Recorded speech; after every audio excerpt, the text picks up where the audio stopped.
I know they gon' fall. I'ma need months now, getting to the bag like pow, pow. Thought I wouldn't, but tie down. Heavy in the papers, I know they gon' fall. I'ma need months now, getting to the bag like pow, pow. Thought I wouldn't, but tie down. Did you say I'm bad, but the streets say I'm good. I'ma go hard as I could. Don't ever get it misunderstood. I'ma apply pressure like Did you say I'm bad, but the streets say I'm good. I'ma go hard as I could. Don't ever get it misunderstood. I'ma apply pressure like They going hard, but I'm going harder.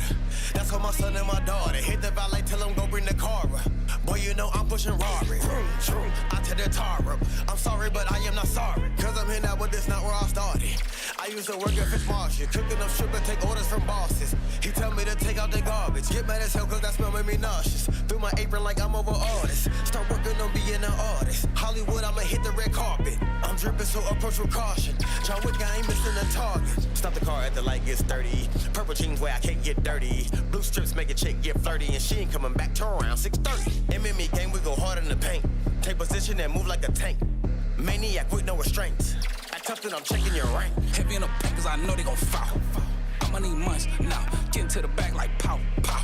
Thought I wouldn't, but tie down. Heavy in the papers, I know they gon' fall. I'ma need months now, getting to the bag like pow, pow. Thought I wouldn't, but tie down. Did you say I'm bad, but the streets say I'm good. I'ma go hard as I could. Don't ever get it misunderstood. I'ma apply pressure like Did you say I'm bad, but the streets say I'm good. I'ma go hard as I could. Don't ever get it misunderstood. I'ma apply pressure like I'ma go heavy in the paint like Shaq. All in your grill like plaque. I be spitting real ass facts. Shitting on the track like I took X-Lax. They be sleeping on your boy jet lagging. Now they jumping on the bandwagon. Gas every track, I be spazzing. When he in the field making plays, I'm at it. Hit the backboard, now I'm feeling good. I'm all about my chips like a hoy. You can take the boy out the hood, but you can't take the hood out the boy. I caught my first case in 04. Either witness pick me out like a fro. 2015, I met bro. Me and Q was selling mixtapes at the stove. Boat pulled up and we started selling more. Started from the bottom, only one way to go. RJ said it's on the flow. So the records fucked around, let us in the dough. Me and my buddy smoking dank. I'm on my celly at the bank. I'm on Pirellis and they can't. Mad cause I'm really going heavy in the paint. Heavy in the papers, I know they gon' fall. I'ma need months now, getting to the bag like pow, pow. Thought I wouldn't, but tie down. Heavy in the papers, I know they gon' fall. I'ma need months now, getting to the bag like pow, pow. Thought I wouldn't, but tie down. Did you say I'm bad, but the streets say I'm good. I'ma go hard as I could. Don't ever get it misunderstood. I'ma apply pressure like Did you say I'm bad, but the streets say I'm good. I'ma go hard as I could. Don't ever get it misunderstood. I'ma apply pressure like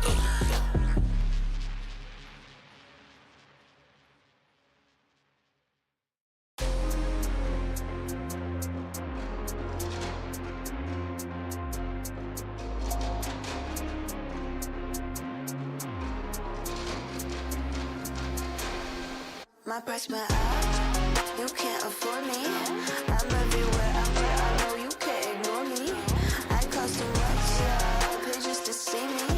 They're taking notes, so yeah, I know they wanna be me. Money makes a girl act different. All couture, yeah, I made it out the kitchen. I don't wanna listen to a boy with a severe lack in vision.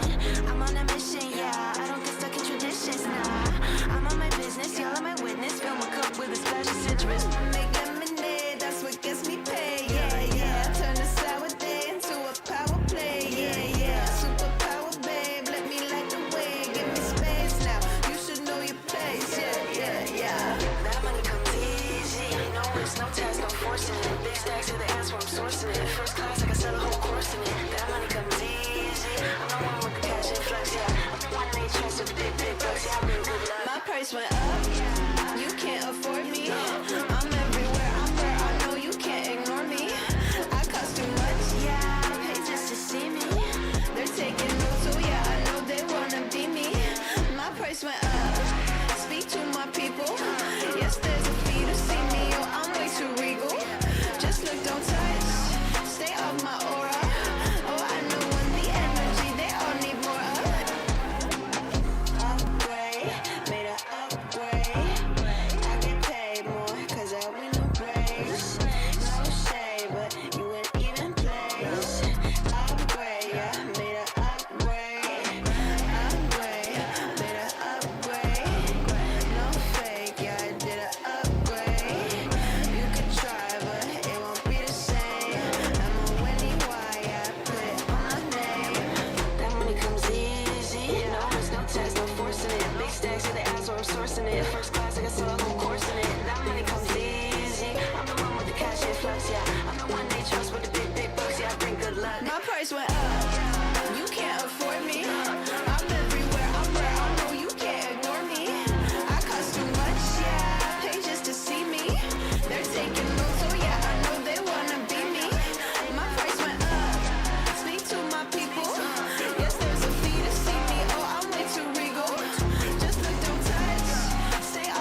back down.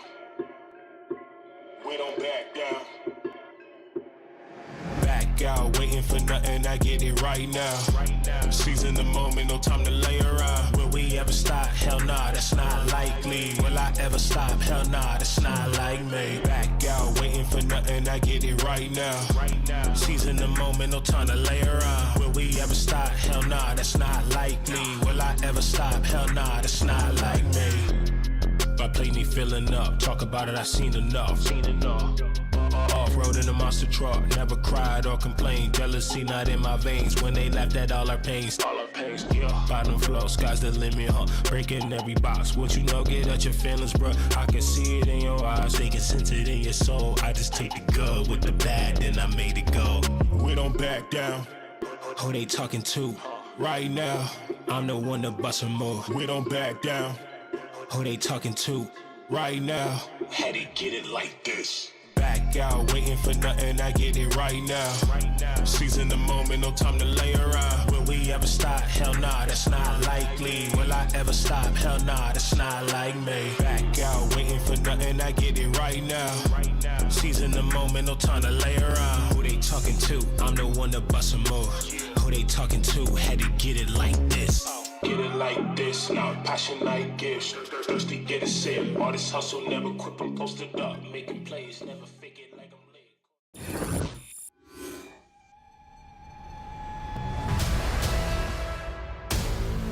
We back for another one. Another one. Here we go. Come on like that. We back for another one. Here we go.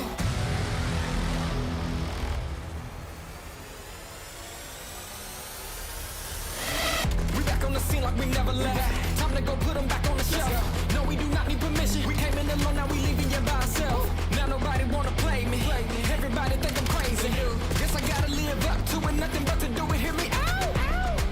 Let's go. They know we done been there before. They know how to go. We gon' do it again. I think we gon' do it again. I'm ready to go for the win. Tell them let's do it again.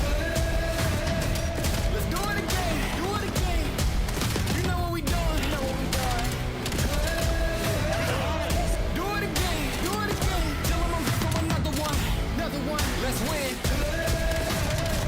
Let's do it again. You know what we doing.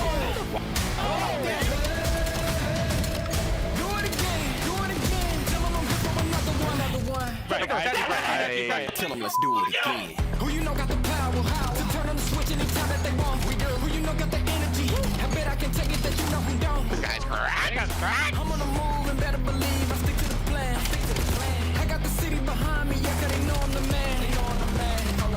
They know we done been there before. I think we can do it again. I like that. I'm ready to go for the win. Who ready? Tell them let's do it again. What am I watching, bro? Let's do it again. You know what we doing. I like that. Do it again. Tell them I'm here for another one. Tell them let's do it again. Who you know got the power to turn on the switch anytime that they want. We do. Who you know got the energy? I bet I can take it that you know who don't.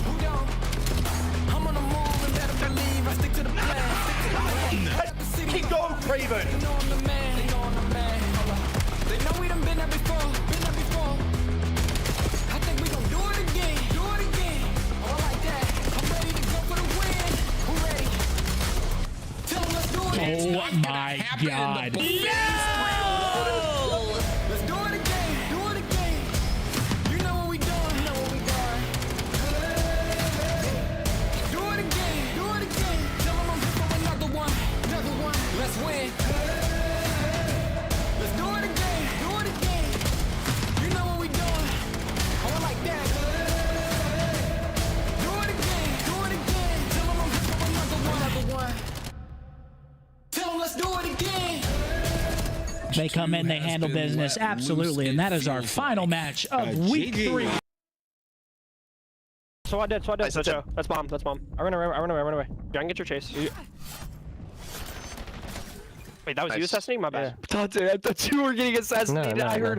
I heard. No, that was me. No, I'm so sorry. I'm so sorry. I'm so sorry. I just killed your clip. I'm so sorry. Good, bro. It's just one of those days, bro. Shit, though. Welcome to Call of Duty. So just down to Ocus, 1v2 for the map. Oh! Shots on the ghost team to go high. Ocus meets him! Oh my goodness! Knife, 1, 2, oh my! Snoopy in a little trinket, and Joe deceives. That is how you do it. Just 5 matches before Birmingham, and only the top 10 teams are making it to the UK. Welcome into week 4 of the CDL. We're going into stage 2, and it's starting to get spicy here in our standings. We've got Nameless and Rosalie to break down all of the action. I want to start with you, Smiley. Why are you so happy coming into today's games? I love competition, and you look at it, we got some good teams sitting at the bottom. A lot of teams 3-3. Like, anything can truly happen still, and the stakes are as high as they can be in a stage. Right? Rosalie, it is March. Prom season is coming up. I see you rocking the first dress of the new year. So what are we feeling coming into today's games? I don't know if that's actually statistically correct as the first dress, but I'm not going to bug you with that one. Thank you. I'm excited to see where Cloud9 and Vancouver match up, and obviously we got a new player in the mix. We've got new faces aboard, and we're going to talk about that in just a moment. First, though, let's take a look at where we stand. These are the numbers after 3 weeks of action. Optic, the only perfect squad, they're sitting at 6-0 with Thieves. Their only loss coming to Optic as we closed out on Sunday. You look at the rest of the pack, though, it is so tight from 3 all the way down to 10th, and the 2 teams at the bottom have a chance to earn their second win, as one of them will be walking away with the dub. Yeah, truly anything can happen still. I mean, you're looking at these teams making changes, improving. Like Boston just made a change, and they beat Faze, so looking much better. And then you got teams like Carolina and Miami, always going to be dangerous, but still on the right side of that leaderboard. So the parity at an all-time high. And Allie, for anyone who missed the start of our stage 2, this is a unique format. We're going into a DreamHack at Birmingham. Only the top 10 make it. But 7 to 10 are going to have the hardest road. Can you catch me up? How does that work? Well, so basically everybody's playing everybody in this split. That's going to be the new thing. It's why we've had 6 weeks instead of 4. And then the bottom 2 teams, they don't even make it. And then there's going to be a weird situation with the bottom 4 teams. They're going to play it out. It's going to be kind of like a one-and-done situation. You don't want to miss it. It's going to be You want to be top 6 to feel safe, and G2 is right there on the bubble. Let's take a look at a squad that has been in the top 4. They were top 3 at the highest so far in the standings in stage 2. What have you seen from them lately? Because finally, game 5s are going their way.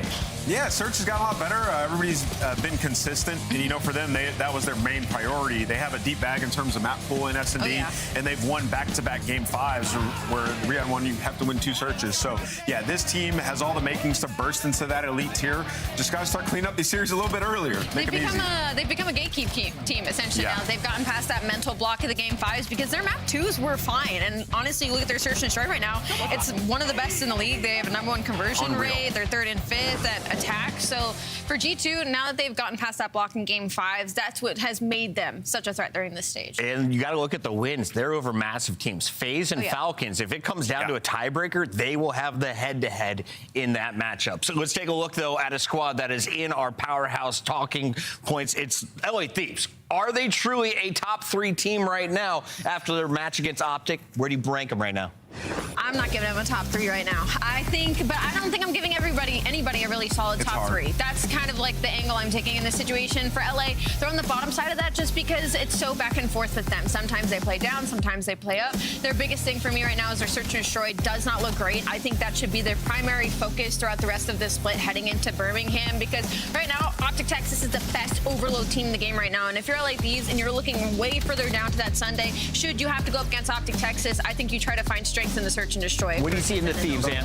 To me, the Thieves remind me of Gentlemates from stage 1, right? Hardpoint has been extremely good, and I would argue in this series against Optic are on another level. Thieves played great, and Scrap had a bad series, right? Scrap plays marginally better, which is going to happen. They have a chance to win that series, so I think Thieves are in a really good spot, but we switch gears. Their opponent today is Faze, who are not in a really good spot. They're 2-4, Chris. 2-4, and you still have the three big dogs, LA Thieves, Optic, and Paris Gentlemate still to play. The good news, you've got Cloud9, who is currently in 11th, and you've got Carolina, who has had their ups and downs. But if Carolina steals that game, you could be looking at maybe a 10th-seeded Faze going into the event? Yeah, I mean, you might be on the cusp as well, because you look at some of these other teams, they made changes. Like if Surge wins today versus Cloud9, all of a sudden you're tied with FaZe, right? And you're in a good spot. So it's not something you ever thought would come out of your mouth. Crazy to pose that scenario, but yeah.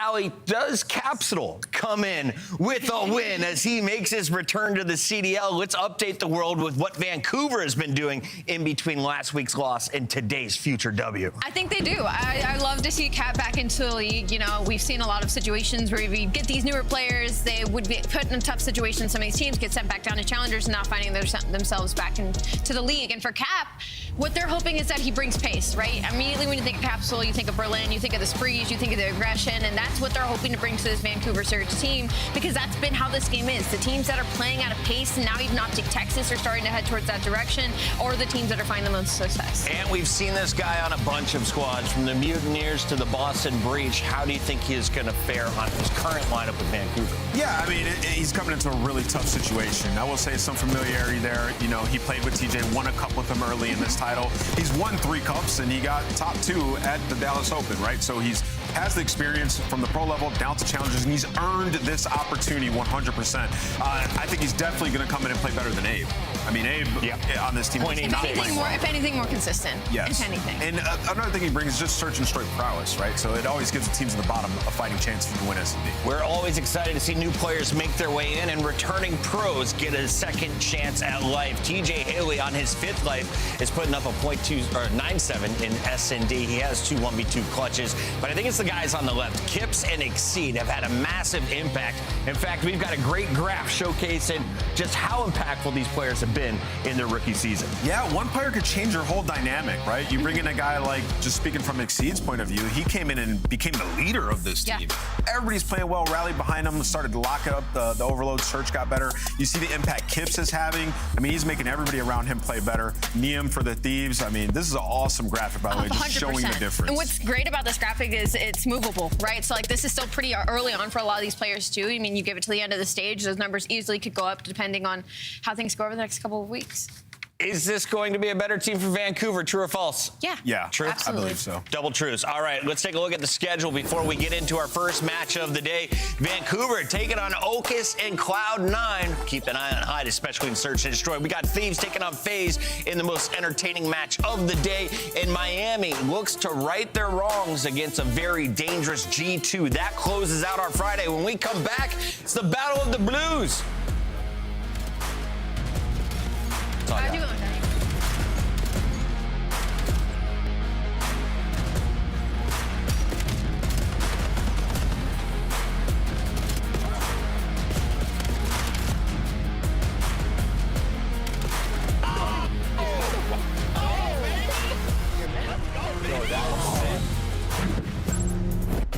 COD Champs tickets are on sale now. Come see the best teams lock in for this season's grand finale in fabulous Las Vegas.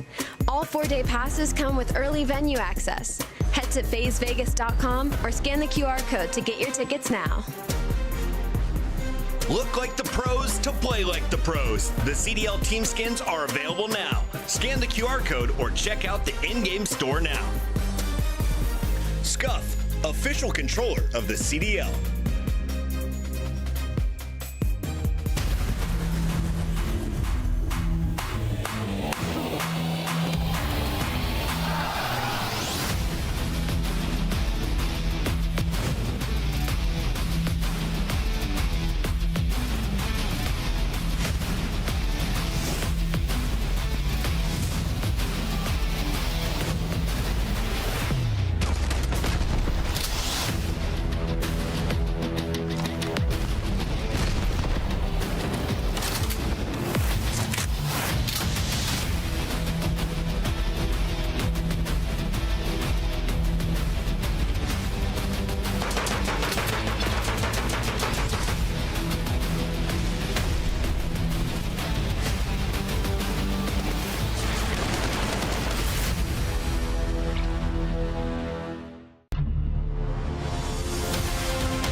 find out who's built for the big save. The Heretics ready to dive in. Thanks, Tim. 4 and Snoopy. Come on, wants them all. But Hydra with the switch impossible. He's making top room. So damn happy. Insights. Down a bruiser. Dominance on the grandest stage.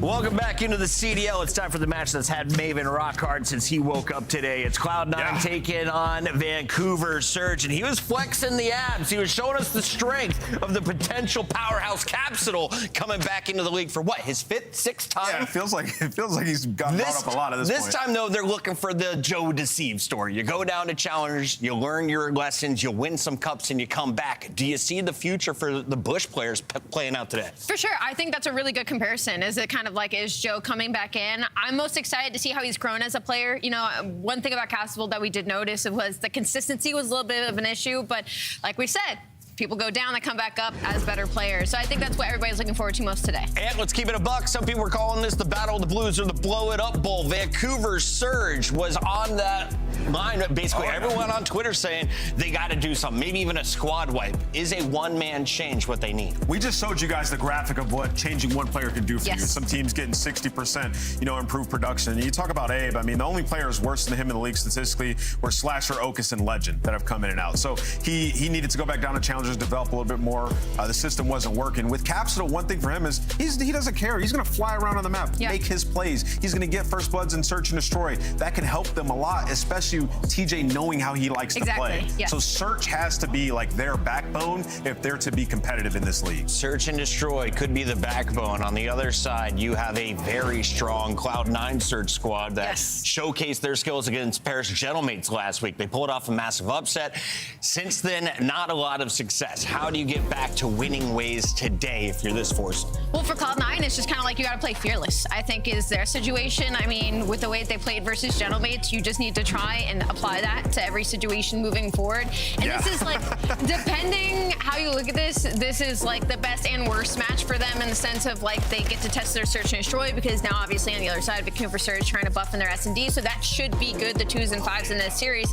But then on the flip side of it is like you still don't have a good footing when it comes to the respawn, so that could just get messy in. Yeah, and to just reiterate Allie's early point in that is that this match is incredibly important. Whoever loses this is like, okay, we're not going to Birmingham. Yeah, right? There's no need to book your 20-hour flights. Exactly. So like her point of like whatever bulletin board material that they had up prior to that Gentlemates match got to come with that same energy. Like the retaking, they've been great in Search. On defense, they're like top 3, retaking's top 2. You got to do the same thing today in Search and steal a respawn. You lose today, you're probably not going to the big event. It's time to lock in. We'll find out where their coaches feel most comfortable when we look at the picks and bans. Which maps did not make it in today? Looks like Exposure removed by Cloud9, and Vancouver says no Blackheart for C9's fast SMGs. Raid and Exposure also going to be removed, which means we have Den, Scar, and more Scar. Really good ban outside of Vancouver Surge for getting that Exposure S&D. I mean, Hyde, you saw him go 12 and 5 on it and essentially carry it by himself. So it's been pretty specific ban there, but what are we talking at? What are we broing? Surge got like mad SMGs and we're just banning Blackheart. Like, I just don't understand it. Like, I get Gwyn not great at that map? Especially with Capsule, that's a valid take. Maybe they just don't feel comfortable They're on 1-1 on Blackheart. I mean, I get they lost the one to Carolina. But you are also the one that said that's kind of like the ranked player map, so it might be a specific ban. Yeah, they don't want to see Nedra. They don't want to see Nedra. You're right. That's 100% what it is. They're not trying to spawn in on 100% fact. Scuff Pick'ems, Rosalie, you were on fire, but it's been all nameless recently. Do you want to go first or second today? Oh, this is a big one. I'll go first because I know for sure I'm going to go for Vancouver Surge. I think Capsule goes on the graph. And Nameless? Yeah, I got Okus, bro. C9. Cloud9. Valid. Capsule's 6th time in the league.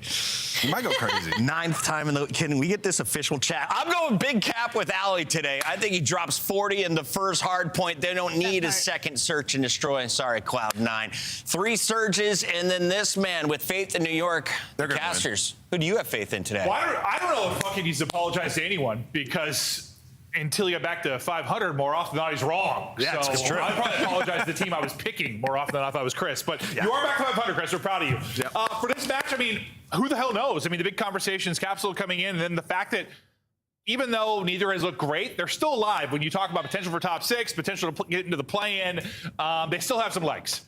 Top 6, huh? Okay, probably not. But technically, top 10 for sure. Let's say top 10. Let's go top 10. Play-in. Let's go top 10 for sure. I mean, yeah, you're in play. I think the one thing is sort of like, head-to-heads. One team already played Faze. They lost them. We're talking Faze potentially in the play-in. But yeah, I mean, if you want a shot here, that would suck as a matchup for one of these teams. Yeah, the desk-wise kind of talked about it. Where you lose this one, you probably say it's probably done. Yeah, more than likely that's probably going to be the case. But we'll see. We still have a lot of matches to go. But as much as this is a matchup of two of our lower teams, it's an important one. Just in the scheme of the things we talk about, potential for a top 10. Looking for a big second match victory. Surge got their win over Boston, was it? And then Cloud9 was the crazy upset over Paris. Cloud9 wants some more of that. We'll see if they're able to do it. But take a look at Cloud9 Hardpoint and where it ranks. Just as an FYI, for those of you at home, there are 12 teams in the league. So anytime you see 12 for anything, it's probably not good. And I'm going to be honest with you. First day. I'm going to be honest with you. If we show the C9 one, it's probably 11th, right? Like whatever graphs we show you aren't going to be great with this match. Yeah, I'm already worried about the colors, so we'll see how I'll be able to do it. You can do it. Yeah, I think I'll be all right. Vancouver Surge slowly evolving into Bush. Kind of hoping we just get Bush in the league. I'm down. They just got the whole roster at this point. Yeah. And what's funny is like Abe's back in challengers, and he's frying. They're 4-0 in the elite with Bush. He's been cooking. So now it's just a question of like, all right, obviously it's challengers, a little bit different. But he's back to playing very confidently. Is this a lineup thing? And we will see that with Capsule and how he starts to play. Well, that's what I wonder. Is it like, they mentioned Thieves, which I thought was an interesting thing. We knew like he like kind of needed to. It was like a mental thing for him a little bit, just talking to the coaching staff back then, and him needing to kind of get it locked in. Whether he was getting overhyped, whatever the case was. Then you have some players just need to maybe a little more time in challengers to kind of learn the game, get a better feel for it. Maybe like a Neptune who comes back and seemingly has a better feel for it. Like, what do you think the case is with it? I mean, we're guessing at this point. I just think it was the lineup, honestly. You think it's the lineup? Okay. Yeah, I mean, because we saw like his short stint with Toronto at the end of last year at EWC. Like, I thought he showed enough. So I think, there's a lot of people that believe in him. Okay. We'll see if he will get another shot. Chances are he probably will, but we'll see how this new look roster with Capsule in will do. Right now it's Cloud9 finding the kills, Cloud9 finding the time. Nice little snap back and absolute beams there from Okus, who starts out slow. Now on 3 straight. Go to Nezra, who's 6-2, and Gwen will pop his head. Now break opportunity here for Vancouver Surge. Yeah, I mean, great control here at this P2 early on, right? I mean, you don't have the trophies, but you had forward control. So you're just going to get a contest with 15 seconds left. Hyde's able to find a double. Now on the rotation, a big one-on-one. Nezra already on the plane heady. They had top green control, so it's just an easy drop down. You know they're still spawning blue. Cloud9 right back into the game. If I know anything about Vancouver Surge, regardless of roster, it has been heartbreaking losses on Scar Hardpoint. You think back to the major, they have a chance to close it out while their player rotates to P2. They've had it once or twice in the qualifier as well, where you've got a pretty significant lead, you like have rotation and things fall apart. So we've seen their ability on this map of winning against good teams. It's just more a question of can they actually close out. Yeah, that'll be the question. And you kind of talked about the killers, and now with Cloud9 not being white, it has really messed with me. No, my brain's already all over the place. Yeah, no, it has messed with me. The fact that they are not, those arrows are different. Yeah, okay, so locked it back in here. But it's Surge able to break on through, but already a couple of players go down, and there is the flood at P3. It's a war, and to win that little battle, it's Cloud9 that'll take it. They go 3 for 1, and they'll get set up. Hyde's going to try to get out towards mid-map, pick up anybody maybe taking her out. They're going to look to collapse here. That number 5 is going to be trying to find an opening. They'll find a pick. 2 are going to drop. It looks like early control here for Surge. Beautiful shots from Gwen. Let's see where the spawns are now going to come in, because the pressure is flying forward from Cloud9. You get 1 spawn safe, 1 spawn out. So it's a little bit messy right now for Surge. Cloud9 have a chance to capitalize. Yeah, well, Capsule, he dies at the end of the last hill, so he spawns all the way back green. So he's got to hike across, and as you say, he had a bit of a split spawn, but due to the pressure from C9, they blocked the back, and now they are in control. You see Nezra and Encourage just trying to make sure they have spawns, but it's just a flood from the hill. They played so far in the backyard where they just gave up so much space. C9, they just take up top, they take hill control, they're able to find the kills. Yeah, Nezra, I mean, you're just kind of on an island for now. You lose everybody. It's like, what can you walk away with? Not going to be much. Lunars will carry a 4 spree into our next hard point. As he tries to work it here through the P2 Valk, we'll see what he's going to find. He's going to find a lot of bullets coming his way from Encourage. Encourage was so good in that series versus Paris. Excited to see if he's going to have more of that. And it's almost like, kind of like I thought maybe the major was for Lunars, like a coming out party. You really see some of these young guys start to develop. I kind of feel similar with like Encourage and Lunars right now. Like we've kind of seen their ceiling. Can we see more of it? No, 100%. Yeah, I mean, you know, depending on the demo, you can throw Hyde in there, what he's been doing in Search and Destroy. But yeah, I think these guys have shown bits and pieces, stuff to work with here. And yeah, I think they're just getting more and more comfortable, all the reps that they're getting. So it is good to see on the C9 side. Well, we go from what the Lunar spree right over to an Encourage ones. We're talking about those players, and Encourage is going to keep it rolling. 6 straight for him, a couple kills away from earning a Hellstorm, and his team is picking up this time. Not much of a lead. It's a narrow one. It's a battle here early on. Streak, well, it's going to end there. He goes flying out window. Timing not the best for him. Thought maybe he could get across the cut. Not going to happen. Gwyn and TJ pick up a bunch of the kills, and now we'll get into our second set here. I tell you what, though, that is a good sign for us, right? You're talking about a player, and they start to go off on a spree. So the opposite of the castle curse for Cloud9 right now. Up by 3. We're back to a P1. Let's hear the comms of the young squad.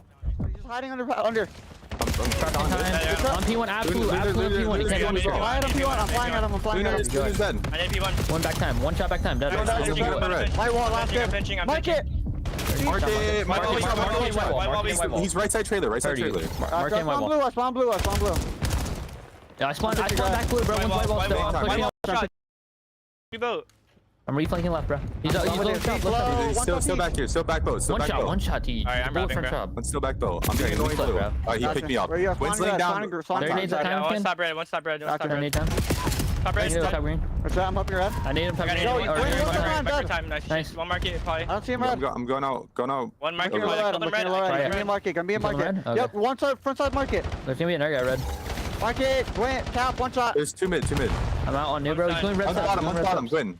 I look at top T. Turn over mid. Top T, bullet. Top T, bullet. I have time. Two dead. Stun over, yeah, stun over. Yeah, that's free. One more, might be stay down. He's pitching. I'm staying down. Solar. I stay TK. Solar jumping up. Yeah, he's trying to nade me. I'm good. Tap, one shot. One pinch. Top red. Press up. Not peeking. One shot, top red. Low front, down. There's a low front, our side, top red. He's painting or some shit. Yeah, I'm going top red. I'm gonna pinch, bro. Actually, alright, never mind. I'm painting it twice. Top red. Nice. One more top Lunars, not hit. Counting wide. One shot top, one low. Nice, good shit, bro. Teams is first off. Spawn green, all green. Yeah, all green. I have your top. I'm second time with you. I have FHL old top. Go mid. I don't see anything on mode.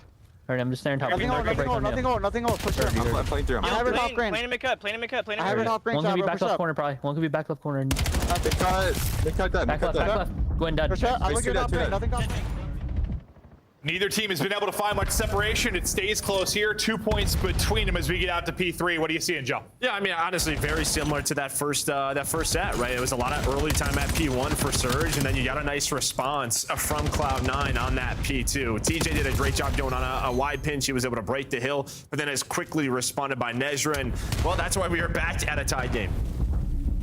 Capsule will get 2 to get into the point. Now they'll rack up this time. Gwyn kind of lurking out mid. We'll see what he can find. He's going to be in a little bit of a 2v1, nearly able to find both out mid. Teammates got to pick up that pinch right now. It's number 7 in Lunars. I'll try to pick that up. He's going to drop, and now the pressure really to Capsule with 20 seconds remaining here. We'll see how the spawns come in for either team. It looks like you'll stay green side right now for Surge.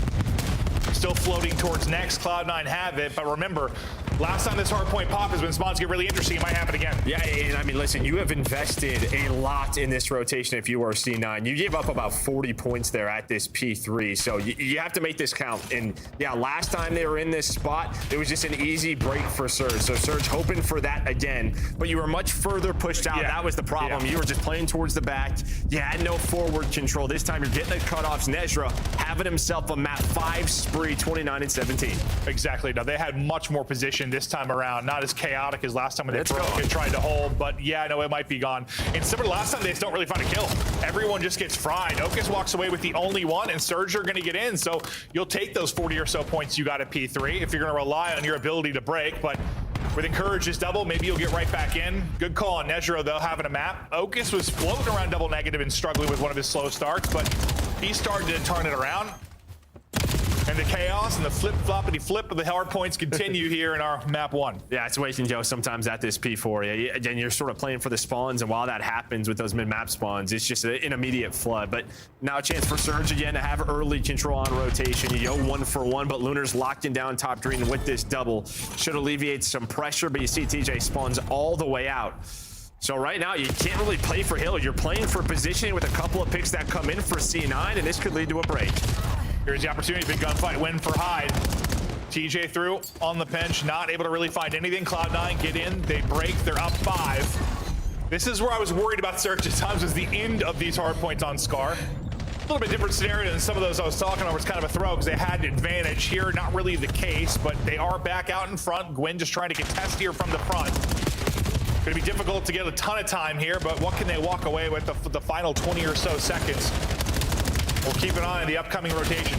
Yeah, I mean, P1's been all them as well, right? So you feel like if you get this final 15, you can already see them starting to reposition. I mean, you're getting the time plus hitting them in the back. I mean, this is great. Yeah, you talked about sort of setting themselves up to hopefully win this map. They're doing just that. Can they lock it down? So here's an example of it. Yeah, let's see what happens. Yeah, listen, they're up 25. You've got mid-map control. You just found all the kills, and this is sometimes when things fall apart for them. We'll see if that'll be the case, or if they're able to ice up in this map 1. Pressure to Cloud9 to get in and break. Wins 2, keeping control. Lunars picks it up through the both side pinch. 240 now. Surge, so close to closing this out and taking the 1 map edge. Gwen, he'll win that gunfight all day. Nice little angle there, and team shot from TJ and Capsule. This time they ice up, they close it out, they take the superior position, don't panic, and they'll take the map 1. I was hoping I didn't speak it into existence at the very beginning of that map, and it ends up falling apart, but they're nice and collected at the end. They handle business. Yeah, I think the main thing is they made sure they had blue side control, right? You're spawning them top right side of the map, top green. If you've watched the CDL, you play ranked, you know how difficult it is. You have a couple of choices. You go all the way through Motel, or you got to go through mid-cut. It's just not easy to do.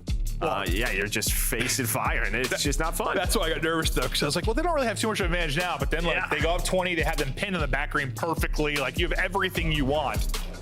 That's where I would have started considering a throw if things went south, but not how it goes down. Nice little clutch. Well, not really clutch. Nice little close out there by Surge. Capsule, new guy coming in, 24 and 26. 3,400 damage, not like an insane map, but a productive map. Yeah, and I think, like, listen, you know, we've seen a lot of Scar. There's normally a lot of sort of these back and forth maps. Both teams did, I think, a good job in specific kills, but I think the difference is just the P1 for Surge, right? Like, you had breaks at both P4 and P5 for both the squads, right? There were some splits, but I think the P1 just dominated by Surge, and that's where we ended. Just made sure they had blue side more often than not and were able to lock it down. Well, you got a really good glimpse at the tail end of that map. And just taking that time when they can. You said sometimes Cloud9, you don't want to like over-rotate, but they rotated and gave up a lot of time a couple of times, and then Surge were able to break. P4 was an example of that. Yeah, I mean, that's just sort of the decision you have to make, right? You want to flip the map because you don't want to be spawning all the way back green. But yeah, a lot of the times at this P3, that's just kind of what happened, right? It's just such a tough chow. Through top green, you're in the blender, and with around 25 seconds that's left, it's like, all right, we got to get across the map. And well, Cloud9 gave up a ton of time, and then it just has to be a really good P4. And I think they did a better job the second time through, but it's really the first time I think it stands out. Oh no, 100% does. But Surge, they'll get the W there. They'll take advantage. Looking to make sure they secure themselves a top 10 position. More than likely going to be playing in the play-in. I said like top 6 is possible because technically it is, but it doesn't seem realistic based on how they're playing. But still, just the fact that you can get to a play-in, and that'll be a very stressful one and done. That'd be awesome. Yeah, no, there's gonna be some pressure on in Birmingham. That'll be absolutely insane, but they still gotta get there.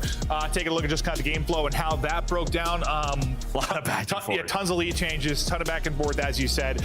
Riveting Scar to kick us off. We'll get ready now for the search and destroy and see how that one plays out. But kind of what I expected. I mean, when you and I saw this, listen, this is one of those matches as commentators. We know these are two teams that have been struggling. They're not like our elite teams by any stretch.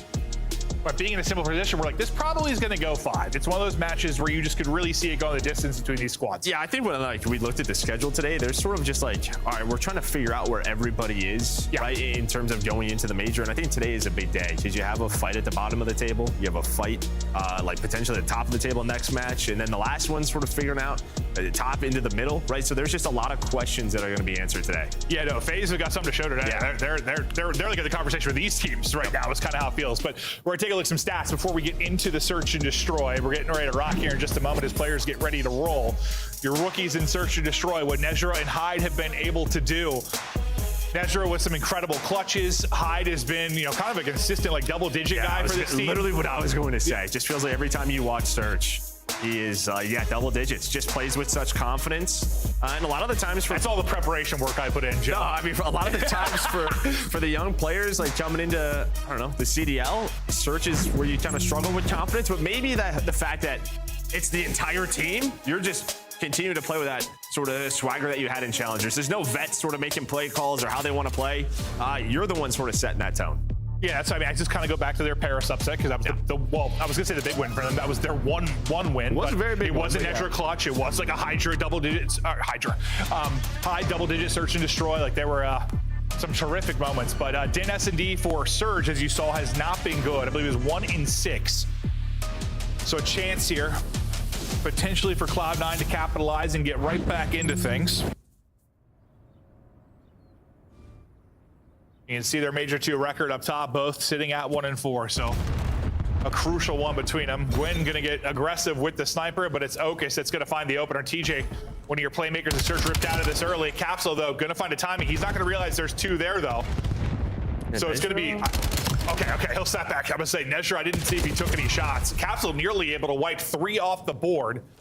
But his damage has been done, kind of responding from the Okus early pick. Now we get into a 2v2. Yeah, I think one of the good things that you've played Challengers with TJ is like your SMG tandem, I don't know, it should work really well in Search and Destroy, right? A lot of the times that takes a lot of work, as now we're in a 1 versus 1, but they have a ton of reps together throughout this year. Happy to be back. Let's see who can take this one. I spots him. I was gonna say, do they see each other? I wasn't sure. It'd be tough to tell on X-ray sometimes as he's just wiggling in the corner, but Hyde, he's had some monster searches here.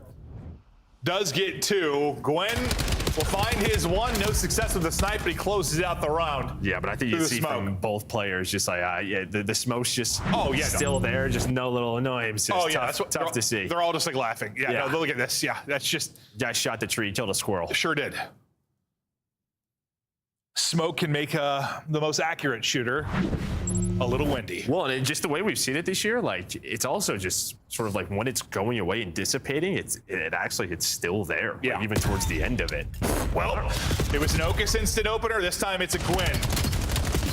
Pop and you don't stop. Okus though, he's got the AR in hand, and it's kind of similar to the last round. Like a team gets a pick, and that's a double from a player to pretty much bring us to equalization. Well, and I'm talking about those two sort of playing together. Just the Bash brothers running it down. Instead, they ran this round down, but Lunars is gonna clutch it out.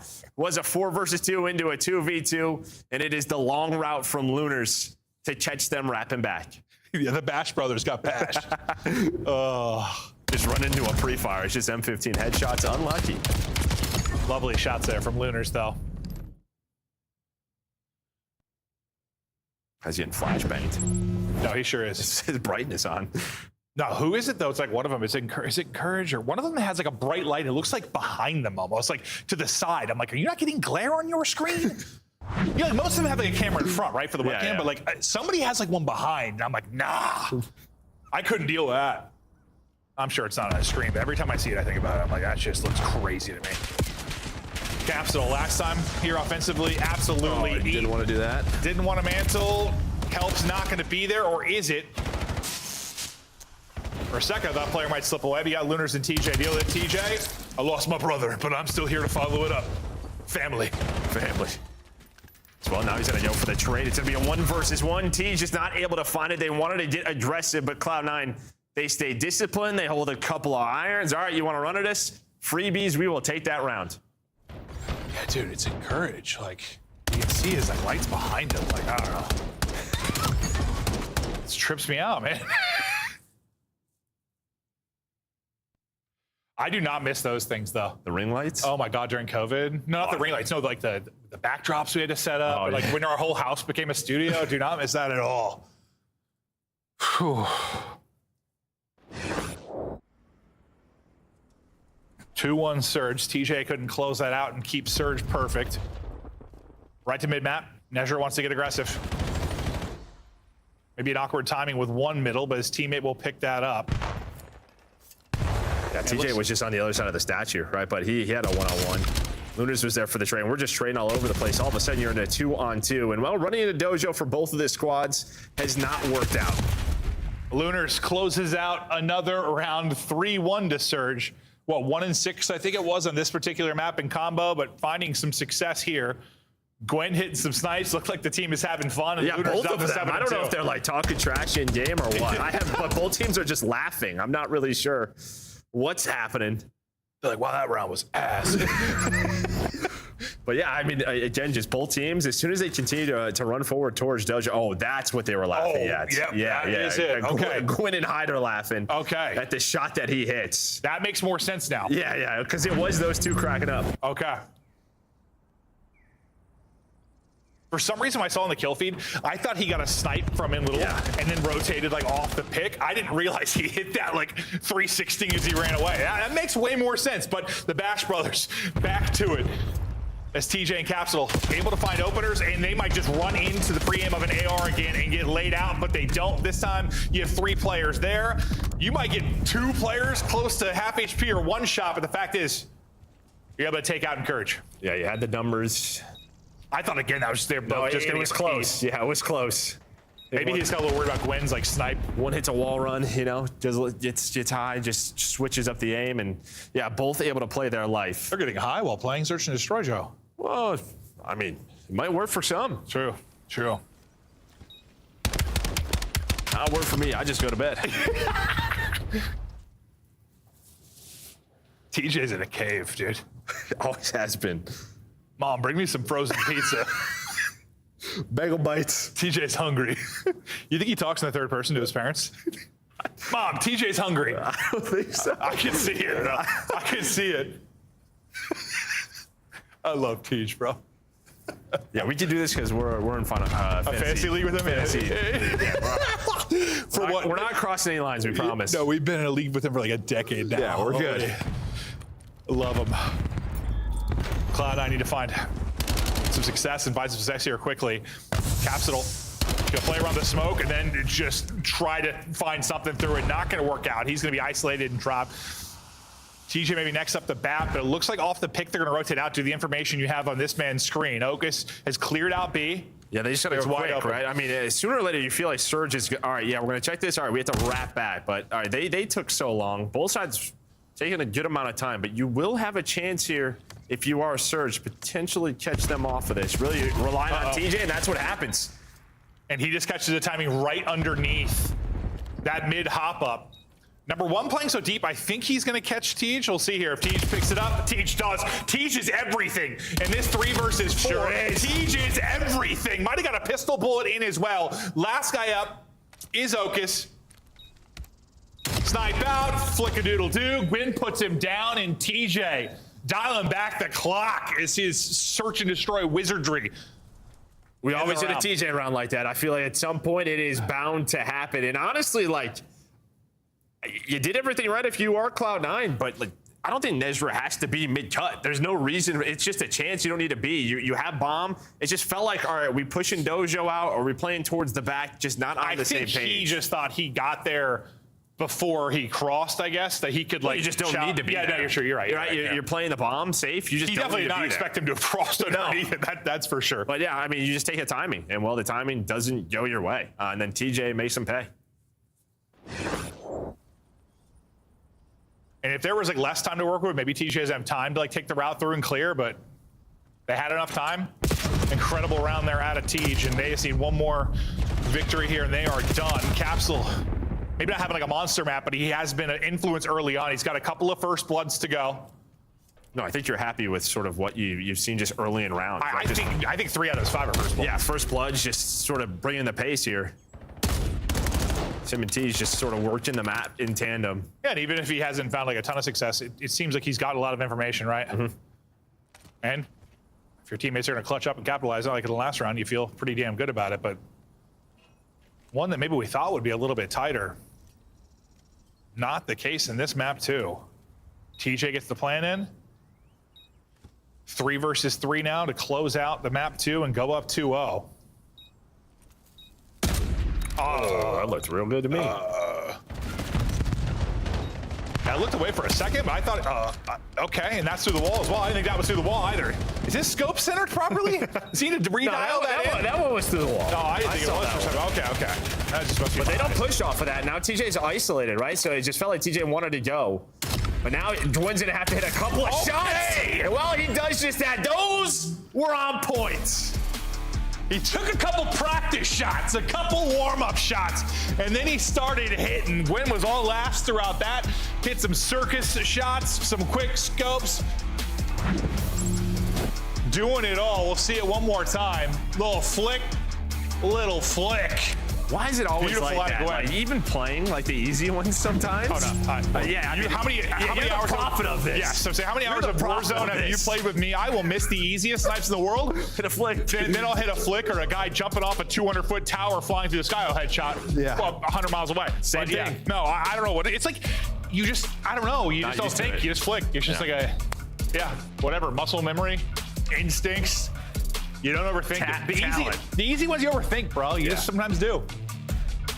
I'll look through how it broke down, and so I guess it ended up being 2 first bloods for Capsule, but he definitely had a lot of his damage done early in rounds. TJ, maybe not some first bloods, but I mean, the pick-apart round he had there to close it out, and the previous one in round 6 was incredible. Gwen's snipe was hitting, and honestly, you had some close rounds early, like some nice 2v2s that were winnable for Cloud9, but then it kind of snowballed. After the TJ round, it really got ugly. But I think the TJ round was probably their chance to get back into the game. Felt like they were finding some success. They switched up what they were doing on offense, but TJ was like, I'm gonna clutch. Yeah, it's a map against 2 of our teams lower in the overall standings, but both just fighting for a chance to get into the top 10. We expected kind of this heavyweight battle, well, not heavyweight battle, maybe a heavyweight battle, featherweight battle, whatever the lowest weight battle is. But the fact that Surge is dominating it so far, because they've got TJ, Mr. Cheese, TJ, give me some pizza, mama, fry it. We'll see you after the break.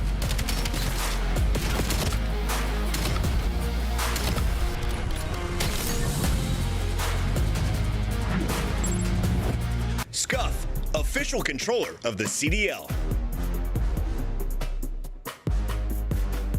Monster Energy, the official energy drink of the CDL. COD Champs tickets are on sale now. Come see the best teams lock in for this season's grand finale in fabulous Las Vegas. All 4-day passes come with early venue access. Head to FazeVegas.com or scan the QR code to get your tickets now. Ghosty gonna go high. Ocus meets him. Oh my goodness. Nasty will drop. 1v1. Snoopy gives him a workout, but is also taking a lot of damage in his own range. Both players now off the regen. Headshot to Draza, advantage to his direction. But Snoopy in a little tricky spot. And had to a bit of bullet. It would really get an advantage and make something of it just yet, but this could be the turn. It's 2 from Mamba, but it's 2 from Kiz. Oh, and he's running it. Where are they going to spawn? How close will they be? Kismet, he's going all the way. Kismet, he's making it happen, but he's guessed right underneath the G2 players. He goes end to end. What a detonation. Now all of the Genomates flooding through the front door. Nezra finessing with his life. Finds a kill onto Ghost. He's just dancing. He's dancing. He finds another kill. That's all 4 dead. Cloud9 in forward control. Have to play for rotation and the time here if you're Paris. And Cloud9 are locking things down. Paris in trouble. Big win. Quickly. Now it's just down to can you receive the hit from the front? Encourage able to get one. It's looking like it's going to be the first respawn win for Cloud9 pending they can hold off the last couple of members, and there it is. Damage, not enough with the detonate either. And what an onslaught here from the Parachute. He's the last bastion in sight. He wipes 3, and Toronto Koi hold. The swarm is here. Here we go inside once again. Can he get another lineup? Another! And the final man there. It has to be perfect. The 1v1 for Kips. From something to nothing for the Paris Gentlemates. The trades, the contests, Ghosty, gone. Electric work there from Toronto. So just down to Okus, 1v2 for the map. Nate cooked on the corner, tags behind that. I think he knows both players are here. Here's the first. Oh, just not quite able to find the shots on the Ghosty, but a huge transfer to Zib. 18 seconds. Ghosty gonna go high. Okus meets him. Oh my goodness. A 1v2 for the win. And Cloud9 are 2-0 up on Paris.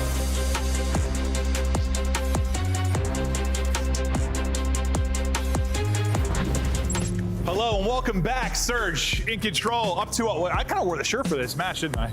Yeah, the blue one. Yeah. Yeah. I didn't think about it. Confusing colors all over the place. I really am, Joe. I look in the mirror, I don't know what I am. But no, so far it has been all Surge, a dominating Surge Destroy victory. So far it's been a nice, well-rounded effort. You've had some solid playmaking out of really kind of everybody. At some point we've highlighted. Listen, you're playing against Cloud9. It's not like you're going against the cream of the crop, but I like what I've seen with Capsule lineup. No, 100%. I think, yeah, map 1 was pretty close. You're able to come out on top. Played it well fundamentally. I think map 2 was, very one-sided, which is surprising because that is where C9 has found success, is in that search and destroy. They've been 50-50 in that since they've joined the CDL. Well, this 4 has joined the CDL, and it looks promising, but that map did not look promising. But maybe that's just one of those things where, we talk a lot about sort of relative with the people you're playing, and Cap and TJ, like some of these guys they're used to playing against, even Lunars, sort of those names on that squad. So they know what they like to do. Dude, is Teej good? Yeah, he's locked in, man. Don't worry about him. He's always Bravo 6 going dark, brother. It just looks so funny next to the other webcam. It's like, I love it, man. That's when he plays at his best. I love it. He's about to get dialed in. He's 100% Wolf Arrows and Wedding Crashers, though. You and I talked during the break, 100%. Milo! New scuff! Scar overload to potentially seal it here. I just realized I had a Wedding Crashers reference, and probably 90% of our audience doesn't even know what that is at this point. That's crazy. I mean, early 2000s comedy was incredible. Was Judd Apatow was just frying, dude. But yeah, there's probably a significant amount of viewers have no idea what that movie is. And that kind of makes me sad, honestly.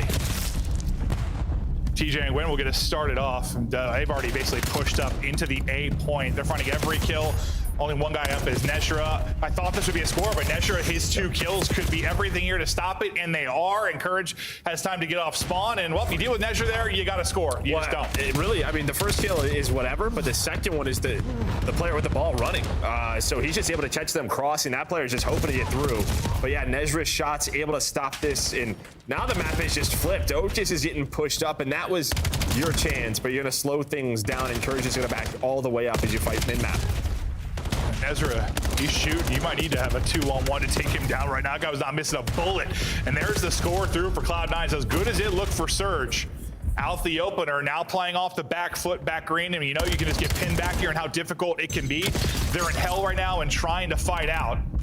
EMP spawning topside, and you've got Nezra and Okus push up in green or into back green, and they continue to find kills. They might be able to rally this in for another, but TJ's grenade slows it down. That might be a big grenade. Yeah, that's it. It will. And he's going to get a kill on top of that. So they know Nezra is still in spawn, but TJ finds 3.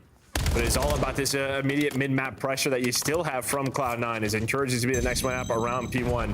But yeah, TJ stalls it out. So, I mean, we saw a big play from Nezra to start the map. It turns it into a cap, and now TJ's there. Tej the Terminator just clearing out their entire house and base.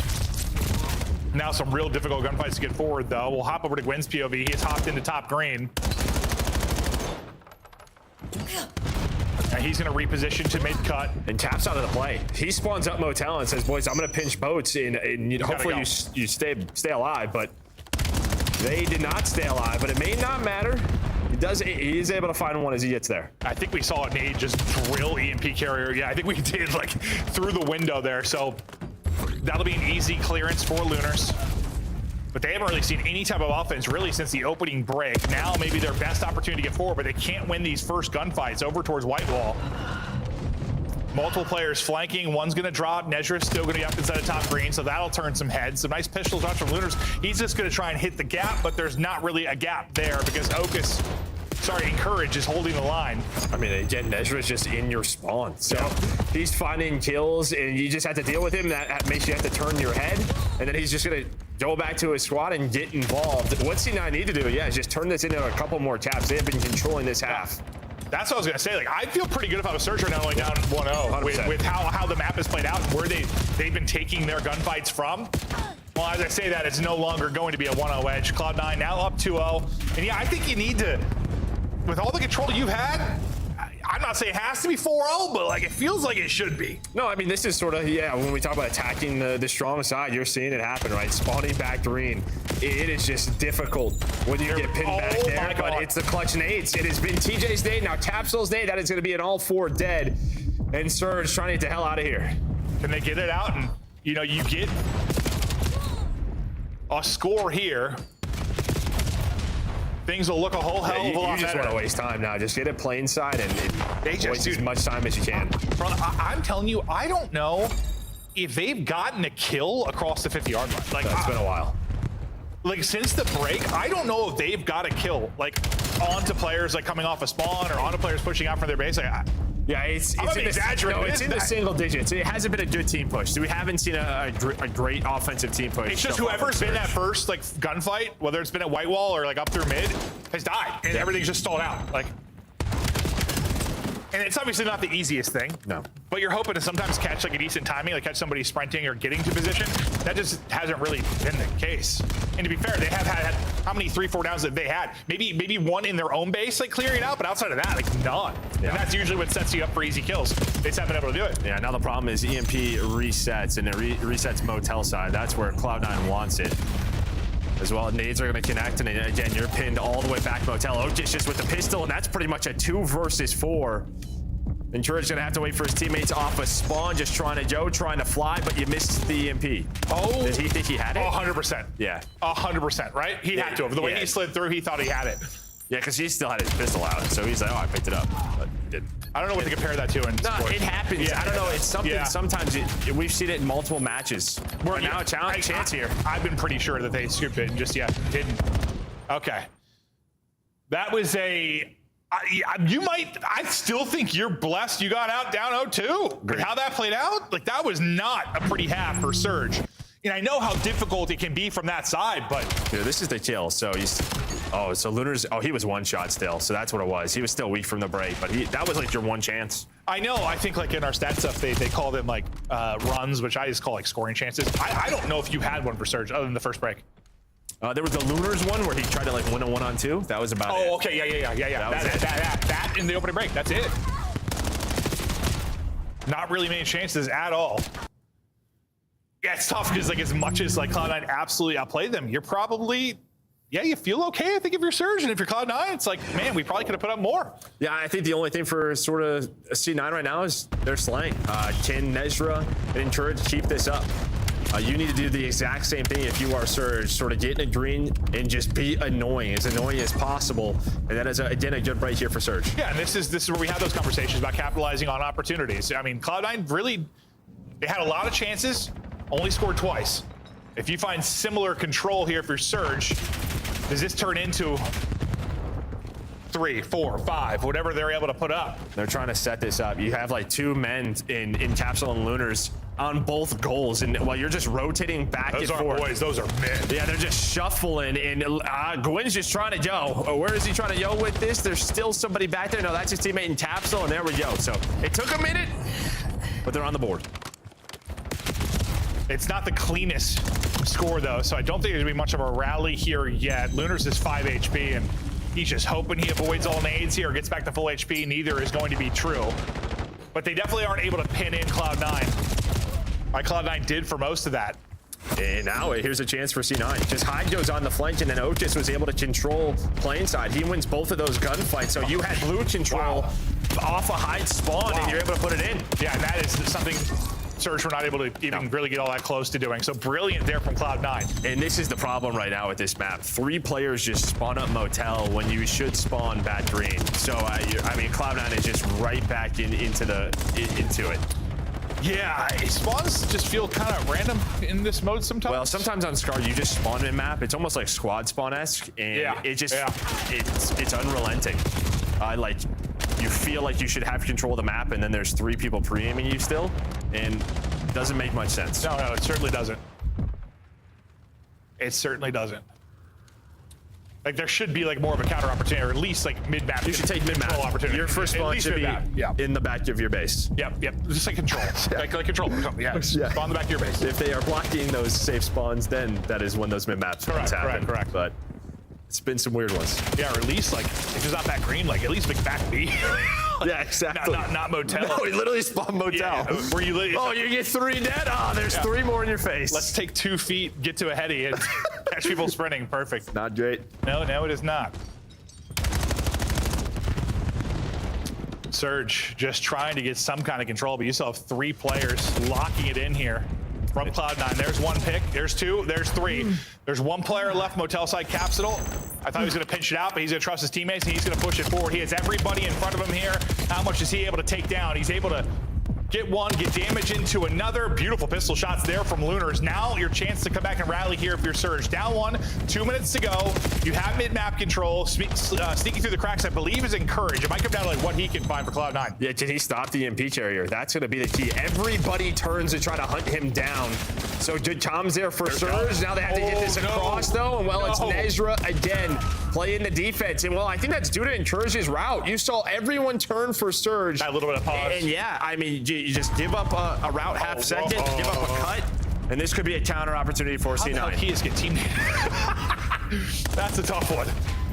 Encourage so far pushed up. Kesh is a team nade. Thinks it's finally his chance to get in. They're spawning mid-18! Perfect. Spawning out mid and reinforcing it real quickly. I wish you guys could see Joe's face when some of these spawns come in. Because it happens to me, and I'm like, it doesn't make any sense! I try to dip, dance, and dive. Izokas finds 2, 60 seconds to go. EMP is reset. Lunars was the guy mid-map, but he's gonna get dropped. Encourage, beaming, 26 and 19. The beams continue. Straight headies there as Wing gets clipped. They're trying to call game, but maybe they get a little too over-aggressive because you push forward with EMP where you probably could have just backed it up or played around mid-map control. You lose all 4. If anything, you just gave this Surge team a breath of life. Yeah, now it's all about the nades, and the nades can actually deal with the trophies. You're able to find 2 kills, still 30 seconds on, but you're finding a couple of kills. Spawns are coming up, and there are the nades and the stuns, and again, it is Nezra with a double. His respawns have been fantastic. His defense has been so good here in the overload. 20 seconds to go. We'll see if we get another opportunity here for Surge to tie us up and send us to OT, but they are scrambling. Absolutely scrambling. Everybody dropping outside of TJ. Can TJ somehow get 1 or 2 from behind? They got a chance to get EMP control. That's going to be 3 dead. There's a chance. They're going to get time extended here. Beautiful shots from Hyde. Only thing they got to do is kill EMP carrier. Your point, man, in mid-dive, TJ's able to get 2. There's some light. Lunars is going to get a 3rd. You got to go. Come on, Capsule. Strap on them Nikes and get running. Trying to get across. The stun's going to hit. EMP carrier drops. And that is the map. It was the clutch stops from Surge really in that first half that kept them in it. It is the clutch stops from Cloud9 that keep them on top.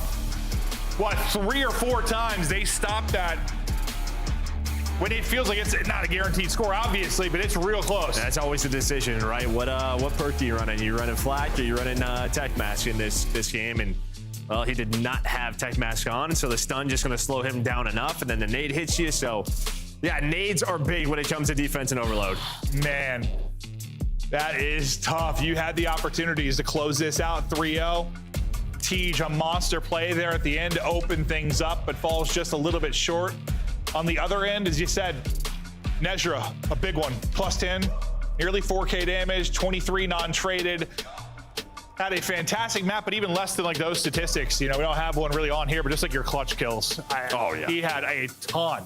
Oh yeah, I mean, right from the start literally right from the start. His first 2 kills stopped the score. I mean, he probably I don't want to say individually, because obviously you're combining nades sometimes, the team's involved in it, but like, he had 8 to 10 kills that might have stopped like 3-4 scores. No, it is big. He's played well in these respawns. Map 1 not able to close out, but this one they hang on to this, and that third cap a big part of it, just keeping that 2-goal lead. As able to get pressure over towards blue. But yeah, I mean, you've had control. You had control, I don't know, 3-4 times. And it was just like one kill, just sort of delayed things enough for everybody to come off spawn 4C9 and lock it down. One kill or just one stun or one nade or one something. That was enough for Cloud9 to hold on. And that's so tough there too, because like if that wasn't OT, that might still end up being a score.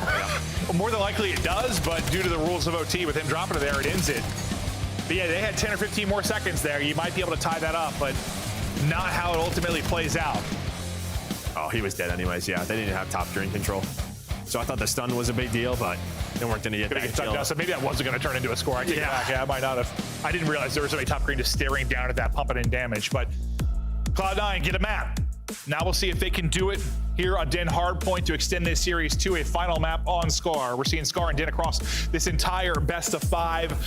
Cloud9, they got some life now? Yeah, I mean, first overload win for that squad, so they're able to get one on the board. Oh, I didn't realize that. Hell yeah. Yeah, I mean, it was 0-5 versus 1-4, so not the best when it comes to that game mode, but you're on the board now when it comes to overload. Maybe find a little bit of success on Scar overload, but yeah, I mean, now you're just trying to get going here if you are C9. Well, we're going to take a look at some of the stats from the guys in the map 1 of this series, because we're getting ready for our second dose of Hardpoint within this best of 5.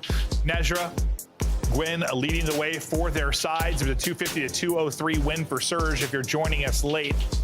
2 of the guys to keep an eye out for, but Dana, a very different beast than Scar. Yeah, but you needed something out of Gwyn here because he just had a bit of a stinker. It was like 19 and 32. Damage was there, but not what we normally get from him in the respawns. And let's see if Nezra can keep this up, man, because I think he is showing out here a bit based on what we've seen in maps 1 and 3.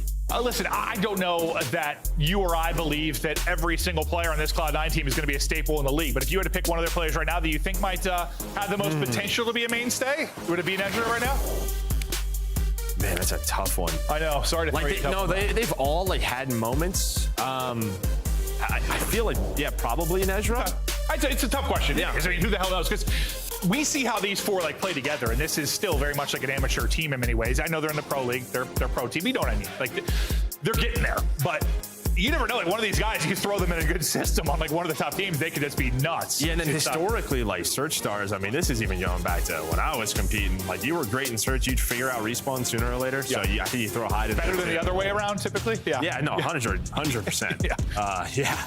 Without a doubt. So if I can keep this up in Surge, then it's just a question mark of, all right, when is he going to translate it into a respawn? Yeah. And maybe that's when you kind of miss the aspect of a veteran on the squad. But yeah, we'll see what happens. See what happens with this lineup. Lunars having a solid series thus far. Had a good map 1, and we'll look to continue that here into our Den Hardpoint.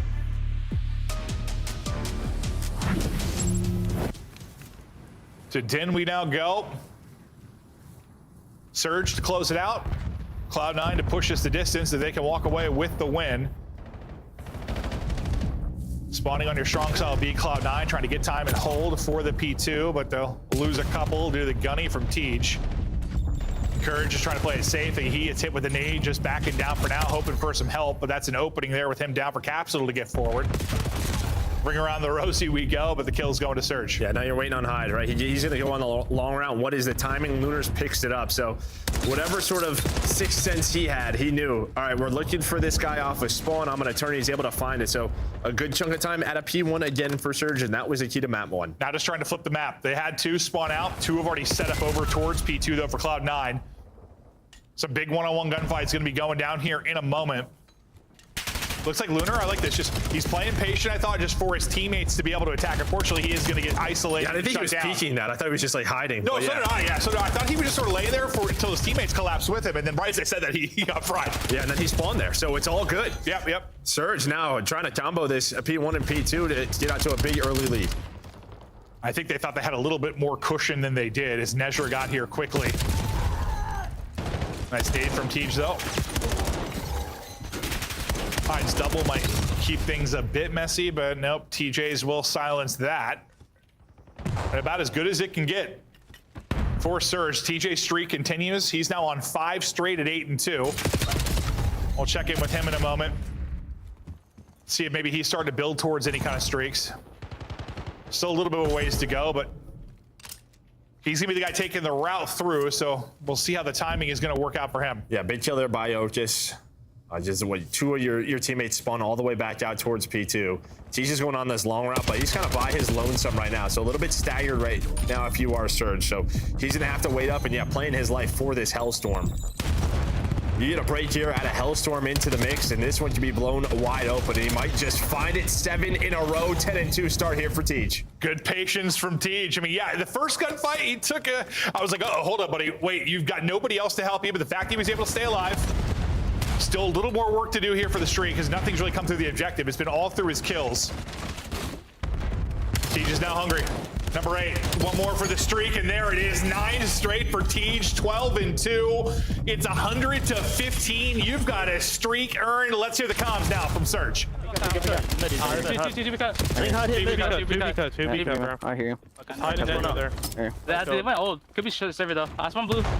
I'm pushing on me. Back patio, boys. Back patio, back patio. Back patio. Back patio, okay? I hear you. Let's do back dojo. Okay, okay. Main patio. Yeah, I'm gonna keep inside. P1? Okay, okay. Yeah, I'm gonna rerun front here, okay? I'll see P1. P1 front patio. Work your back. Work your back. I'm still playing front. Work your back. I'm still playing front. Hey, I can check the right corner. Naded him. Yo, Nezra's in here.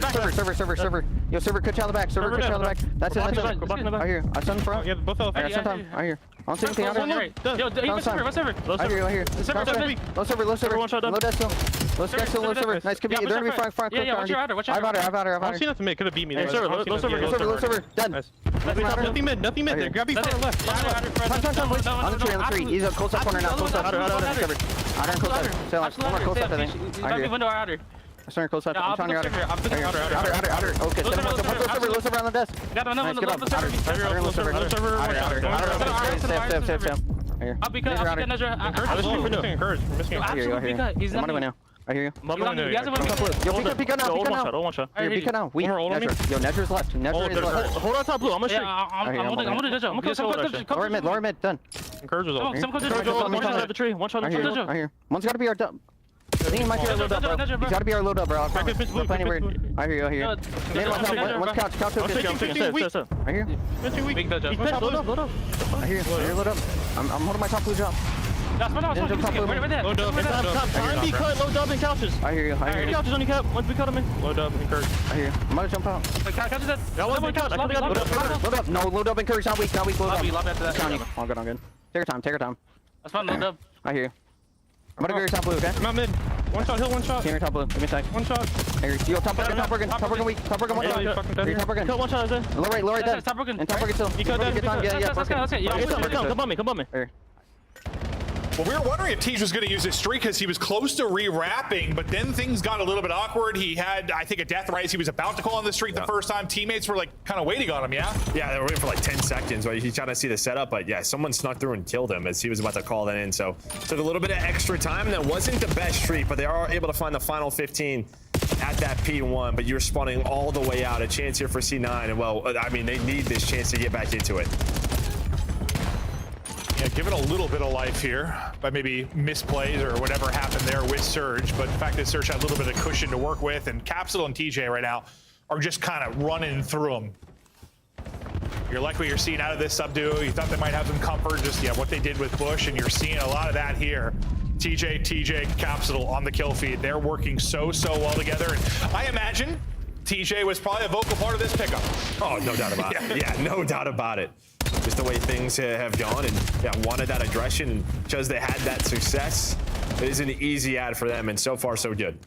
Lead back up to 100, so where that moment of opportunity for Cloud9 to maybe claw back into it, the P2, that evaporates. Now that opportunity is going to be here on the P3, but it feels like we're a break and hold away from this one being pretty much impossible. Cloud9 have got to hold a difficult P3 setup. TJ, I say in the search and destroy, he was so good in this type of situation, picking up that exact player. Then you've had this patience from Surge, right? Like on these splits, you're waiting for everyone to spawn. You find the first kill, and then you kind of go. You're still looking for Nezra here. Is Gwyn's kind of out of this play as he's just sort of waiting, but yeah, just not quick enough, I think, from Gwyn's POV. He thought it was clear from his side, but instead C9 able to hold. Yeah, it didn't even look like he cleared it all, though. No. What was so odd to me. Like, he thought it was clear, but he never actually cleared it. Yeah, not sure if he's always gonna be the one to go first. Yeah, probably the case. What's that? Dude, I swear we casted him here one time with a sniper where he just like waltzed up somewhere with a sniper, like, and we're like, you didn't clear me. There was just a guy waiting in those window. I don't even remember that, but like he had died. And we're like, what the hell was that? Like, Gwen, I think just like blackouts. I love it.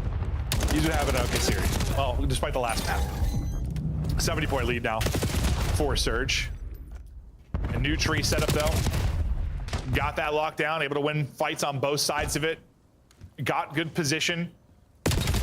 Number 4 in Ocus kind of waiting for his teammates to get forward here, and then he'll find the timing, but it's not going to work out. He goes, TJ reads it. This has been lights out from Surge. Technically, they can win it here with a perfect hold. We don't see much of that here at Tree. I'm sure a contest is going to come in at some point, but every single point deadly right now for Surge. Yeah, that's why they are going, but TJ's just not having it right now. 27 and 13. He's doing it all, picking up the front. He picked up the pinch, as you said, to make sure that they still had spawns. Give that man all the meatloaf he wants. 5 in a row for Tej as he is leading the way. And well, they are going to be about 5 seconds away from closing out this series. Tej has been a monster on this map. 23 and 15. Bunch of big sprees and big moments. 6 points away from victory now. Biding his time. Lunar's earned himself a streak. That'll take out 2. That'll get you out to mid-map and likely seal it. The only guy in a position to stop this will be Ocus, and well, he gets chopped down. Surge take it 3-1. And yeah, maybe not the stiffest competition, but I think you have to feel pretty darn good about your first look with Capsule in the lineup. Yeah, 100%. You win both of the hard points, and I don't know, just fundamentally, their hard points were there, right? Scars, they had some big breaks. They won most of those rotations. In this den, it was just a hot start. Tej put them to bed, no doubt about it. But yeah, it was great to see. And I think a lot of that, again, just comes off of the prior experience with Tej and Capsule. Yeah, T's like, screw these hands. But he probably is, yeah. No, but I'm happy for Tej and Capsule. It was, you could definitely see, I don't want to say camaraderie, but the fact that they definitely had a feel for how they like to play the game. Their pace was on point. I like you pointed out that kind of on the build up to some of these breaks, it wasn't quite maybe like Surge-esque from last year where they were so good at that, but certainly you saw like glimmers of it but that's also the luxury of a lead. You can take your time, there's no desperation in your movement. Yeah, it's hard to compare to Surge last year. They're the best hardpoint team in the game, but that's sort of what we talk about them though, right? Like the patience on their pinches, to groove up and move together, even though hardpoint plays a hell of a lot different this year. This is how it broke down though. Surge up very early. The only real moment for Cloud9 with a chance was probably after the TJ streak, where they maybe could have come back in that P2. Yeah, it was going to be tough on Den. I think if you're Cloud9, you probably chalk that one, and then you kind of hit map 1 and map 2. Just what went wrong in Surge? Like, sort of, I don't know, they looked, that was their sort of their game mode, and Scar Hardpoint, just got to figure it out. Got to figure it out. Nice win for Surge, still in the hunt to try and get that top 10 and get into the play-in there in Birmingham. That'll do it for our first match. We got 2 more to come, a big one in our next set. Des, talk to us. DreamHack is just around the corner, and with 2 wins, Vancouver may be booking tickets soon. They get a clean 3-1. Allie, we predicted this outcome. We did. Nameless, you thought Cloud9 could pull off the upset. Where did they fall short today? Yeah, I just heard Clint and Joe talking a little bit about, how, Vancouver playing slow on their pinches and having some good breaks. And, watching from the C9 side of things, like these guys are trying to get into these like good setups, but not being active on rotations. I think, for them, it's a learning process, and they're like, okay, we need to be a little bit more controlled, but can't lose like what got us in position, right? Like make plays on rotation, be a little bit more aggressive. It's a fine balance. They don't have it yet. Allie, speaking of making plays, TJ was doing that at 2.0 in our game 4. Let's take a look at some of the highlights and walk me through the Surge dominance in Hardpoint for the game 4. I mean, it was really fundamental, I think, for the Vancouver Surge and their hardpoints. In this series specifically, it just looked like they were all on the same page. Look at this, though. They knew how they wanted to approach it. You went all the way around, Al, and got all the way up Dojo before somebody engaged with them. So it looked good to me, but it's also like Like no other team's playing it like that. You gotta watch the back. It's definitely like you felt the difference in team gap a little bit. I mean, you've got veterans on the side. TJ's been around for a hot minute. A team like this, yes, he should pick apart. He should go on 9 sprees. He should go quadruple positive. So for TJ, really good series out of him, especially when usually he's known for his search and destroy prowess. He's able to put that into the respawn. My hopes aren't too high for Vancouver Surge, but I'm happy for them to have the win moving towards Birmingham. Den or Scar, what's their better map?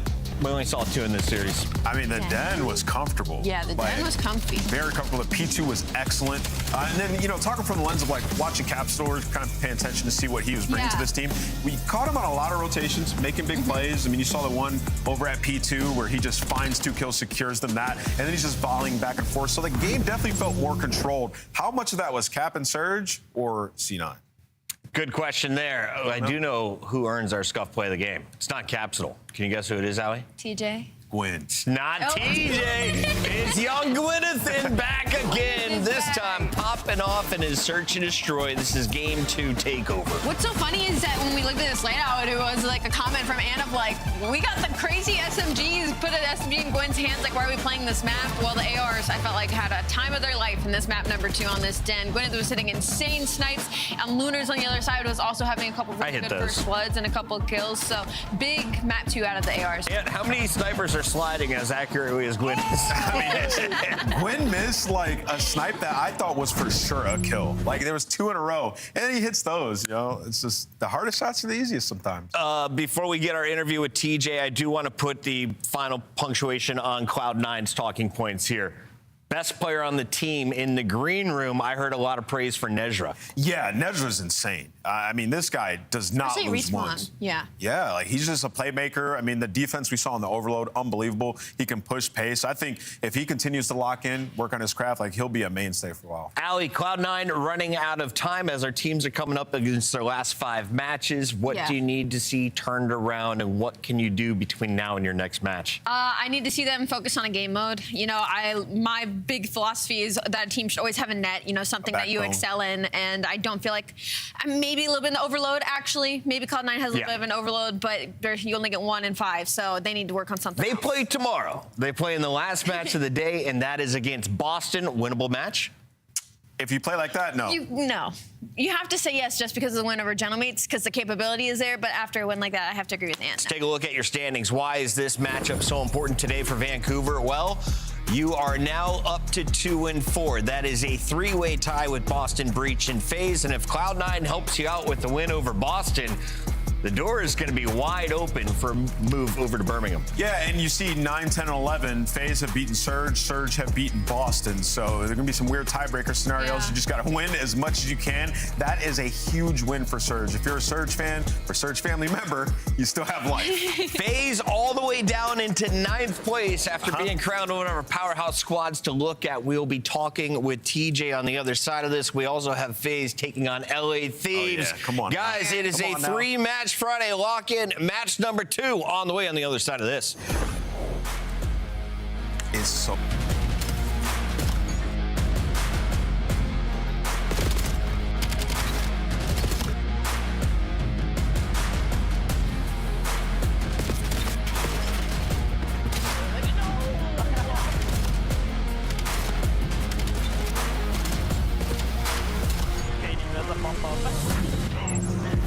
Scuff, official controller of the CDL.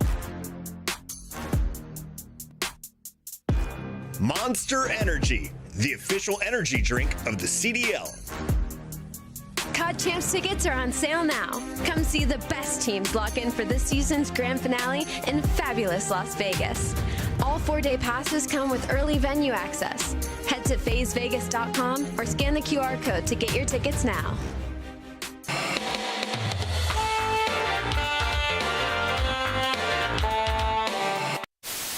They needed me out. One low. Bottom's egg. He's timing there. Bottom's egg. Bottom's egg. Bottom's egg. Oh shit, my bad. Oh, hold up. No B. Go to Marcus. One low dirt. Yeah, low dirt. I just trolled the bomb. He's far right. Backing up. Yeah, he backed up. Bombs out because I'm pushing big right now. Last one pushed our dirt.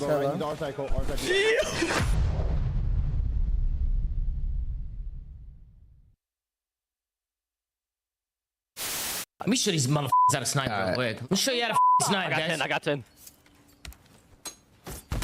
You got? Oh, I'm so dead. Who's getting in my way? I was gonna try.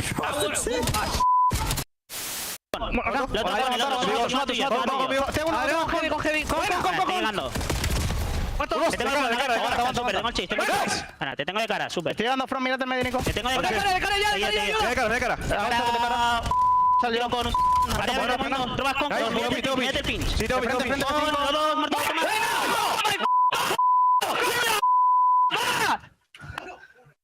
Vaya, Ice. No tienen comandante.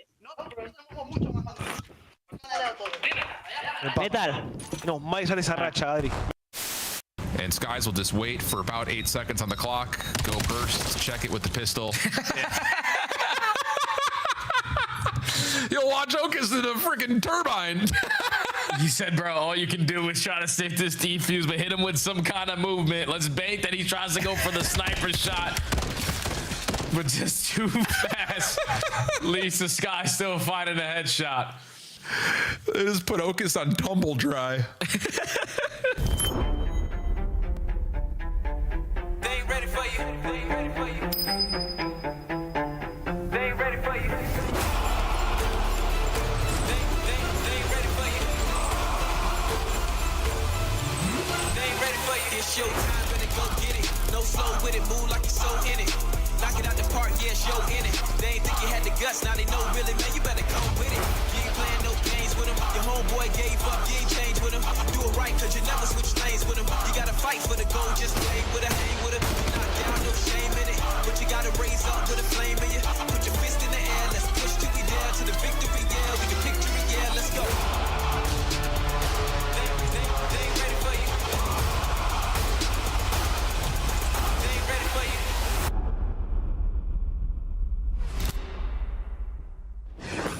At COD Champs, the fun goes beyond your seat. Welcome to Vegas. If you're in the starter ranks, you gotta slide over to the iconic Vegas sign for a quick photo. Then drop into the playground made for adults. And then go swimming with sharks at the Shark Reef Aquarium.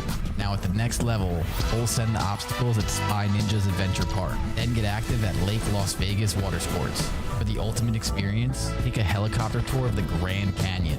Then jump off an 800-foot building at Sky Jump. And that's how you make your Champs weekend unforgettable.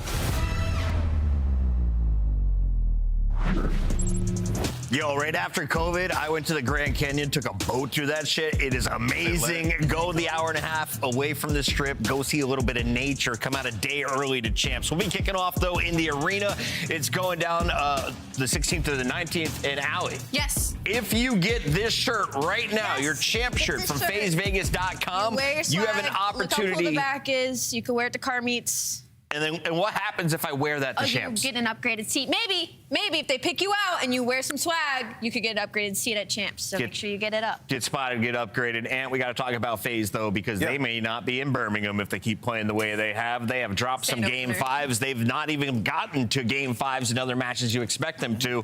What is happening with a team of 2 and 4? We take a look at the home of Faze Vegas. This is going to be a blast as we head to Champs. Before we dive in with the roster, let's talk about how awesome this city is. Yeah, I mean, first of all, the city's awesome. Every time we went there, it's been one of the most incredible events we've ever had. Yeah, and if you can't tell, this event, we are hyping it up from the start. It is going to be jam-packed. Get your ticket. Check out FazeVegas.com. Bring your sunscreen. It's going to be really hot. Direct access to the Michelob Ultra Arena is one of the best parts. If you haven't scanned that QR code, do it right now. There's an aquarium on site. I'm going to touch a shark. Lots of restaurants. It's close to the airport. And if you're real lazy, we got a lazy river next to the wave pool. I'll be in there. Yeah, I'll be a lazy river. Okay, they said we're going to talk Vegas, but I don't know if they want like more Vegas the city or Vegas the roster. It's a very vague Vegas conversation. Where do you want to dive in? Yeah, so a lot going on with Faze, right? Obviously, they have a great major one. They come into this split. The search drops off for them, and then 0-4 the last 2 series. I mean, he's never going to be the stat stuffer, but I will say a little uncharacteristic. He is the lowest damage to lobby back-to-back series, and obviously heavily negative. So you need a better performance out of him in particular. And you can see they've lost 3 straight as well. For them, I think one key thing though is they always had the backbone of search in the first split, and for them, particularly on their attacking rounds, have gotten way worse. I mean, they went from 80% of their winning their opening duels on attack down to 40%, right? So that's a huge difference, and they're losing a lot of S&Ds now. So I think that that's something that they could focus in on and improve and maybe get back to their ways. And it's tough when I have to go expand on that, because when I look at stage 2, 0-4 is actually 0-4 in attack opening duel win rates, where you look on the flip side, LA Thieves is one of the best conversion teams in the world when it comes to search and destroy. That's why it's still such a strong mode for them. 3-2 in that game flow, but obviously their strength is going to be in that hard point. 7-1, 5-0 on map 1. That has been their backbone. And looking at this map set, it feels like these two teams are really going head to head. It feels like they're Scar. So Faze are playing their worst hardpoint, which is Den. Blackheart, they got beat 250 to 107 on. Yeah, but they played a lot of Blackheart, so Faze feel comfortable there. The Den is bad for them. The Scar overload, Faze's worst overload, and then Scar S&D, which they're 3-5 on. They continuously been losing. 2-4-5 is for Faze, essentially. Yes, I mean, for Faze, this isn't an ideal map set, but you got to try something, switching it up. It's pick 'em time. Rosalie, we're on fire. Yeah, go ahead, show me the way. So good. Where are we going? I'm going LA Thieves today. You just made me real nervous. Now I look like I'm copying you. It's fine. We're locked in. Yeah. LA. I'm going LA. Thieves. Ant? Yeah, I'm going to go with Thieves as well. Really? They're No, top that's 2 shocking. seed right now at a 4-1 record. The fans agree. Vegas, it's time for an upset. Let's get spicy. Our casters are locked and loaded. So's the match. You don't know that, Chris. You don't know that we're locked or loaded, but I can assure you that we are at least one of the two. My name is Miles, and this is Chance, and we are indeed locked and loaded for this match. How you doing, brother? It's going to be a good one. I can't believe that down the line, nothing but LA Thieves picks. No mistake, a reasonable decision, but just seeing Vegas struggling in a qualifying stage, or like the Faze boys, rather, atypical experience. I'm not used to seeing Simp being on a team that's a 2-4 record, struggling in this moment. So, yeah, I mean, listen, you're LA Thieves. Beat those guys and beat them down. Kick them while they're down. Why not? Get some extra CDL points. This is a match where both teams are going to be playing with some ferocity. We like ferocity here in the league. The LA Thieves, as Chris stated, have a lovely standing thus far in the run towards Birmingham, that 4-1. And a hot hand. They are indeed looking strong. They are indeed looking strong. The map 1's in particular looking good. And for FaZe, a bit of a test. They've had a rough run over the last couple of games, Chance, and I think for them, this is going to be a wonderful test. This is a top caliber team. This is a squad that should play up to the level of their opponent. We're about to find out in a big way. Who's bringing the goods here on Den? Not a good looking map here for the FaZe boys. And with LA Thieves regular in the map 1's, Chance, I mean, surely this is a 1-0. Surely. I mean, keep in mind for LAT, all of the teams, they've been like starting at the bottom of the bracket or like the CDL standings and working their way up. So this is one of the toughest tests they have had. So their 4-1 record does look fantastic, but I mean, FaZe expectedly should be more difficult conversation. The record just does not prove it. Already a lovely dance here by P1. Little tussle back and forth, it ebb and flow, but right now it is all ebb, no flow for FaZe Vegas. They've taken a couple of big hits and they've lost all the opening time thus far. There's a decent chunk still of P1 yet to battle over, and already on P2, Scrap heads up play, making his way through the outside. Neem's run comes to a close. 104, now the battle for spawn for New. Simps on it, big win with the Dravik. Oh, I mean, listen, there's still 10 seconds of scrap time, so that's a P1 where LA Thieves collect half of it and get Neem off to a hot start. If you're LA, this is exactly what you're looking for. FaZe, though, full setup around the new time. Finally able to get a few of these seconds on board, and they got a good setup as well. So much so that Hydra, he's going on the fullest of pinches to try to break this one down. Here he goes. In on the front line, gonna be a Beezy. Couple now draws to the side. I'm nothing with the Jaeger. Trades are in, trades are bad. On the back spawns now come the LA Thieves. Are we ready for the fight? A Boozer, not quite there yet. On a 04 through the front. As again, we are going back and forth. Hard point to hard point, but the Thieves just have a taller step ahead of them. Yeah, and of course, if you're Hydra making a play like that, you only get one chance to get it right. You have to deliver. He does. LAT, instant break. They're able to get her, at least after those first 17 seconds. And now you're playing bully ball. FaZe going to be forced to rotate as well. So they took a long time to orchestrate that pinch. But when they walk away, they collect more time than FaZe. That is back-to-back fantastic kills coming through for LA. Lovely stuff. Over to P3. Ian was alone for a second, and now he truly is alone, but that's a good thing because it's literally him. No one there for Faze. Vegas upper in position right now, and Thieves from 1 to 2 to 3. So far, so good, but that 3 is going to be a 3 down right now for LA. Scrap trying to pull something back here as the attack now towards New continues, and Faze finally first foot in the door. Yeah. They're going to be worried about a lot of things. Maybe not worried about Simp as he's able to pick up the 2 Ps, but Abizi gets traded, and there you go. The first sort of push from LAT. Well, it's shut down. Simp continues to fry, by the way. That's going to be a 5 spree for him. He gets to be the roaming slayer. He gets to feast. He's feasting right now. We might have to undo a button on the genes of the Phenom as he's starting to get full. Who's up next? The Beezy, your old pal, gives him indigestion. That is tough. Great attempt, though, on the break here with the final 15 seconds of P3. P4 is now up and ready. Thieves on the attack towards New, trying to clean out the back. Let's go for a listen in. Cross couch, one's mid me. Go. What's mid on me? 04. 04 mid on me. We beat them. I have your server. 04 mid on me. I don't know on me. 04 mid. I don't know. 04 mid. I don't know. Split on me. Nice one. Last guy was Outer lane down. I can't see him. Last guy was Last guy was Go to be left. Go to be left. Three left. Give me one. I'm horseman your patio. Yo, patio on me. I blew. Boozer, one shot. Yo, I'm playing deep. I'm playing so deep. I'm playing so deep. I'm playing super deep. They could come through blue. Yeah, I spawned here. One's gonna go. Yo, top blue. Top blue. Your horse gonna low. One back left. One shot. Back blue. Like one shot. One more tap me. Back battle. I'm one shot. He's soul dragon. Nice. Don't need to think. Bump in front. Yeah. I can help you I'll mid see him in. top blue. I'm looking out. I'm holding outer. I'm looking out. Low map the bullet. Nice. One hill behind me. I can't tell this. No one outer. Get the back. Outer is on Not weak. Outer. I'm on the back. I'm gonna go ahead and left. One's in front maps. One's front On the maps. tree dead. I'll see his back maps. Front maps. Front maps and then server. He's still on server. What's left of me? And then one on new. What's left of me, Sim? Yeah, I'm gonna go to defense. And then on new. Or Sim, make it. I spoke up. Who's make it? Alright, he was Whoever's on goal, you have to play. That couch is dead. One shot in We're front. coming from. Yo, he repitched top blue. Repitching that. Nice, that's one. Low time. Low cash. Couch is dead. Nice, let's see. I spot top blue. Running at you. Back running at you, captain. Yo, on top. Nice. He didn't chop me. He just I stayed spawn down. back couches. I spawn back. Could be. In couches. He just stayed. He went out. He ran back out. Okay, 30 here. It's just slow down here. Yeah. I'm near time. 25 here. I spawn P2. So for couches.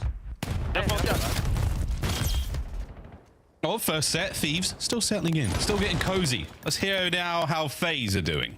Go. Hey, what's up? What's dead? I'll play low. We can play low. One here. I'm Beacon on me dead. In the back, near him, half. He's square. He's square. I'm charging you right now. Yeah, he's square, man.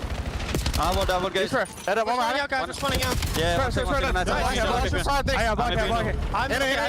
Hey, help, Bill. They're both from Deep outer. You know, 1 HP. Nice. 1 HP enough. Nice, good. Yeah, keep me. Last one time. Let's together. I'm up looking. I'm out there. They might spawn mid. Somebody come and get time. Hey, watch your phone. You got that.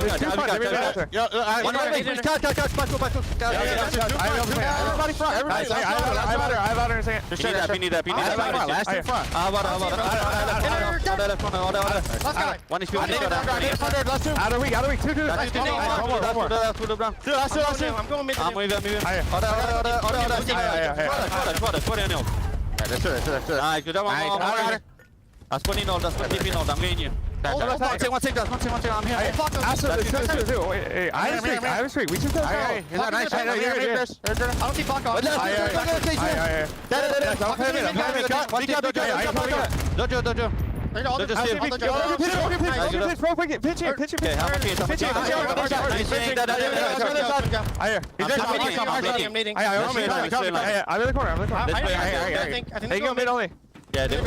I'm gonna flank mid, okay? I'm getting broken now. Okay, hurt. 3. Nice, one more. Left mid. I'm here. Outer. Give me out. Go outer. One is Inner weak scrap. Big again. We flipped this one. Hey, there's 2 on hold. Yeah, that's fine. What's my P2? There's 3 on hold. Okay, I'm on Dude, there's 2 hitting Dojo and then 1 ult. Above you need that. Turn up. One is speed up. One is speed up. Well, Chance, a very different look at 2 listenings. What do we make of them both? It must be nice to have Simp on your team. Most kills, great comms, most time in the hill. You couldn't ask for anything more. Now, if you're a Faze fan, asking to lock down these back spawns, draws it though entirely overwhelmed. LA Thieves, 4 players now sitting in the lobby spawn. We're gonna be banging out through the front. That's okay. Well, Boozy gets 2, Boozy gets 2 on the other side, and Simp loses the battle for the back line. Draza now trying to pick up both fronts. Can't do it. Nice attempted break here from the LA Thieves. Push those players out, grab some of this time, because you need it, boys. You are down. Going into the next hardpoint. Great stuff, though, from Faze. What a comeback. Yeah, we've seen a lot of teams. C9 is doing it. Hydra did it right there, really utilizing those outer rafters by the tree hill as well. So gonna add that to my gameplay as LA Thieves. Well, stop the bleeding for the comeback, and it maybe even are gonna take the lead going into new. I think the expectation when it's a Simp versus a BZ kind of battle, it's gonna be a tight one. We are in it for the long haul. Dead even game as we go into the 3rd set of rotations. Third's on. Here we go. Thieves once again on the rotation into new first. The first bit of time going their way. Hydra with the kills. No one quite able to get that break just yet. No one trying to get it close enough. 3 dead instant. Thieves are up. Yeah, Scrap kicking it off as well. That's a 5 spree, and Draza wants to stop the bleeding. This is the 2nd P1 Hellstorm we have seen of the day on Den. First one entirely ineffective. This one looks to be golden. They had the back spawn secured. Nian does get one before he falls, but nonetheless, Faze use it. Faze get right in the time, and Hydra rips them right back out. That's disgusting. That's not what you wanted. It was looking so good, and the Hydra 2-piece doesn't help now. Good look for the Faze, though. The boys are in the back line. They managed to get in towards P2. Once again, Niam now through roofs. A 1v1 on that side of the map just comes to a close. Niam walks away with 2. Unbelievable. 04 now sent in to finish the job. Does get it done. Eyes to the rooftops now. Here come the Thieves. Yeah, well, Faze are nice and stable. They got the P2 set up. They got bodies in and around the time. In the last go-around, this is where they made their difference. This is where Simp went crazy. Bounce 04 on the front line is zapped off the map, and Scrap able to give you 2. They just run them down and jump down their throats. That is a quick and easy break. 1 LAT needed. Unbelievable. 202 and climbing. Thieves, full control. Attempted attack now from Faze Vegas. 2 through the side door. They bang their way through. Massive kills from everyone. And what a palaver. Unbelievable team kills. LA Thieves. It's red on red action. Faze with the hard point and 30 to go. And now you gotta break down the pace. You get bullied back like that. You gotta hit the reset button. You're looking to play keep away and chip away at this time. Hydra, good for 1, not good for 2. It is Simp for 3 and Simp on a 5. He pops off when he need him to, and he's gonna win your rotation as well. He just filled it up. Another big spree. He tags Hydra back for the old 2-piece earlier on P1. Abuzi now through mid, trying to get himself towards the 3rd hard point here of the 3rd set, and Hydra with another 2-piece. Disgusting work. Scrap now with the offensive usage. Here are the Hellstorms. Is it going to catch anyone out? It's going to slow down the hit now through that left-hand side of the map in a big way. Splash, no kills. Right-hand side open. It's a 2-2 flank. Yeah, huge pinch coming through. This is a wild mini-map to try to read as well for these players. A delicate moment to deal with. Niam kicking it off right. He gives you 2, and that simplifies the map. You just look Dojo. It's the 1v1 for time, and Scrap takes down Draza. LAT with the edge. 1v1 for the bread, and now the lineups. Oh, Abizi gives you 2 magnificent kills. The remaining members now through Dojo. Here we go. It is not going to happen. The LA Thieves, they've got a black belt in holding P3 right now, and they are running it. Final few moments and a wonderful contest. Scrap with the cleanups. We're still keeping this together. The hard point will go to new, and Faze are there by tree again. Yeah, listen, it is a huge advantage for LAT with this kind of lead. 1 good break they're in. The lifeline, though, is the rotation. Faze have all 4 players nearby. This is the question. LAT, you break, you win. Will they overwhelm the defensive hold now of Faze? It's, again, all through the server room. 04 on the pitch. Picks up a big one. Trays out for a front. Draza with a 1 pump gets it done. And the hard point remains Faze.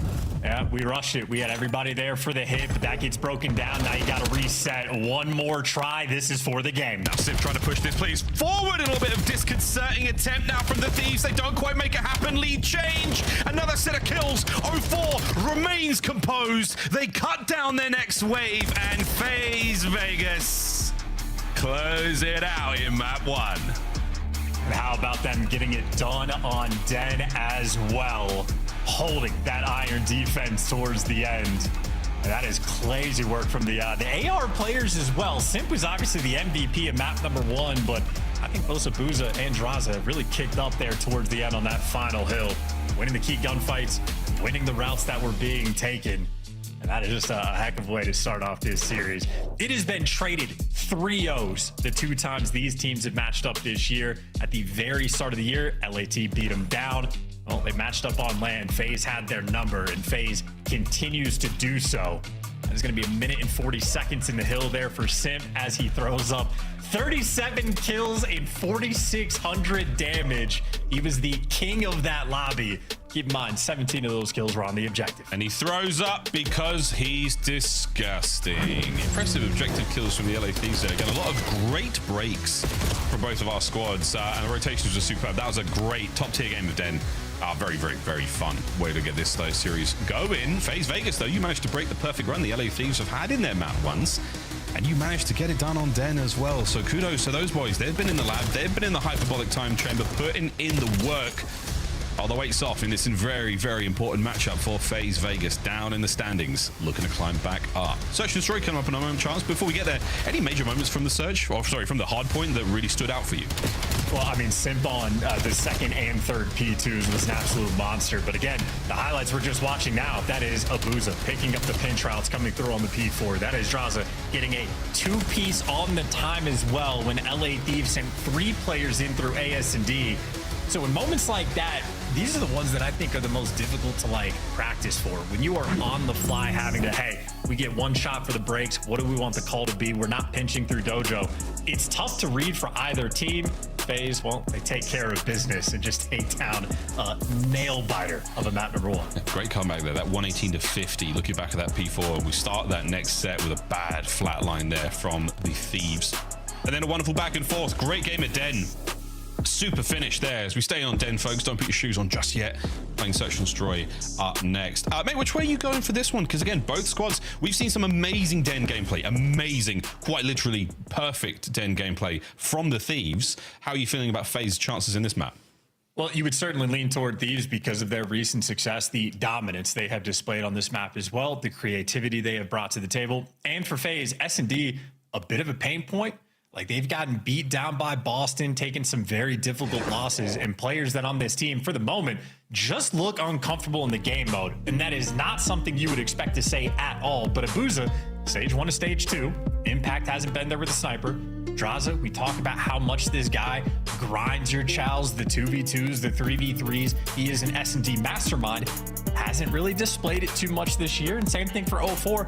Incredible playmaker, but in Search, we're just waiting for them to level it up. So I think for this team, it's the focal point. It is a clear cause for concern. You're looking at how they're going to do in the maps 2 and map 5. Certainly on Den, it's a square-up battle, but I just know Faze, you're wanting to see them display a little bit more playmaking ability, a little bit better on the teamwork front. Good luck, lads. Have fun. We'll see how that goes. 4-1-4-0. Again, the records are fantastic when it comes to Den Search and Destroy. It's the recent form. It's the questions around, you know, playing against top dogs. That's the sort of state we find ourselves in. But hey, as far as the season's gone, both squads looking good going into this one. We should be in for a treat again. A new Thieves with Neum here in the roster. That's going to change things just a little bit. Fingers and toes crossed for what could be a very, very good game of S&D. I know both teams have got it in them. And Sim seems to be back on form, which is a wonderful thing, again, to see here on our mobile devices, mostly, as we watch the league. Charles, thoughts about the Thieves going into this one? I mean, again, high expectations. They're going to be very confident on Den, even after that map 1 loss. And excited to see just like the decisions making for both of the attacking teams, because LA Thieves retakes on the A site, on, like defensively for these guys, absolutely on point. So if you're able to trust yourself to give up a site, play for the retakes, it just opens up different options to play around with on the map. So I think LAT, good amount of tools they're going to be dealing with. And I just know Faze, they've been dialed in all week waiting for this matchup. And Sit versus Abizi and S&D as well. It's a strange thing, but doesn't get too much better than this. It is an amazing thing to see. Again, casting the Infinity Stones across the galaxy was a very bold move by the Faze boys, but it certainly has shaken the league right up. Big man Abuza, the sniper for FaZe. We'll see him put the big gun to the test here. Wonderful to watch him at work. And on Den, no doubt those opening breaks have been delightful, whether he's going towards that dojo side of the map, whether he's sniping through Broken. This man's done it all. Not this round, though. M15 out. Mid-map, all his. We're chilling. LA Thieves, they're jumping off the map. Some type of player issue, controller issue, side issue. God only knows, but chalk it up for the first round. But yeah, not too much discovered. Maybe the B hit is a little bit of information there for FaZe. It's the A retakes for LAT that have consistently been on point, but it's really easy to plant the bomb when there's no one there on defense. Astute observation, my friend. I take that back, Miles. I play in a bunch of diamond lobbies. Turns out, even when the site is completely clear, people are scared to plant. I mean, people are worried about planting bombs. They don't know what's going on. They've got no experience doing this before, especially the diamond lobbies. They don't know what's going on. They're worried about blow up in their hands. That's not how it works, guys. Lay down, hold a button, press it. Plant that thing. Make the rest of the round a little bit easier for your teammates. We'll find out what happens in a sec, folks. Again, we just had a slight lobby issue or a player issue or something, an issue of some regard. Not going to be a fast reset, get the Thieves back into this one. As they're smiling, they're happy, they're ready to go. I think they're kicking themselves just a tiny bit after losing out on that first map. But again, a hard-fought battle, a good fun one. They're on that Den Hardpoint. There are all sort of crazy feels about this one. I mean, I'm just excited to watch these two squads go for it. But this is the biggest surprise. It's FaZe being a 2-4 so far. Many squads above them. And again, a hard-fought run in on towards Major 2. Every team having to play each other has made this to be a longer qualification process, but a very spicy one indeed. But to see FaZe on the precipice of not making it or of being in the play-in situation for Birmingham, very spicy indeed. No doubt that could change over the coming weeks, but every single match is an incredibly important one for every single one of our squads here in the league. And it's going to be fun as well, because while they have a 2-4 record, you know, Simp and the player can starting to get active, bringing out a little bit more energy. And in this matchup, he has been dominant as well. But we're talking about the past, now we can talk about the future. Upcoming matches here for these teams as well. FaZe, well, had a bit of a mixy start, right? Lost to the Falcons, and the loss to Boston. Definitely going to be a pain point, but then after the fact, you're playing either some of the best teams in the game or the teams towards the bottom. I say for FaZe, this stage has been a roller coaster. Oh yeah, man. We're talking a serious roller coaster thus far. The last, February and March, not superb. We'll see what's going to happen now. And for the remainder of those next 4 games, yeah, it's either the best or the worst. We're going to find out. Yeah, a lot of excitement here in the road up towards Major 2. And a little birdie tells me that something happened in Scum's chat a little earlier today. Draz is saying it's going to be a quick day. Enjoy it, boys. Hey, we're getting into the search and destroy. He might be a man of his word. I respect the confidence. The amount of bad juju I feel like we have seen in the Call of Duty League where people talk trash and immediately eat their words. I mean, Draz's introduction to the CDL, Exceed trash talked him, and then Draza got the immediate clap back. So I just think it's a scary thing to talk trash like this, but they got the map 1 win. Maybe Draza is going to be the guy trying to break the mold, deliver on the goods. But if I'm anyone else, I'm terrified to talk trash. It's like Dylan Envoy. Talk trash about Challengers players, then a full team of Challengers players can't even beat them. So like, it's just, you can't do it. It's so risky. Don't do it. Just don't do it. Hey, is it going to rain today? Don't do it. Don't do it. Shotzi was possibly the greatest trash dog of all time. That led to what, the 0-18 spree? I mean, look, dude, look. Just sometimes they say if you don't have anything nice to say, don't say anything at all. But also, talk your ish, King. Talk your ish. See what happens. Roll the dice. Find out. Find out. Nearly ready to get back into the search, lads and ladettes. Hydra got something on his mind. Abeezy, what a good listener he is. Oh, actually, this is a fun one, Chance. Double-digit kill leaders. Big Man Lair atop of the board with 8 10+ kill maps. That is very impressive. I mean, yeah, you know, not to be a nitpicker here, Miles, but earlier you're talking about Sim being back on form. Dude, he never left. He's been one of the best players in the world, quite literally, since he set foot on the main stage. Every single year, he's towards the top. A bad year for Simp is where they get a handful of second places rather than actually getting wins. But yeah, I mean, it's direly godlike. Yeah, I think every you're referring... mode, every situation. Yeah. Doesn't matter. I think you're explicitly referring to the Vanguard year. Like, that was a lot of second places, bro. But again, that was a very lucrative year for those players and for the organization because they got second place loads. Now, speaking of the organization, Faze will be hosting champs this year, folks. Scan the QR code, grab a tee, show up. You saw what Ali was talking about, and if you have to wear it to a car meet, go for it. But if you wear it to champs, you have an opportunity to get a big old seat upgrade, which could be worth far more than the t-shirt is, funny enough. But also, chance those memories, the memories you'll be making at champs, the memories of the experiences you'll be having there, those are priceless. We're going to Vegas for champs. I can't wait. I got Crowders over here telling us, hey, go jump off of a building. Go to I would love to do that. It's a 900-foot drop. Go enjoy the great. Get in that helicopter. Thanks, Crowder. I'm working.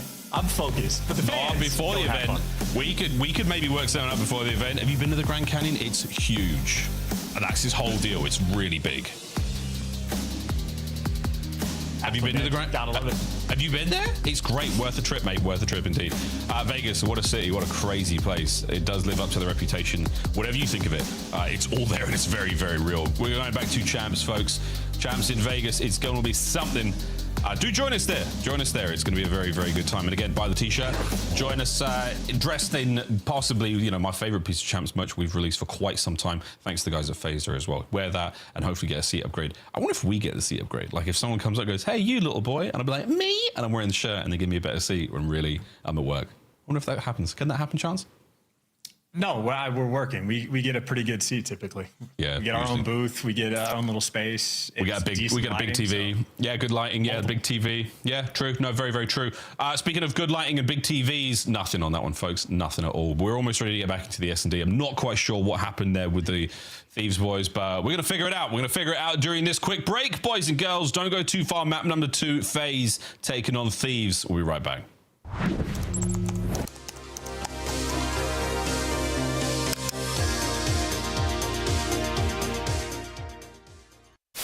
I pitched that we should give one to Boston. Okay. Okay. Boston, let's get nasty long time. Oh! I like that. Yeah, put them on. Oh, and here's mine. Yes. Who's your favorite duo? Joe, you might want to get tested after that one, buddy. You're going to see that dynamic duo take it. Wait, so they were here, Faze, and we were here? Good grenade. Oh, you just ice skated on him. Yo, that was a skateboard move right there.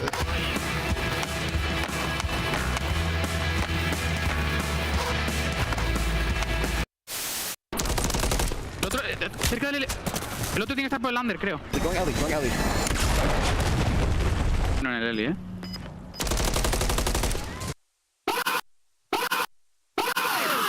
Let's go. Eso es, joder. Bueno, Javi, coño.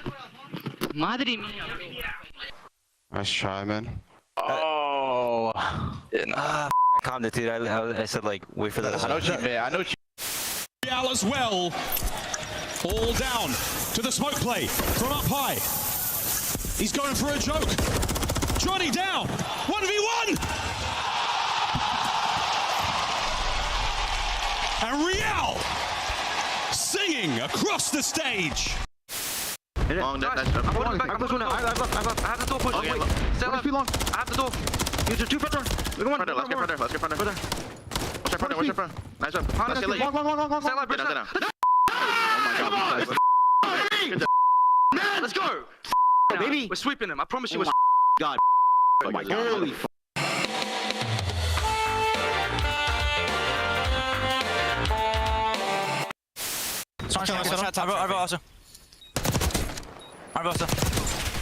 You're better. You're better, bro. I went to like vault door, I think. I've seen this, bro. Oh my God. He's in vault. You're so much better. Bomb. Oh my God. Holy shit. Hello?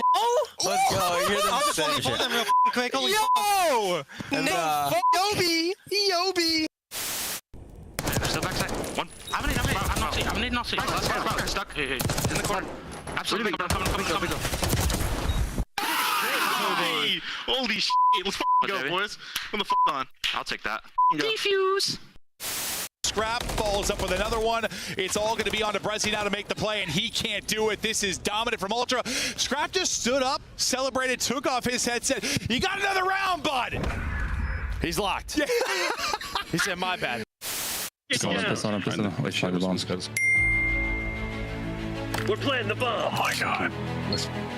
God, ball, come on, give it to me. Bomb is armed. No, I think it's behind you.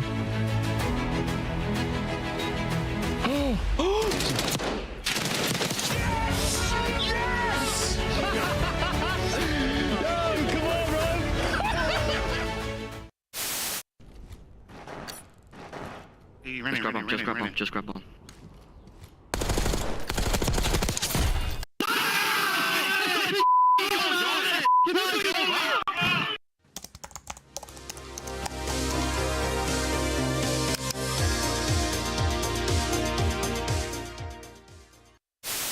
There's more than just the game on the line. It's like, you know, a lot more bragging rights. I think the very first map is the most important map. If you go down that first map to Optic, chances are you're not going to win the series. I think they have like an over 90% win rate after they win the first map, so it just really comes down to that first map, I think. When you go up 2-0, it's really hard to come back, and we're really good at sealing the deal and just closing the... We've been practicing pretty hard and, you know, watching a lot of film and stuff like that, so I'm just fully confident we're going to walk away with the W.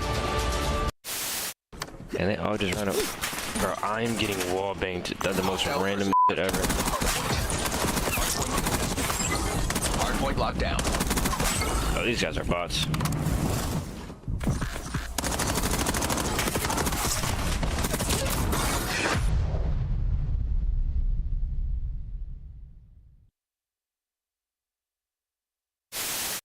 Obviously having a big performance there over at that Train Hill. This guy is looking to finally really pick it up. He's had a few slower maps, but I guess he's finally caught his bearings. Now 16-9 and forcing the issue on the flank. He's inside of their face, as that's going to be 5 in a row. How about 6? It's 6 for Capsidal. He is woken up and erupting right now on the subliners, making 8 in a row. Hands wide open. 4-3. 1, 2. No! Oh no. It's real. Oh no. Oh my god! It's over. That's a G. Definitely no Rocket League. G2 just hooked them. Oh my god. GG, man. He's done. Wow, bro.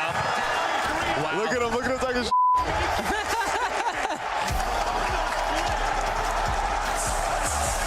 Oh, He said, I run you motherfuckers. That's it. Oh god. oh. That was a breakdown. You know, we knew we were going to come in and handle business. You know, they're a pretty team. I don't know what all the hype is around this match. I mean, look at the scores. I did.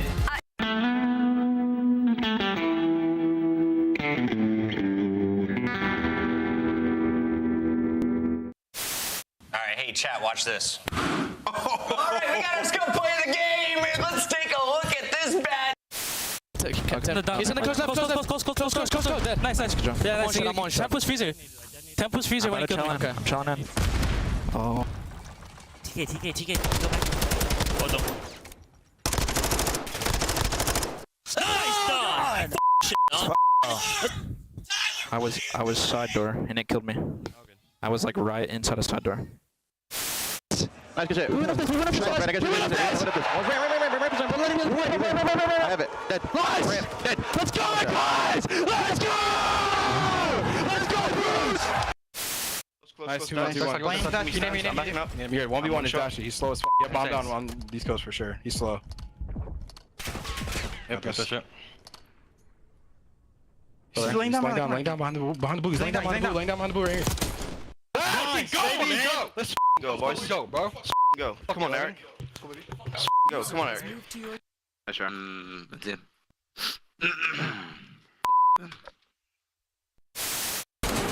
Statue. Je le flanque en fast. Vas-y. Stratégie contestée. Magnifique, encore. Non. L'ennemi a pris le point stratégique. C'est de fonte.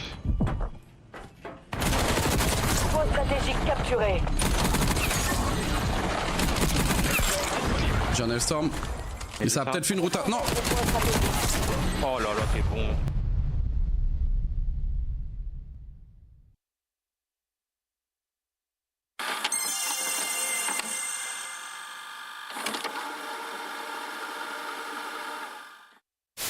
It's going to be a play over towards tunnel. I don't mind this. This is a good play. Making the play. Faze are all Tim just made the play. Long range shots are good for Zip. Faze is going to lose. Faze has lost.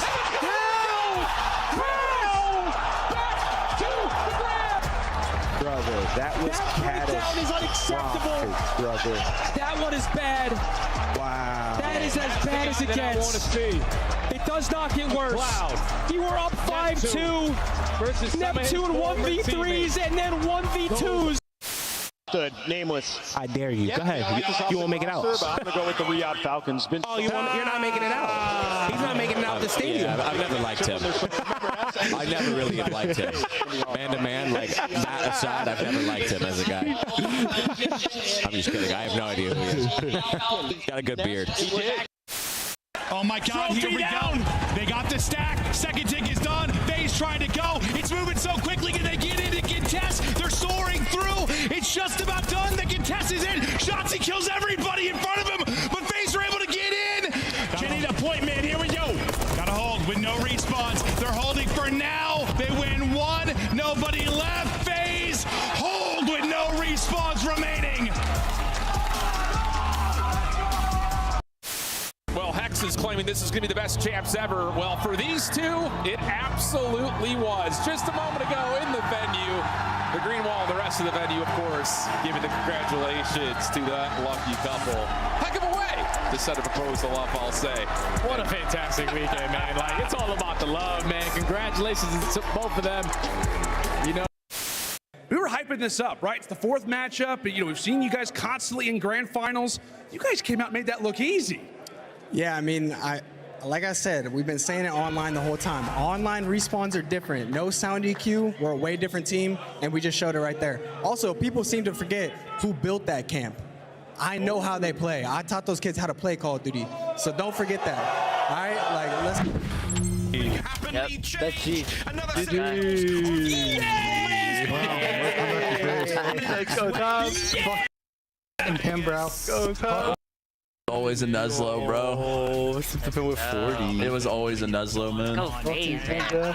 Told you, Octane. It was always a Nuzlo. Can I just say, what a beautiful decision to put those two player perspectives, or former player perspectives, right next to each other. Congratulations to the Thieves on map 1, but map 2, we've reset everything, we've turned everything back on and off again, we've blown in the cartridge, and we have covered the entire Thieves setup in some form of incense. The machine spirit is well and truly appeased. It's about time to get to map 2. and listen, Miles, you're old, so you know what a Rolodex is, right? Jesus Christ. Yeah, I do. When you lose a map one like that, you got to break out the Rolodex, go through the list of excuses and see what you can come up with. So yeah, we're not happy. Actually did have to turn everything off and back on again. So we'll see if that changes the tide for LAT. Unhappy with the map one loss. It's a classic, and it's a dead search and destroy. And again, both teams, if you have missed it, very good at the mode. Both of them, well, 1 and 2, respectfully. It's going to be good. It's going to be nice. It's going to be fun. Scar Overload, look forward to that as well. And Blackheart, let's face it, we're going there. It's going to be a good long series, folks. An exciting one of two of our top dogs, but not in the standings. More on that later. For now, screw it.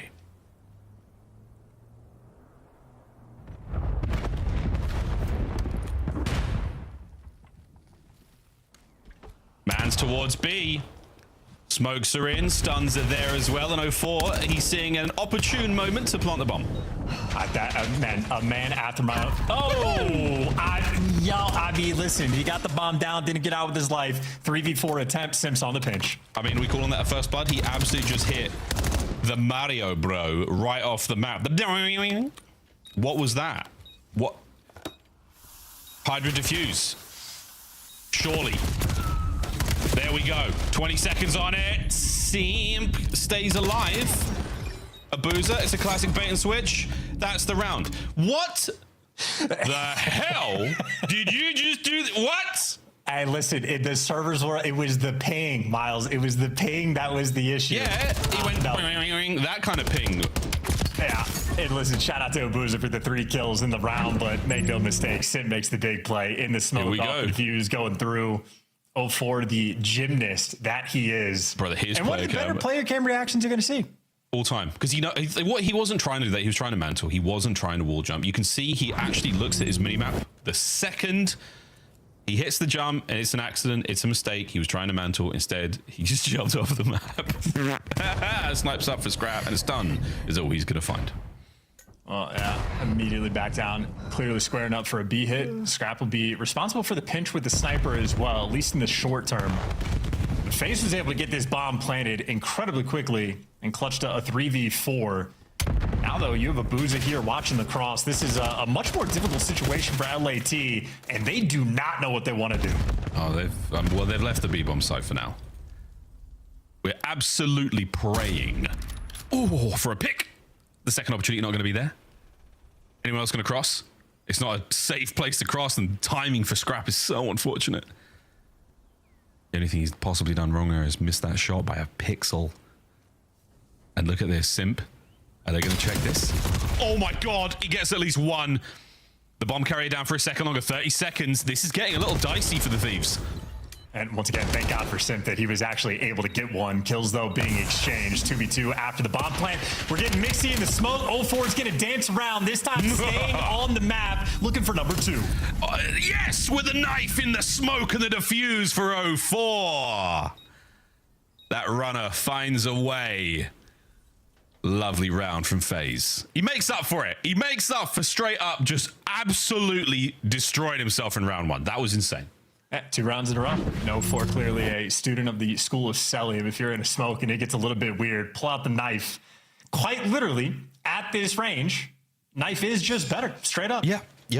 I mean, the technical time to kill with that weapon is near instant. You just have to be in the right spot with it. They're in the dojo. 04 scores first. That's a beautiful 2 rounds as well. LAT certainly a lot more uncomfortable there at the start of it. Opening break not going the way they were hoping for, but credit to the attacks there of Faze, who are now just bullying the middle of the map. 04 straight through. Yep, this is an absurd confidence play, and I love it. Yep, that is incredibly well timed. And he's got the sniper and got out. He's robbed them blind. 04. Heavy pockets right now, bro. You got 2 snipes on the team right now, boys. I mean, this is big. I mean, what are we playing? Combat Evolved? I'm loving what I'm seeing. Big smoke play over the top. Yeah, the lineup to get draws on the inside of the site. And Obuza, you're going to be really surprised when you see another snipe in the hands of the Faze boys. Donk. Out we go. No good on the pistol. 04. Opportunity to slow this down on the pinch. That's going to be the plant. Another sniper to play with here in the round. And tripling up in dojo as well. Faze, they have found their spot.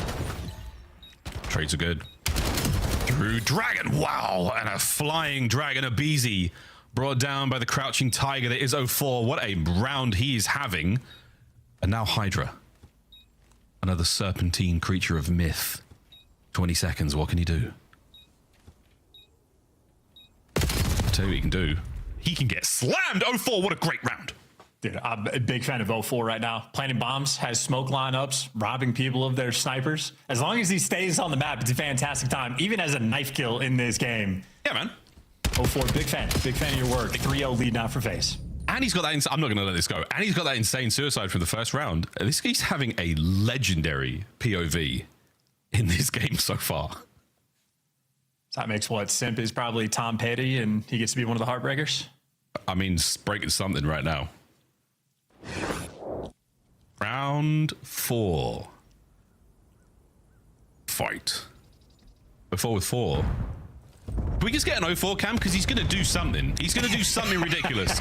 Can we just get 04? It's going to hit the fan in some way, shape, or form, and I need to see it.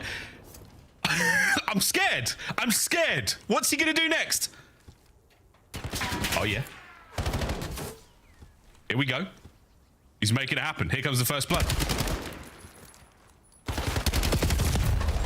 Ah! That's why I'm scared. Here we go. The trades are so good. We should have stayed on Scrap maybe, but either way, 2-2. Bang. Abuza gets it. Uh-oh, that's a problem. 1v1. Neum versus Draza. S&D grinder versus the new rookie, Neum. Taking it to him as well, straight at him. I think Draza had the intel, and he gets out of dodge. And no, Draza absolutely did not see him. Neither player has any information. Wait, no way, no way. Draza doesn't even see him through the paper walls. Now, knives again! And Raz, no intel, and he's playing that one. Cool. Yeah, dude, I had him. Dead to rights. Easy reads. Wow. Challenges players, etc., etc. Faze. They can do no wrong. It's kind of weird. Yeah, I mean, thank God we reset those servers. Yeah, thank God. Huge problem that we're having here. Yeah, Faze 4-0 lead. Unlucky for 0-4, by the way. You went out of your way to Caster's curse him because he got you slammed by a Faze for that first blood. Everything else, though, for Faze, it went great. Everything else. Yeah. I mean, really. Well, sometimes, Charles, you have to test the powers. Like, have I still got it? Have I still got it? Man, on point. Hey, Daddy still got it. Here we go. 0-4. We're not going to look this time around. I wonder if you can wallbang that paper and catch players in the middle. I'm sure you can. You absolutely can. Yes. Yeah. That'd be a crazy lineup. I got to look into that. Yeah, we're looking at that into the lab a little bit later. Before POV was nice for a second. Hydra's managed to slip in between enemy lines, and he's in. And from here, this spot in P2 high 0-4. That's perfect, man. Absolutely. Are we not reading this? Oh, that's why Abuza is a G. Just holds the line, gets the first kill. Scrap. Pushing forward. Trades are good. 2v2. Chance roll. Hydra gets another one. I'll do him alone. It's a clean house, and the Thieves are finally on the board. What a saucy game of Search and Destroy. Yeah, I don't know if Hydra had the intel that Abuza was going to be late pinching there because he was playing top broken, or if that's just Hydra's instincts being absolutely on point. But he did have the flank timed out perfectly. Probably could have ran down towards the bomb and shot a player in the back, but makes a super heads-up play. And I know Hydra is certainly a very scary player. Once he starts to dial in the S&D, he very quickly ascends to one of the best in the world. Granted, only a singular round, and LAT still very much down in this map, but good work nonetheless. Very capable of making a comeback. Well, whether or not FaZe let them do it is the true question. A-bomb site are going to get hot very fast. Defensively, FaZe have found their corners here, so that's going to be a strong defensive position that they're going to give up. And the bomb of Abizi, like, wonderfully patient. And this is a huge amount of information passed over here from the Thieves. Well, they have purchased the real estate of the middle of the map. Question is, what do you want to do with it? You got Neum watching the pinch through the B site, but they've seen really nothing in this round. B is going to be the late call, and they're hoping Hydra gets a free. Buy one, get one free. Oh my word. Well, Abuza's good for at least one. No thighs, no heels, no toes, no nothing to work with, and the frag grenade will barely connect as well. Luckily, he has a Dravik and wonderful game sense. Damn, son, catches the nade as well. Yeah, he's going to be able to get nothing in this round. LAT just playing it too well. Neum looking to close the round out. That's perfect coverage on the play. If he does hit the wall pop, there it is. Great positioning, lovely post-plant setup there from the Thieves. It's 2 in a row. Yep, and all that work at the start of the round pays off. You want to get Hydra in the cheeky spot. You're hoping for at least one freebie. Gives you 2. And enough of a bait that LAT were able to have the man advantage over towards the B side as well, and just overwhelming. So the strats now really starting to come together. Back-to-back rounds where Hydra gets to be the playmaker. Patience, I mean, a moment like that when you don't hear anything for quite some time, you got to start checking corners. You got to start checking the off angles. You got to start worrying about anything and everything. No intel is intel in its own right. Scrap's about to get maybe a bit more than some intel. The smoke is one thing. The fast wrap now from the Thieves is on. It's a matter of time. Oh, and Scrap takes the round into his own hands. First blood. Well, he does get traded out, but yeah, that's a psycho play. Now LAT, you're never going to read this. How quick on the flank, and now Simp left alive in a 1v3, but for no time at all. And that is the type of thing that Scrap is just built different. He is the solo man on the B side. The smoke gets thrown, and he just runs through it to kill the guy off bomb. And that's playing off of what happened in the early round, the very first round phase. It was an instant plant over towards the B side. They haven't faked with the smoke a single time. Scrap makes the hyper-aggressive play, and his teammates follow up on it, capitalize off the pressure perfectly. That's a dangerous play to make. Scrap, one of the few that will make it. And again, buys his teammates, what, an extra 2-3 seconds to make that route through the back. They're moving fast enough. There's enough comms being passed over now. The attack towards the bomb site. Heads up play in a matter of seconds there. It all works out for the Thieves. 3 rounds in a row. Hydra might be looking at first blood here. We might be going back over towards B. There's the smoke. He's out. A bomb site here. Looks like Faze are lining up for this one. They might have eyes. Well, taking it to Simp. Well, I think Faze may be baited by the pressure, stacking up a little bit more defensive on B, and there you go. Abizi rips the longtime duo for the first blood. How many times have we seen that? But now on the flip side, and they've gotten out of dodge. They are playing mind games. LAT trying to bring the goods. LA Thieves, like, what would we do in this situation? Yeah, we'd be fast pinching through B. It's not going to happen. And Faze are not giving up anything either. So they've played it Perfectly timed. Very, very conservatively, not giving up anything just so far, and that's going to be a perfect timing, and that's going to be the bomb plan, and that is going to be a tough retake situation to find yourselves in now, Faze Vegas. It's a 2v4 with the bomb ticking away in your ear. I mean, that is beautiful work. Draws an 0-4. I think there's nothing you can do now. Perfect centering and a cleanup kill there from Draws, but yeah, no hope in this situation. There he goes. Thieves, 4 rounds in a row. Might have to see 0-4 do something crazy to turn it around for Faze right now. Well, I'd say, well, yeah, you cast your curse him into oblivion. I suppose we even said his Honestly, name. my bad, bro. My bad. That moment. But LAT played him like a fiddle. Abizi gets sent in for the first blood. They like back out over towards P2 and literally have the timing down perfectly. That was a 20-second standoff. The moment they start making moves to be aggressive towards the site is the exact moment Faze back down off of it. So they have dialed in the Faze habits and playing off them super well. It's a 4 spree for Nim, a 2 for Abizi, and a 3 for Hydra. And Faze back towards the middle of the map, trying to attack Hydra, but Abizi gets the first blood. Hydra there for the follow-up, and already a disconnected round. Faze are collapsing. Okay. It's the Zaza twins trying to make something happen. Neum, we'll check back on him later. He's got the A-bomb site covered from the outside. Massive wrap there from the Faze, for Thieves rather. Faze have got an open B. They can now arguably just throw this thing down. The way they're running this as well, Chance, I'd be worried about a collat. Thieves were so close to a Draz plant it. You know, you might have taken a little bit too much time. It's all on Abuza now to save the bomb plant. Ooh, he does it. No kill, no problem. Well, happy to get the bomb down. Terrible spot to be in, though, still with the 2v3. And they're trapped inside Dojo, the nade over the top. Will not connect. We'll keep them pinned in. Here comes the overwhelming fire superiority that the Thieves have got. Wait, the trades. Wait, there it is. The final trade.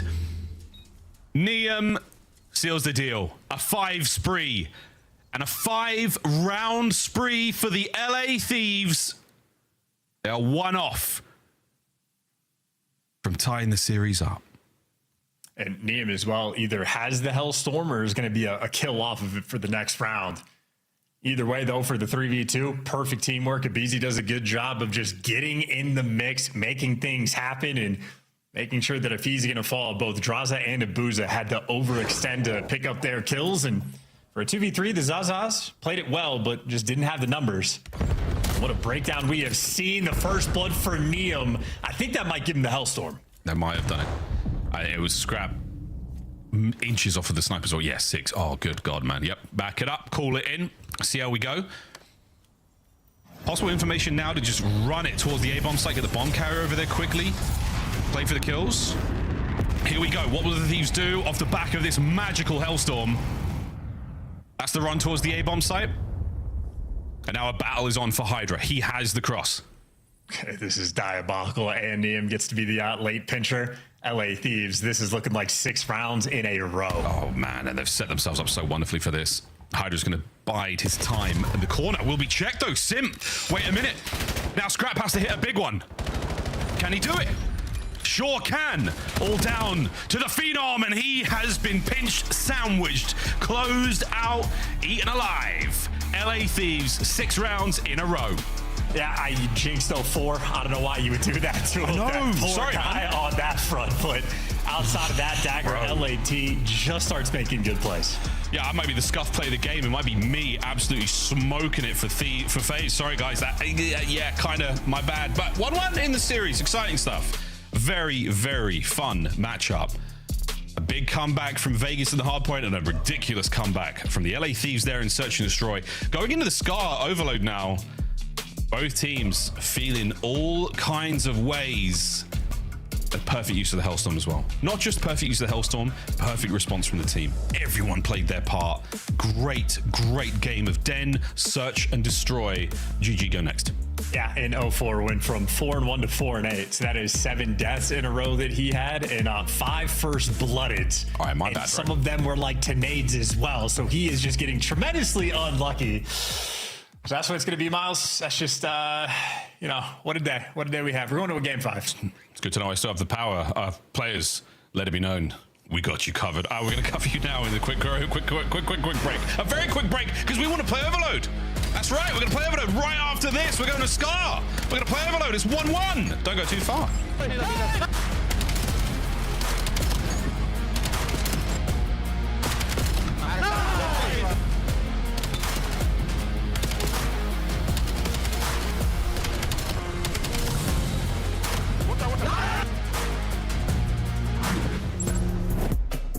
Black Ops 7 returns to the Esports World Cup in Riyadh this summer. Scan the QR code to be notified when tickets go live later this month. Start the season strong with the 2026 Call of Duty League Pack. Grab yourself the CDL operator by scanning the QR code on screen or check it out in the Call of Duty store in-game now. Scuff, official controller of the CDL. LA Thieves, your Major 4 champs. 10 points down. Someone's got to contest. Someone's got to get on it. Abizi going to lunge into it. We are not done yet. Graza's got the help from the top. Graza is in. Faze has got it, or have they? Yeah, hold away. Heretics winning. Holy, what a game was.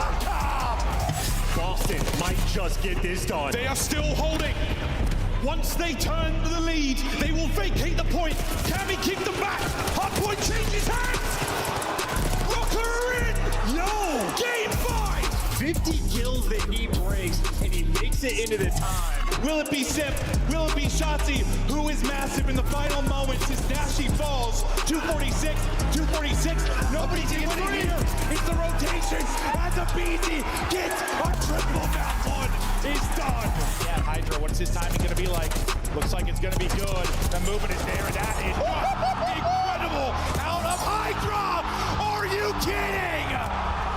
My God, he is special, and he is still going. All 4 dead. Round 1 Thieves. So leave the game. That's a win and a half. Scrap wins it. It's going. It's going. Halfway to the final tick. 2 players here from Faze trying to fight. They're going to drop them.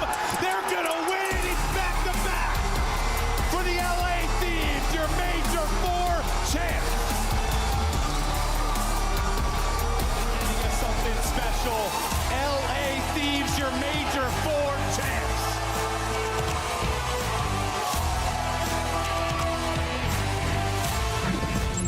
A big victory in our 3rd game mode there from the Thieves way back. And it wasn't a game of control. They won that one chance. And that was our 3rd game mode. And now we go to our 3rd game mode here in the form of Overload. Welcome back, folks. 1-1 in this very exciting series between our 2 squads. And I don't know where we're going here, mate. But I can tell you one thing, though. The numbers don't lie. The numbers have given us one hell of a talking point going into this matchup, Mr. Chance.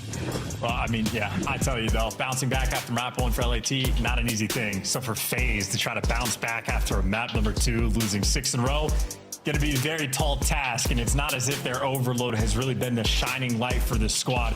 Initially, phenomenal, absolutely fantastic 9-4 record overall, but they've been suffering just a little bit across the board in stage 2. And even the S&D is a bit of a part of that. They have good playmaking, but a bit of a collapse. We'll try not to jinx anybody here for this Overload, but Faze certainly need to kick it up a notch. I think across this stage, they have been increasingly feeling the pressure. Pressure can do wonderful things to players, and right now it has turned the Thieves into a strong squad. They still want to sit atop the standings, and they are putting a loss there onto Vegas in this matchup will be very, very concerning for the FaZe boys, and again, an exciting turn for the remainder of their matches, because again, the standings, folks, we are marching closer and closer towards Major 2, closer and closer towards getting back to Birmingham. And this is the top 10 will qualify, and right now FaZe close enough to not making it. Still tons of COD to play, but that tons of COD, it could weigh heavy on our FaZe lineup. We'll see how things work out for them. A victory here today would be very handy indeed. 3-4 in the standings will give them just a slight edge, but again, trying to get away, trying to get solid into that top 10, scarier than it looks, and definitely not that easy. I mean, this is a team that, you know, they're wanting to compete for championships, so to be that far down to the standings, certainly just a pain point for the squad. In the matchup, though, Simp is absolutely feasted. He's got like a 1.35 versus LAT. He has been dominant in this lobby, so this is one of the better versions of Simp we have seen, quite literally at the top of his game still. Always a fun treat to watch. And on the flip side for LAT, though, they are just taking care of business. Like, they have been working their way up the standings so far throughout stage 2. And so far risen to nearly every single challenge. And Neum obviously seems like he's fitting into the roster quite nicely. Even that map 2 for him, he ends up playing extremely well, gets the Hellstorm, but he's just making good, consistent plays around the team the entire time. LAT, it's been a lot of fun to watch these guys improve over this stage and continuing to get better. Overload, they've been on point. Swaggy team when it comes to the mode. A lot of style points for a lot of their goals. We'll see how today goes. The average margin on Scar, that's actually, that's crazy for +5. Don't think it will be that case here, but we're in the hump map. We're getting warmed up and we're getting ready to get it going. Here we go into the first half. Overload, Thieves v FaZe. Let's get it. And the first map ever, and probably the first map that will ever be this case, where it draws a home field advantage. We're in Alaska. We're in Alaska. It's either this, I think there's another map, Homestead, here in Black Ops 7, that we don't play in the league. I believe that's in Alaska as well. Boozer! Nice wins there in mid-map. And that's going to be the forward point now covered. FaZe, you got an opportunity to run this bad boy home. Someone has to pick up this mid player. Abizi could stop the capture right here. We're making a run. He slides out. He gets traded. And they didn't quite dig their heels in the mud enough. 3, nearly 4 dead. As Vegas now on the back foot. Yeah, and hey, Diamond players and everyone below, watch where they're taking this device. Not trying to run it down the bottom side of the map is LAT. They're working it over towards plane. Just please, for the love of God, do that. Please, I'll beg. He's speaking from the heart. There is deep pain in that man's voice. I know it, chat. Top side now still good. 3 dead once again. Here we go, Draz. You got to go big. Draz alone. Done. Down. Out. That's going to be number 1. Back of the net for Scrap. Absolutely gorgeous. That's why you want the device on the top side, which means for LAT, as long as they can clean up guys like Draza, will also have the advantage with this new device spot. So LAT handling the map super well. Just need another set of kills, and they'll keep it under control. Abizi top green. Multiple players to shoot. They have backed the ball guy down. There you go. LAT in a good spot. Yeah, great stuff. Or 0-4 jukes. Okay, no, they got him. So close. He found a tiny window to work with, and he dived for it. Abizi there. Yeah, good stuff on the defensive end. Now, once again, the top side of the map, we're making the run, trying to find the damage. No good. Draza pushes him back. Scrap now, keeping that possession now for the LA Thieves. The firing squad marching up on him, and he is fully trapped right here. Can the Thieves stay alive in this position? This is good gunfight wins, but 04 opens up the flank. Oh, and a big pistol win from Scrap. Again, buying some time for his boys. We're not giving up just yet. The trenches of Scar and the pistol of Scrap keep the play going. Well, Draza gonna keep the play going for his team as well. Bunch of trades rolling through. You're not getting the clearance, and even Abizi, first man in line, happy to pick up this device. So LAT, not a ton of real estate on the map. They're waiting for Hydra to make the play. Yeah, no one made anything happen there defensively from FaZe, so now Hydra. Oh, the timing, good lord. It was so close. Abe could taste it, but wait, Abe's sliding through. No chance. Simp's going to read it, take care of business. Now a bit of space to play with. Finally, FaZe on the attack. And they get slapped. Yeah, overwhelmed as well. Oh, 3, make all 4 down. Hydra, rebound. Rebound. Here we go. Neum trying to get it through. There it is, 2-0. Thieves looking a little too hot in the first half. That's a dagger. Yeah, Hydra slamming. Abizi still crawling in your spawn. Scrap doing the exact same thing. Couple kills get exchanged, but once again, the top side spawn, advantage for LAT. The bottom side spawn, advantage for FaZe. They have 2 minutes to try to capitalize. Yeah, it's plenty of time. A great nade from 04. Hydra is set up in shop. The Bon Marché, as this man should be good for one. Oh dear. Great timing. Good work there. All dead. All dead. Here we go, lads. Run this one through to B. Hydra's going to be the front man. Oh, dear. But the front man has got something wrong with his voice right now. Here we go. BZ trying to get tricky with it. Back and forth he goes. He's away with it, and that's 3-0. Thieves, what a great route from Tyler Farris. Yeah, and listen, this jinx continues. 04, a 6-12 start. He's been getting active, but he has been dying. And FaZe have just been dealing with the spawn trap the entire time. Yeah, can't get Scrap away from here in a power position. This is about to be another clean 4 down and another score. The round, 4 minutes it lasted. LAT sending us to the second half. Second half on its way. A little chat in the locker room before we get into that second half. And it's definitely, all right, boys, let's get out of the trap. The scoreline should definitely be a little bit closer, but a quick look across the first 2 captures from the LA Thieves. Very, very strong.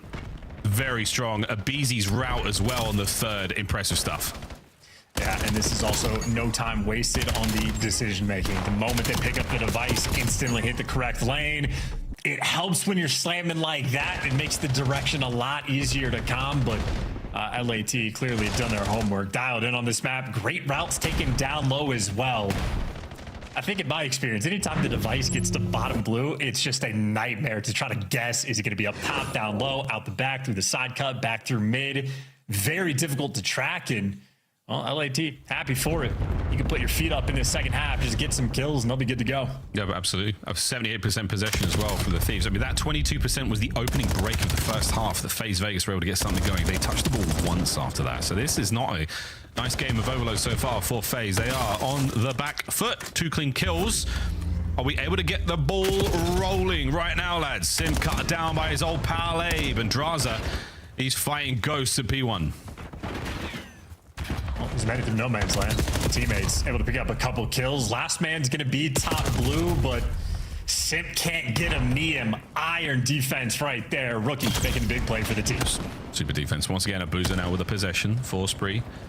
Keeping the boys slowed down a little bit. It's a lot of defensive mid-map presence for mid as Hydra just gets dominated.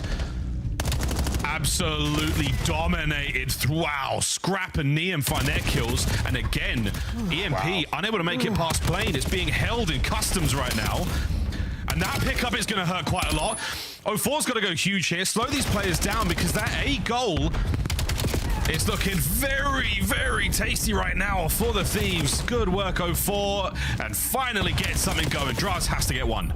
Oh, nope, it's Scrap that does. Scrap shuts down the ball carrier from up top blue. It has been ARs in the power positions, leaving no room for FaZe. Sim trying to dance around the tank, but simply overwhelmed and outmatched, and Abizi gives you 3. 04, you're gonna have to beat the entire team. Can't get it done. The defense by LAT right now, impeccable. Neem and Abizi have taken turns. Yeah, this is not a good look at the attack now right now from the Thieves. Is looking solid as well. Again, maintaining possession. 04, a lovely 2. Wait a minute. He's got eyes on the carrier. 04, wait a minute. It's surely an open goal. Surely 04 able to run this one home. Are we set up for the rally? Number 5 off of spawn. Abuza will be in position for this one. 04, can you hold on to the spawns? The answer is no, not just yet.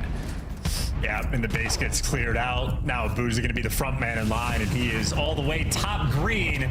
And look at why Neem, the bailout man, 22 kills he has, and on the defensive side of things, he has been on point, entirely killing the pace down. 2.5 minutes left to play.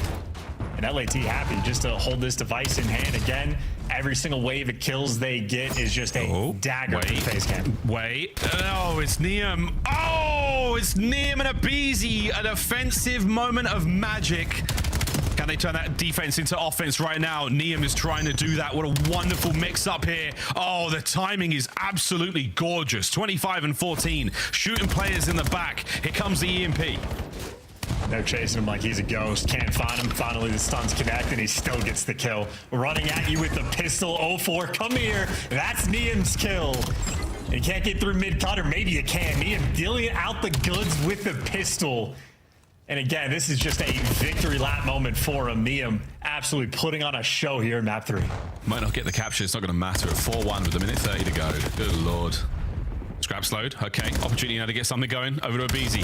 Can he hold them back? Can he hold them at bay? Quick reposition here. Allow the numbers to get forward. Defensively, it's sound. It's down to one last man. Draws, and he sends it. Does get it through. So 4-2, a minute 20. And 04 going to need a spawn kill here. Popping the mute field, an opportunity to get active. That's 3 in the feed. If Simp gives you 2, and okay, this might be the rally cap. And they've done it. Here comes the rally. This is good stuff. This is sensational work. 1 minute to play mid-map. And the Thieves have gone all the way around the outside. They've gone all the way towards the A attack. So they have to find the kills in mid. Sim gets 1. Traded out. Draws. He's good for it as well. And what do you know, folks? 04 is still kicking in the spawn of the Thieves. Finally brought down. And oh my good God, we've got an opportunity to go for it now. B goal wide open. Niam from defense to offense. He gets it all done. 3 dead, 5-3. Dude, Niam's unbelievable. That 5-3 is ridiculous. He should have been traded out mid-cut, but instead he is apparently the god. 36 and 17 on another 6 spree. He's had 2 Hellstorms already earned in this series, and yeah, might as well go for the knife kill. Rub the salt in the wound. This is LAT's map. Their score differential still on point as well. Gonna be a 6-3 victory. And Niam Tipple, man, 37 against Faze. That is nutty work. We had one chance for Faze to pull this one back. A miraculous comeback to at least get to sudden death. Not today. 39 and 18 from Niam. What a powerful game of Scar Overload we just saw. Lead now to the LA Thieves. Yeah, that's got to be a fun one for Niam as well. Just carried 2 world champions and scrapped to that victory. On the defensive end, again, on point top blue. Multiple times he was picking up the multi-kills. Of 3 PC secured on the defensive end. A Hellstorm he secured as well for a bit of a bailout moment.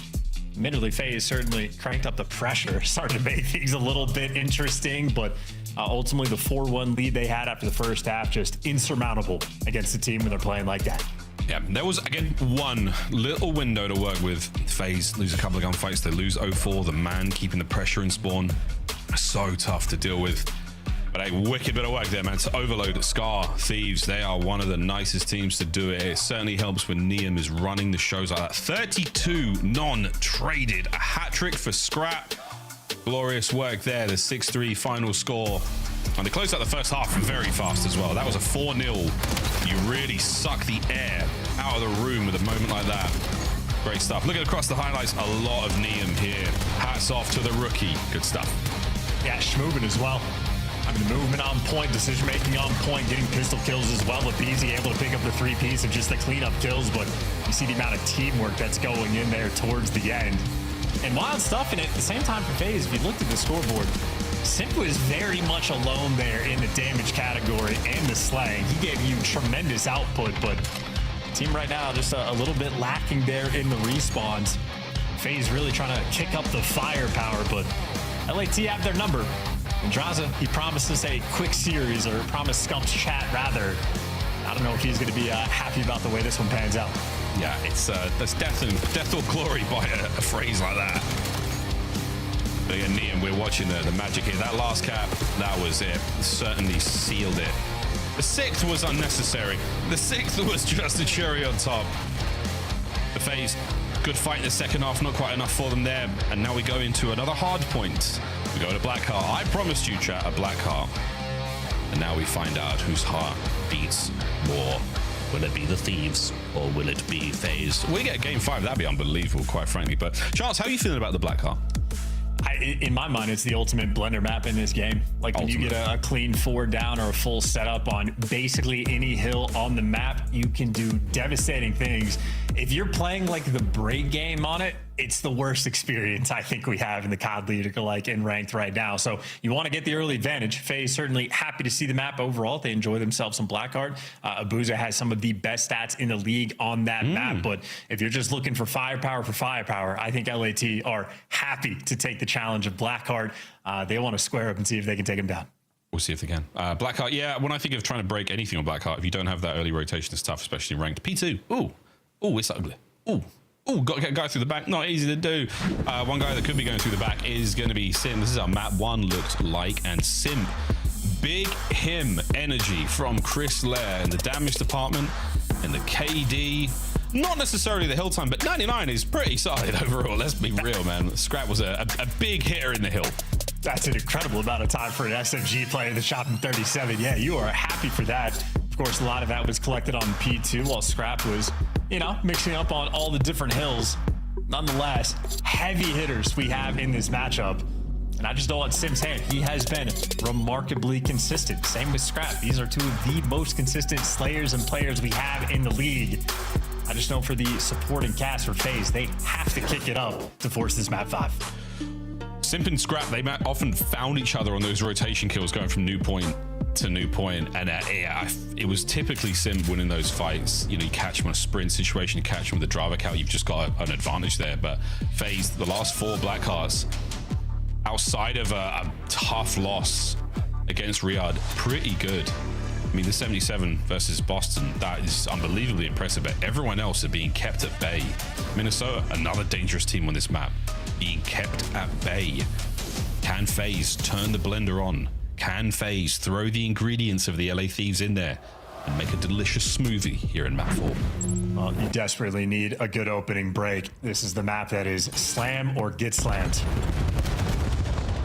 Hydra's wall hops there, wonderful work. And they are dancing, but it is all for nothing. The slammage has begun, and relatively even. Nice work there from Abizi. Hits the wave dash, doesn't get him anywhere.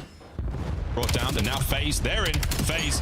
Oh, they're in. Holy good night, Hydra. What a 2-piece. Yep, you win the opening break, you get to feast. Number 2 gets red the entire way, and Neum guns him down. Problem for Neum as a secondary player to deal with. He's the distraction game while his teammates work towards the time. So Neum doing a fantastic job. He might fall, but at least LAT able to get in time for just a little bit because the minimap getting wild. FaZe does not read it. And again, credit to Neum for the bailout. FaZe get the 20-point gap there on the P1, but they don't have the rotation, nor do they have the scrap time. Oh, you got a spree now for Hydra. He's getting himself a little 3, now a 4. Decent amount of that from inside the hardpoint as well. That's going to be snuffed out. Stop. Now through the back we go. 04. Are you going to check this corner? Yep.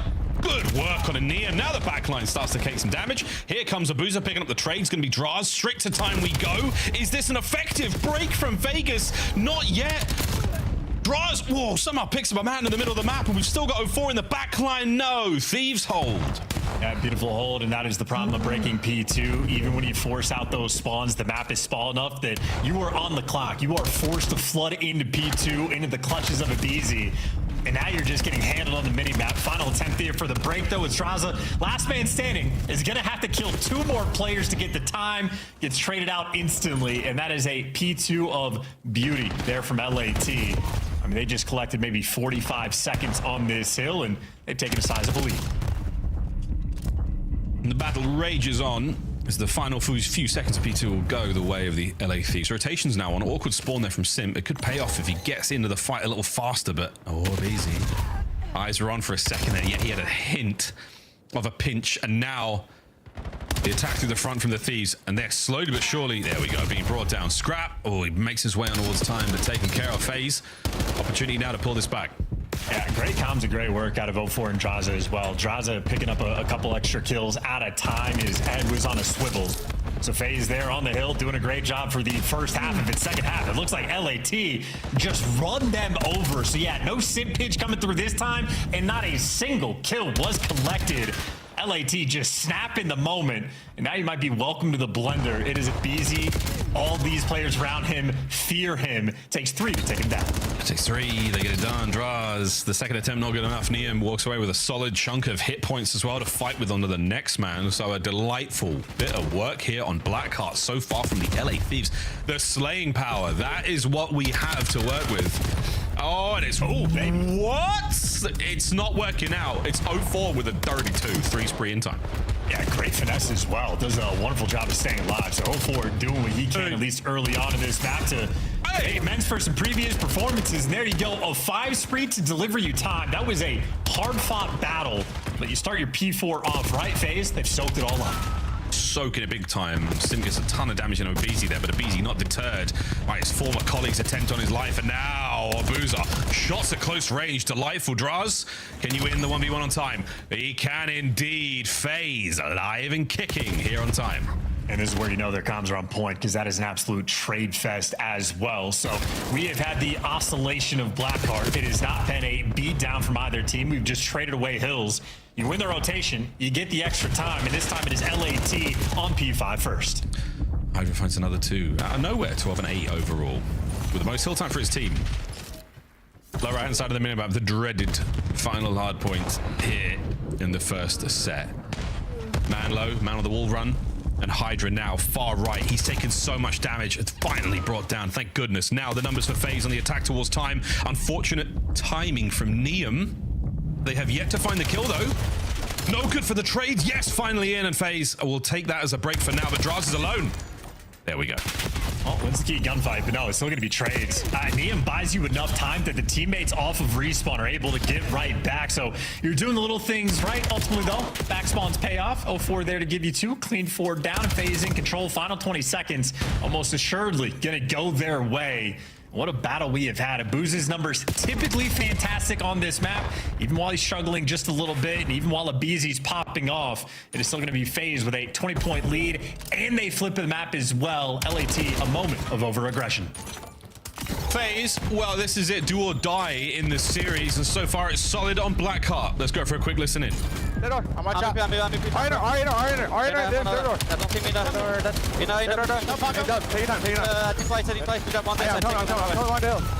out, watch out. Hey, I'm up here. They're inner. Top of the wall. Nice. Dinner, go. I'm not long, nothing long. I have long. It's an AR long. I'm left. Dead. Nice. Watch out. Shoot. Bump one shot. One more dead. Nice. I hit. It's long. I'm left. Long beat. Dead. I want you. Hard shot long. I'm left too. Long beat. One shot. Lay it out. Yeah, I saw him left. Cross 2. If you want one, that's 2 here. That's fine. I'm staying up. We're going long. We're coming long. Yeah. Watch out, pitch you, okay? Theo, deep right. That's one right. He's trying to right. There's some left. He probably pocket on one. I'm here, you guys. Look up to left. One shot. He's one shot now. Charles, a lot going on there in that listening. Any big takeaways? Wait a minute. Oh, thank God. Okay, sorry, you're out. The big takeaways are that Faze is on point. You get a clean 4 down, especially on a P1, or you flip the map on its head. You set yourself up long-term. Faze love themselves some Blackheart. And outside of the P2s, LAT not finding a ton of success. They're racking up the knife kills, and that's a nice moral victory. Problem is, you're going to be down by about 50 going into the new time, and Faze got Simp in the back line looking to make the big play. No big play. The big play was 0-4, reading it. 0-4 still with a ton of work here in this 4 spree. 21-19, looking good. Stay alive as long as you can, mate. He's close enough to the Hellstorm, and Hellstorms on this map have been very impactful. Good damage, not enough for the next. And that is, again, like the consolation is you're getting closer and closer to the hard point. You're breaking the back now, and that should be man on time. Quick contest, overwhelm him. That's your hard point. Yeah, it took a little while to make it happen. It took you 20 seconds to actually make that impact, but you play heavy for the back spawns because you got the lead. You can be nice and secure about it. Simp, clean up kills, able to take down 2 before he falls, and now for Faze, you get options. You get plenty of time to rotate, good time to lock down. This is absolutely their game to win. 0-4 is completely alone with this side of the map for now, and he makes one of them good. The attack now towards time. Not terribly effective. On the defense here from the LA Thieves. Hydra, back to Old Faithful, deep in the back, not going to be good enough. And now, eyes towards the front. This is wonderful scrap to be picking up from Faze. And this is the new hard point, all yours. Thieves trying to survive going to game 5. Well, 04 gets to call out both of these players, make sure his teammates know they're really just dealing with front. And as Hydra slips through, Sip jumps over him, and there you go. Some good finesse out of Hydra. Problem is, 2:34, yeah, 16 seconds. This is one good break or one of the next 3 good rotations for FaZe, and the game will be theirs. 04 in the back line now, waiting to overwhelm them with the closer spawns. Yeah, it's the wonderful back and forth. The base and switch right now from FaZe. The teamwork, the chemistry's on point. Can the damage be there as well? Yes, the slides, the damage, and 04 finds himself on another 5 spree. 10 for the win. They can do it here. Yeah, they were testing the waters, I feel like, playing FaZe on a map like this. A lot of test maps I feel like we have had in this series, but ultimately the battle on Blackheart, 04 and the boys take care of business. Draza as well throws up a pretty monstrous map 4. Doesn't want the bad juju of his Twitch chat rolling through.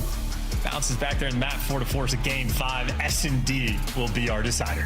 You were not wrong about the blender map, though. It really was a blending, and the FaZe boys, they had their hands on the controls. Thieves, strong start, solid work. We'll see the game flow as well. It was a solid opening from them, some decent kills.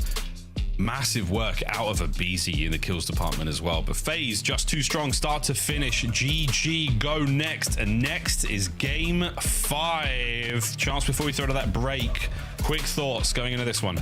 I think, well, quick thoughts for the game 5. I think I'd have to lean towards LAT just based on how their S&D has been. They had the 6 rounds in a row, but on this map specifically, BZ threw up good damage, but that was Draza and 04 feasting. Damage on point, 30 bombs for the pair of them. Abuza got to be the super soaker in time. I think the moment of that game, as we check the game flow, probably the P5 after the first set of rotations where LAT actually overextend, get 4-man wipe with the final 20 seconds.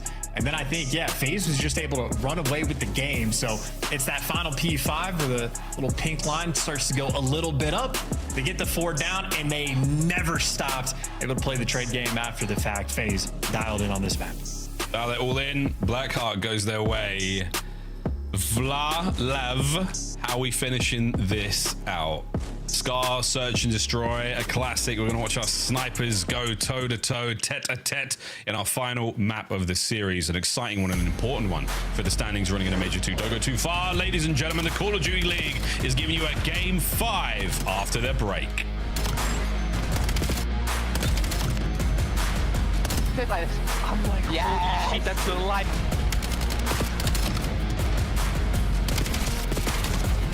One shot front.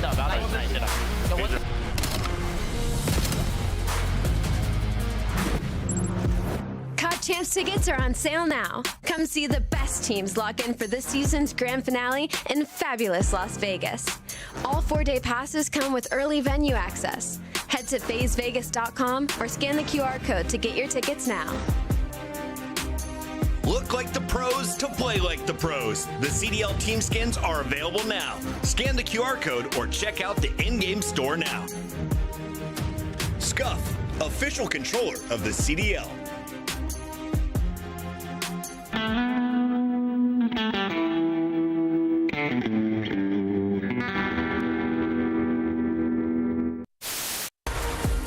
Welcome back to the CDL. Wow, what is going on? He's the master fight. This guy is just, that's unbelievable. Okay. I knew we were coming back to him. This is not what I was expecting. Cutting through with our boy through dojo. What a rotate. What a rotate. Oh my god. Take notes, everybody. Mine. Yup, box. Oh my god. Oh my god.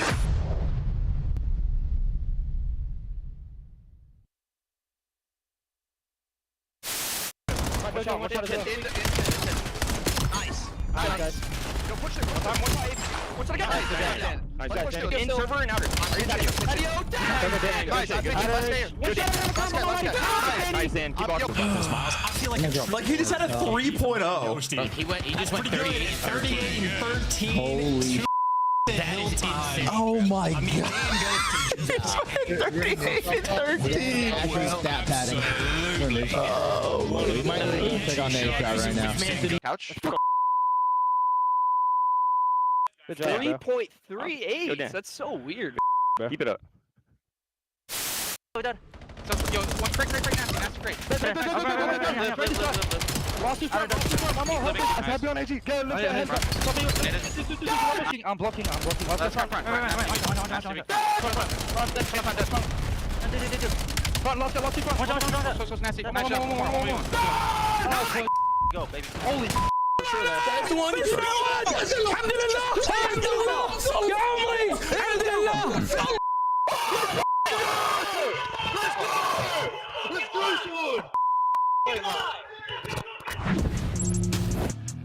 Will it be elation or will it be tears at the end of this game 5? A nervy one, a very intense feeling. The Thieves remain locked. Faze, the air of worry. This has not been a great campaign towards Major 2 for them. Can we find a win today? Welcome back to game 5, folks. Miles and Chance getting you through this one. Brother, you're leaning Thieves. Illuminate me. It's the 2-loss streak there from Faze. I mean, as good as they've been in the map 5s, as good as we expect these players and this team to be in Search and Destroy, Stage 2 has just been a different story for these guys. And on the flip side, you know, it's been a come up for LAT. The record's fantastic, 4-1 overall, but they've been playing all of the teams at the bottom of the CDL standings. They have been slowly working their way up. So Faze have the opportunity to turn the tides, both for them and to turn them away for LAT. Or LAT, they can just keep that train full speed ahead and make sure you keep Faze down. Good luck, lads. Keeping their heads down, keeping them, on the back foot. It's been a very difficult thing to do so far in this series, as the Thieves, such a confident team. And again, any one of those players is able to take a map over entirely by themselves. It's something we talk about a lot in the COD League. Pop-off potential. Pop, take, call, game, whatever the hell you want to say it. Beast mode, X Games, I don't care. Many players in the league have that quality. Not many teams have a full roster of them. Neum has already shown he has it in this series alone. Map 2, 9 kills of his own. Impressive at that. Let's find out what he's got in the 5th. Yeah, clean game through and through. I think the focal point, though, of the entire lobby might just be 0-4. If he's making plays, FaZe will have the edge. If LAT can shut him down, that was the difference maker in the map number 2. Here we go, though. Scrap gets the first blood on Abuza, LAT. All the spacing control of that A bomb site, and Abizi maybe going to pick what credit corner he wants to watch the pinch. But a 4v3. Oh, well, you don't lose the battle through shop's not going very well. At 4, a current man at the moment. No bomb plant just yet. Once again, we are waiting for a little bit more. No nades, no lethal, no tacticals left, I think, for Faze as well. So you have to get in there, lads, one way or another. Uh-oh. That's great damage. That's good trades. And Abizi, what a wall jump. He gets so much into these players. Can he clean them up? No! Neum can't make it a 1v1. Draza closes the round out from a spot that is named after him. Yeah, and maybe very much so a case of not having trophies makes you less confident to go for that bomb plant. But LAT had a perfect opening break, had all the space in the world, had the pinch, and it felt like they did not know what they wanted to do. LAT draws in 0-4, able to capitalize. And 0-4, the playmaker in the round as well. When he's dealing out the goods, FaZe have a ton of success. He was able to pick up 2 in that round. His finesse game on point. I think anytime we've been on that man's POV, he has been schmoving. I got to stop saying that. I'm 30 years old. I'm 31. Congratulations. Thank you. You've made it this far. Omna has a synth over towards the A-bomb site once again. 0-4 this time out. He's going to fall prey to Abizi on the inside of shop. And Abizi maintaining his strong, confident position, but Draza, X-ray vision, takes care of business. 3v3. Okay. Well, Scrap, dude, the level of aggression he is willing to play with. Absolute difference maker. Very few players in league are willing to do stuff like that. Abuza, though, evens up the odds, so another battle. We got a 2v2. Abuza and Simp versus Scrap and Hydra. I love the Scrap here, though. It's like a yo-yo. It'll just go straight in, straight back. Hydra, take your time. Simp's going to check this, though. And still get crapped on. Oh, my God. Good trades. Abuza 1v1. Oh, boy. But it's okay. Scrap's going to back up. Stun connect. Oh, early damage. What a dance this is. Abuza needs the kill. Scrap just has to run for his life, and he's running, boys and girls. This is gonna suck for FaZe. 13 to go. Scrap just can't die. Scrap cannot perish. Has he done it? Has he survived? Oh my god, 3 seconds. Wait! 1.5 on the clock! A Belgian master strikes again. Just the cheekiest smirk as well. He was handed a gift for him. Christmas came early. But yeah, the cheeky little smirk he gives in the player cam after the fact as well. Just a freebie he was given. Luck right now is on Faze's side. Oh wow, that's luck. That's all it is, man. I mean, you got to put yourself in the right spot for it, but in that kind of ring around a rosy, you guessed right. You still got to win a gunfight. And Scrap, not today, mate, not today. Well, 2 rounds in a row so far for Faze and a nice 3 there from Abuza. And worth pointing out, Abizi has not been First Blood King at all this year. Hasn't even tried, but First Bloods in this series, he has been pretty on point. So still a team with a new dynamic, new chemistry they're trying to develop, and new strats to be toyed with. Either way, in this round, we have dodged every single nade. Have an idea there's players top red, but LAT maybe waiting for a pick before they make a move. Scrap's angles are so great to watch. Who's the First Blood? His angles are so nice to watch on the plays by top red. Abe, ascending for the kill. A little too slow on the trigger. Watch out for 04 though. He's on a big flank, and this is the playmaking potential we were talking about in the matchup. And there we go. A hit and run. Sim over the top. Can he get 2? He's good for it. Faze explode on Scar in round 3. Tip it to Abuza. Carried the 1v1 success into the opening pick there with the snipe. From top green to top blue, he delivers on the angle, and as you say, 04 able to play with a higher degree of freedom. Once the map gets opened up, Faze start making moves, and Simp there to slam that door shut towards the end. But how quick Abuza can be to find that. Great shots, great angle. Closes out that last round with a ridiculous 1.5 seconds left on the clock and starts proceedings very well with that snipe. 4 in a row now for Abuza. Simp's last 2 certainly helped out indeed. But again, we've been here before. Hydra, a delightful First Blood and a bomb now stationary on the march towards A. I mean, it just rips him. That is a 10-second First Blood in a gunfight you wish you could get back, but nonetheless, 3v4. We'll see what Faze can cook up. Raza maybe wants to go and collect that bomb, or they'll leave it for later. I'll leave that one for later, yeah. Oosh! Abuza joins Hydra in the old rip and dip. Get out with your life. Don't get picked. That was his 5th kill in a row once again. A lovely spree. And 04 has slipped the net. He's in. Under the cover of smoke, though. Neem's going to pick him. Man advantage right now to the Thieves.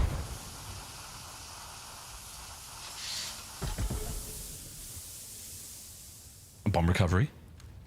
Hydra. Oh, you dirty dog. You dirty, dirty dog. You may get peeled in the end, but ultimately, the LA Thieves get on the board. Chance, we've been here before, mate. We know how it goes once they get one. Will it be the same case here on Scar? On point with it. And Hydra, such a nuisance and annoying player to deal with, even with the man advantage. A player capable of playing at light speed, never shies away from the opportunity to play cruddy. Obviously, towards the middle of the map for LAT, the coverage on point there in that 4 versus 3. 04 tries to make the aggressive play, but very squirrely situation to find yourself in. Dodge the snipe, see what you can do. We're going through the middle of the map. Abizi on the solo mission inside of the shop. His teammates starting to round him down, P1. Playing for a pick, but I don't think either team really has any intel at all. A couple of shots there. A little cinematic moment. As Hydra watches his teammate dodge that little flurry of action. Jeez. And Abuza. Okay, I'm going to bring Snipe to P1. See you later, Hydra. And that's just such a quick reaction time on the shot as well. Now they're going to force over towards this A site. LAT grouped up together, see if they can make some magic happen when the trades kick off. They're going for it. They are absolutely sending it. And the shoulder story in there is Abizi and Simp lock eyes for a moment. And once again, it is the snipers of Scar. Nearly a second there, but Draza takes care of Scrap. Abizi peeled as well. Oh my word. And Faze, utter dominance on the A bomb site. Huge. And that's Draza making sure you get that trade immediately. You're going for the belly crawl to make the sneaky play, and I mean, he gets aggressive. You got Draza cleaning up a BZ down low. Obviously, they had the intel on the Gens guy as well. Abuza gets to be cleanup crew. 8-2 so far in this map 5. His sniper is wrung out many, many rounds. Yeah, and not to mention his pistol at the end there. Great grouping. Lovely work. Abuza clearly hits the range. 2 in that round, 2 for Draza, and a 4-1 thus far for Faze. Towards the A bomb site we go, boys. And why not? Close enough to making it through undetected. Scrap. Big gun brought through the smoke. It will connect on the Draza now, so more information passed over on 04. Suppressing fire through the smoke only gives him a couple of hit markers, but nothing more. And Hydra on a flank. Oh boy, this could hurt. But He's winning ball. Yeah, no, Hydra get a freebie eventually. Finally, it rolls through. You got a 3v3 though. But now for Faze, you're worried about Hydra. He's found his new spot. He's got himself another one, and he's so good at these moments. He just pumps the brakes. Oh, but he gets run over indeed. Trey's there perfect, though. Scrap overwatching the play. The bomb's still moving now in the hands of Faze. Now they're going to attack the site aggressively indeed. They're not going to go for the plant. They're on the hunt for the kills, or maybe even a B-bomb rotation. Nah, it's a wonderful turn. Yeah, get to B. Scrap's got to get moving fast with that snipe. Well, you play it safe, which is a little bit awkward. That gives Scrap at least a little bit of wiggle room for the opportunity of the clutch. Ah, there it is. It's Brilliant. Shut down immediately, yeah. Brilliant work from Faze. The old rip and dip through the middle of the map, plant on B quickly. Works out perfectly. You've got a couple of places to cover there. Boozer. Scrap betrayed by his shadow on the attack there. Yeah, and this is a look at the cheeky spot. You're going to see a sniper bullet tear through this little section of the map after. Yeah, not quite the collat, how close it could have been. Either way, you deal with the cheeky spot of Hydra. You deal with the nuisance that he was on the flank. Because if you remember, Miles, last time Faze played this map against Boston, or G2, excuse me, Draza was the guy watching the pinch. He was getting run down. Him and Abuza swapped roles just a bit, and now we've finally taken care of a BZ in the middle of the map. This is Faze's map to lose. Absolutely. This is it. Oh, wait, Scrap. Oh, wait, Hydra. Oh, wait, it's not over yet. It's now a 2v2. The bomb, though, a little out of the play for now for the Thieves. They have to recover. Scrap trying to get it down. Not going to happen to Boozer now. Oh, baby. Neum, the rookie, placed in a nearly impossible situation. Faze on the bomb, and Faze now together. Having to go there to get the bomb, that is diabolical work. He has to do it. He has to find the courage to find a way, bruv. And he's going for it. Faze once again, they're rolling deep together, hand in hand. Azar. Simp duo. Oh my god, the instincts were good. But the gunny was not there for Neum. Game 5 looked nothing like the search and destroy on Den. Faze walk away with a big dub over the LA Thieves. Yeah, huge match as well. Killed that momentum from LAT just a little bit. Build some of your own. The S&D a focal point right now for this Faze team, especially there on Scar. Again, against G2, they were struggling. Had problems in the First Blood department. Oh, they switched things up, made some different moves, and Abuza able to feast with the sniper as well. I think he got involved virtually every single round. I mean, 1.5 kills per round. That is fancy, phenomenal work coming out of the Zazas.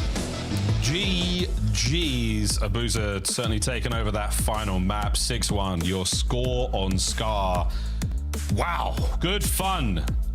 Not as much fun as the Den, but for very, very, very, very, very, very, very different reasons. GG's, though, to Faze. Congratulations on the CDL points, and congratulations on a slight change in the standings. We'll see a little bit more on that later today. But until then, it's over to our illustrious and, quite frankly, very fragrant desk. Yeah, we were all wrong. Fragrant? How do you do that? I think he's calling us smelly, Allie. That's his I thought it was like verbose. in a good way. I thought it was like we smell nice. Like perfume, like aroma. Yeah. Anyway, let's take a look here at some of the highlights from this game 5 because we're all wrong, Ant. Yes, we were. Did you think Faze was a better search team coming onto the day? I mean, they've been struggling in search recently, so coming into today, no. You know, for FaZe, I mean, and even in this game 5, just looking at it, Thieves had so many advantageous situations they just threw away. That being said, though, you have to capitalize on that, and FaZe did exactly that. I mean, we saw, you know, Abuza pop takeover, get a couple of first bloods in the middle of this, one where he goes all the way through RV to pick Hydra on tank. Like, those are the aggressive, unpredictable plays that you need to make versus a team like this, and it was working. When it comes to search and destroys, it kind of just feels like Abuza and then Super. Like, the best snipers that we have in the game, the best S&D players that we have in the game, and then they're your ARs. Like, Abuza hard carried not only, even in map 2, he had like 10 kills. Obviously, they didn't close out that map 2, but in map number 5, like, I look at it like I don't know how to shut him down. Like, how do you shut down Abuza? He's hitting the snipes, he's playing in the back line, he's not giving you any free picks. Like, it's just an extremely hard player to go against. You just got pressure advantage if you're Thieves. Like I said, early in this game, there was like 3 rounds in a row. They had an advantage, and FaZe just knew somebody was going to try to make a play. Pick up Neum on the wide flank through plane, pick up Hydra trying to push up through P2 or through Delhi. Like, just great plays. Better prep, or do you think, like, in the moment, I think a combo of like Thieves scamming, like trying to get away with a little bit too much, and FaZe just having so many reps on Scar. I mean, that's their 9th Scar S&D they've played on the season, so you're not going to hit them with anything that they haven't seen before. It was all la in the predictions. We all got it wrong, including the fans. So where are we at in these standings going into Birmingham? Well, 3 and 4 looks way better than 2 and 5. If you're a FaZe fan, you're still on that right side of the screen, but you're climbing back into it. And now with Thieves giving back-to-back losses, it kind of makes a little bit of room for squads like G2 to catch up. Yeah, you know, looking at this one, FaZe are back, I guess. Like, you know, it was looking real grim for them, but, you know, they get a huge win and what we would call an upset right now, and, you know, firmly back in that top 8. We gotta now talk to one of my favorite players. Ant calls him Twin. He's on the phone. It's our Monster Winner Spotlight. First off, 04, congratulations. You're one of the few pros who knows that after you win a match, you're supposed to do an interview. You're always on time, and we love you for that. Can you talk to us about the fact that we haven't had many Monster Winner Circles? What's going on with FaZe so far in Stage 2? Why the Game 5 struggles up until today? I mean, honestly, I'm gonna take, like, you know, responsibility. I've been pretty, like, whack in S&D, which is usually my, like, bread and butter. So I think, and honestly, my first blood's been not pretty, to be honest. So, you know, just work on that, and then I think our S&D would be back. As we just showed, the Belgium waffle just locked in for us. Listen, every time people count you out, 04, you always respond back and turn up, dude. So congrats on the win. Played well throughout this one, and I saw the plays in the Blackheart. I wanted to ask you, though, about the Overload. You know, for you guys, you were really good at Overload throughout Split 1. Got you guys far at Major 1. What happened in Overload in the last couple weeks? I think we just need to translate our scrims into the game. Honestly, just keep the same pace we do in scrims and picking up, like, these deep pinches that's kind of been hurting us, to be honest. And then, you know, just be decisive with the ball and just come out with a win with that. Sounds good.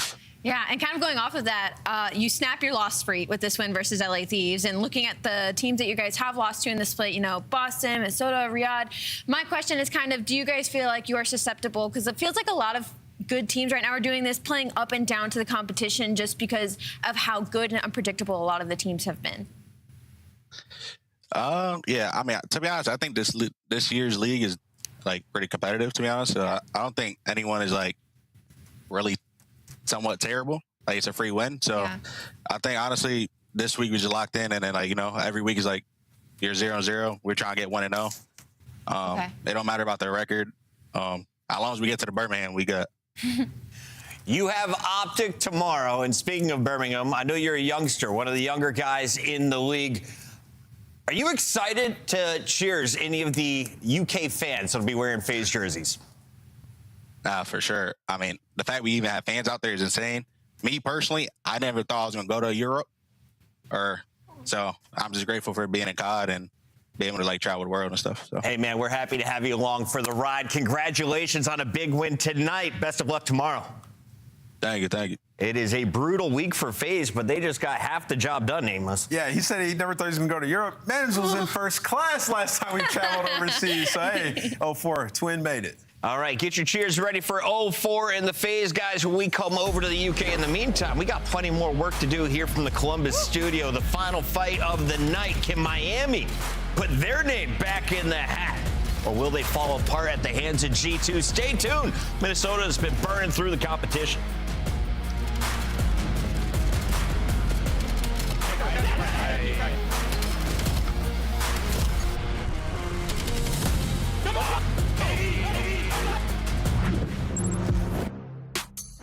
Black Ops 7 returns to the Esports World Cup in Riyadh this summer.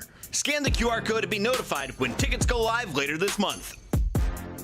Start the season strong with the 2026 Call of Duty League Pack. Grab yourself the CDL operator by scanning the QR code on screen or check it out in the Call of Duty store in-game now. Scuff, official controller of the CDL.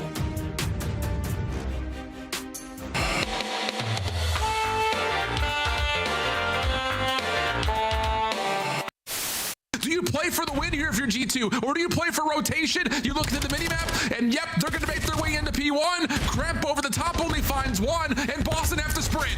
Wait a minute, but they find 2 kills, make it 3. It's a 1v1 and toward the time. Purr's the last man standing. Don't want to contest Mamba, just value your life.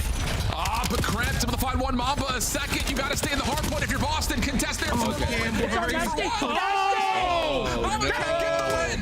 245 to 248. A moment of breath here for G2 to get back together. Cramp finds one. Estriel with the team kill. Leaves it just on his snoop. Oh! He's able to find 2, but not the third. Oh my God! What a match! Yeah, that was a good match. What a bang out, bro. So many pivots at the end of that game, man. Holy that was nuts. Mamba pair slide forward. They're trying to play that. Whoa, he gets one though. Can he get away? He gets one. Neptune is doing it all. It's another 1v2 for Neptune. Can he do it? He gets one. Neptune! Neptune! We're not done, bro. The left we're just done. Neptune! What am I watching? He's in our solar. I went left. Oh, pitch left. Yeah, there's one deep back. I'm waiting. Renko did one more deep. Nice, 3-2. I'll try. Nice, go. For the game. Boom.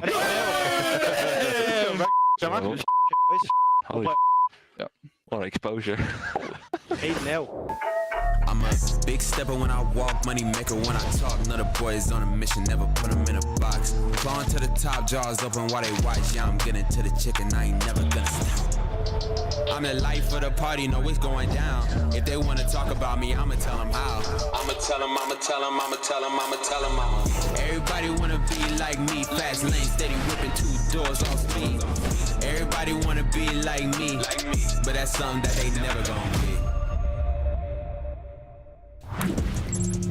Welcome back, ladies and gentlemen. We've got Minnesota ready to take on Miami. And historically, I would say Miami were the favorites in this fight. But recently, it's been all Minnesota. Skies and crew finding success in multiple Game 5s. They've done it against the Falcons. They've done it against Faze. Do we see a Game 5 between these 2 teams tonight? We look at the numbers. I sure hope we see more search and destroy.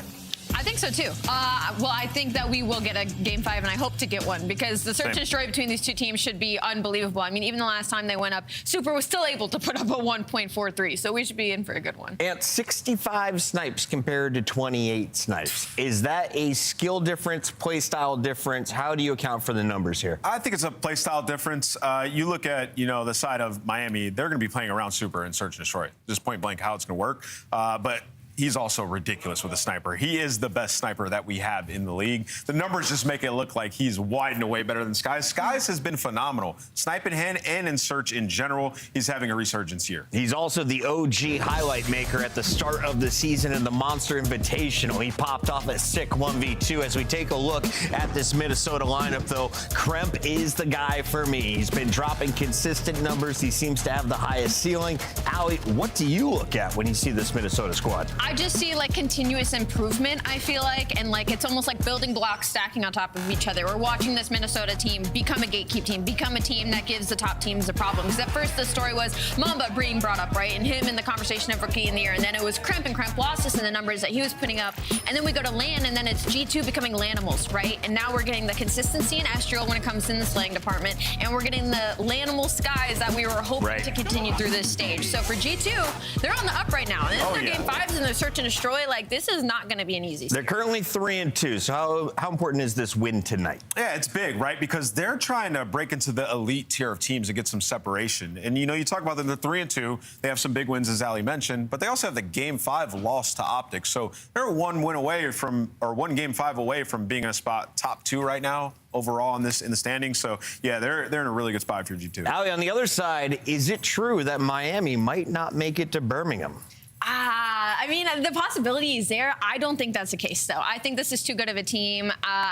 This is a poor matchup for them. Obviously, last time they went up, it was on land. That was a little bit different. But for this team, it was just Trakes and Metals hadn't found their consistency yet. And I feel like throughout this stage, although they've had some heartbreaking loss, like we have seen consistency out of the two players that are kind of the X factor for this squad and their success. We have, and the individuals have played well. Miami's still 5-7 in respawn, right? So, like, the kill efficiency, if you look at them, they're top 3 in Team KD. Like, skill is there, shot is there. Shot is there, the kills are there, so kill efficiency needs to be better. It's a similar problem when you watch Carolina, right? It's a similar issue. Like, when you get the kills and you have control, you have to capitalize on it. And then also for Miami, the other part is they've only played Den or Scar Hardpoint the entire stage 2. Need some more map variation because, as we know, we've all been watching Scar. You get put back green, I don't care how many kills you got. You're going to get farmed, you're going to lose a lot of time. So. I really questioned the bans from them last time when they met up against Koi. I think Koi beat them down pretty handily on Den. I'll be surprised if we see it for more than 2 maps, but it's been a lot of Den and Scar today. And here we go again. 2 scars, make it 3 scars, a raid and exposure with Den on the sideline, Ali. What do you think of our GM's decisions today? I think G2 is probably licking their lips at the Scar Hardpoint, the raid, search and destroy to open up this series, but I don't hate it for the side of Miami. It's just you're leaning heavily on Red Core and Super. G2 are licking their lips for the Game 5 for sure. They love Scar S&D. Since we're talking, Ali said licking lips first, all right? I did say that. Okay. But yeah, this should be a banger. I hope we go all the way to 5 because both these teams are electric to watch. I'm just going to lick my lips for a little bit. Let's do some scuff pick'ems and get weird before we hand it over to Maven. I'm going Miami. Why? It's a beautiful place. Okay. They're vibing right now. I think it's a Rancor takeover series. It absolutely could be. 0-2 on the day. I'm not going to end 0-3. I got G2. G2 are winning. 0-2?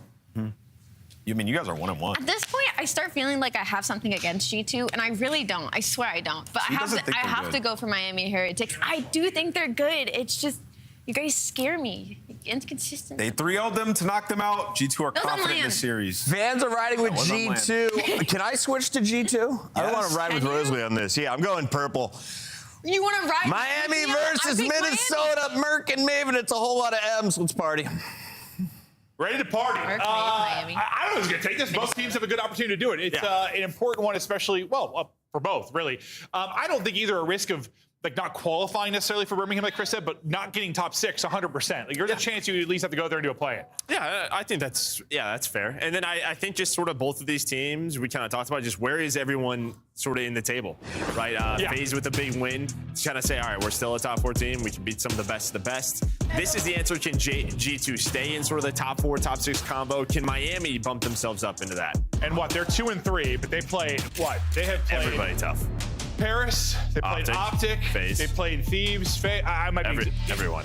Toronto, they played all of the top teams. They had a loaded front Yes, Miami absolutely did. So some chance to rebound here, get some dubs. I think I'd one of those teams off. But the point is, their strength of schedule has been insane. It might not have been.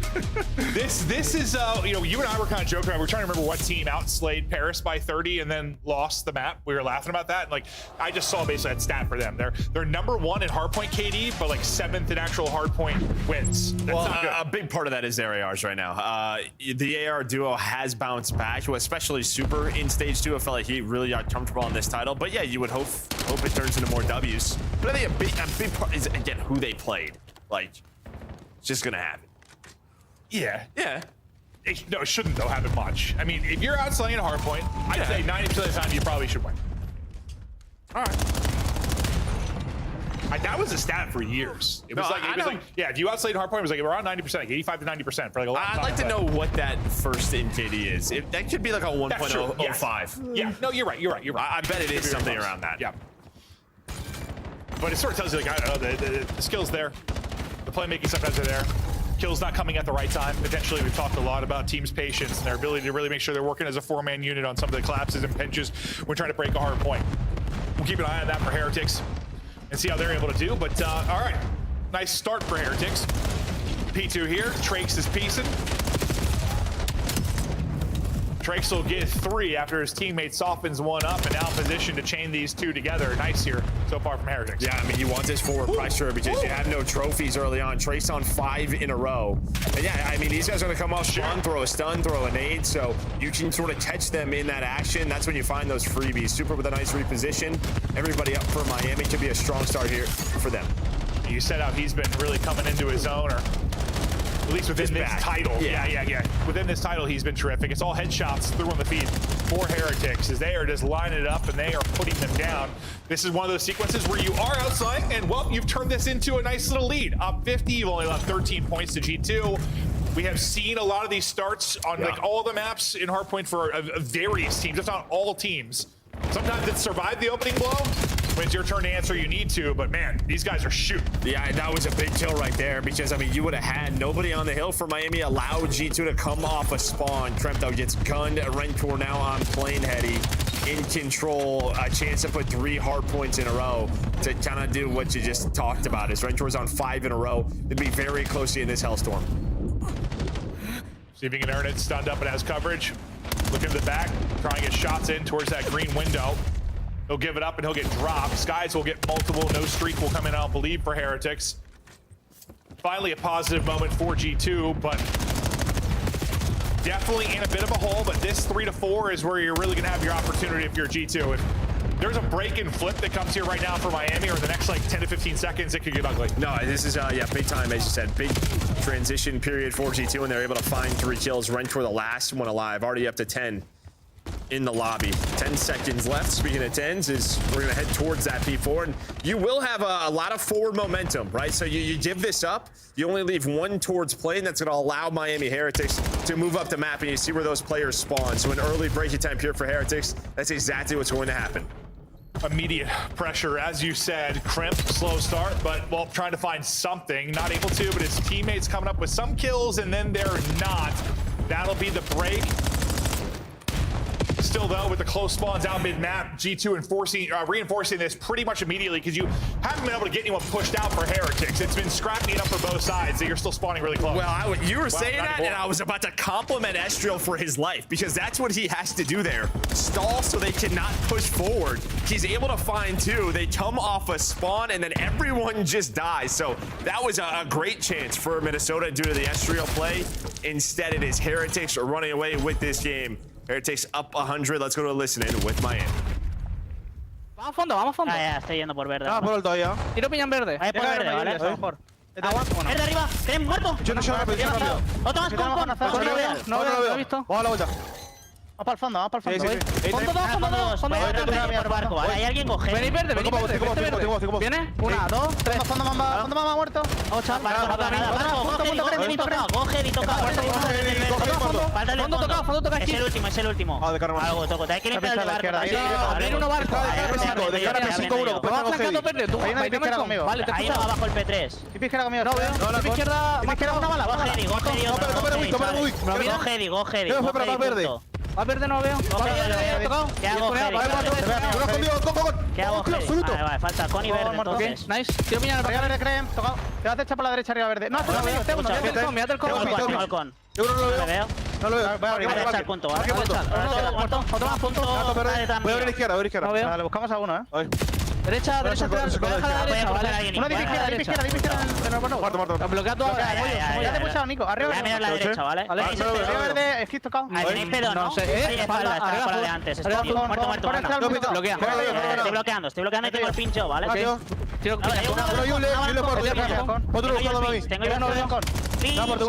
te puedo ayudar. Punto, verde, arriba azul y pues muro, arriba azul. Voy a la vuelta. Ana 100 barco, Ana 100 barco. Voy a rapear por derecha yo, Aguanta, Nico.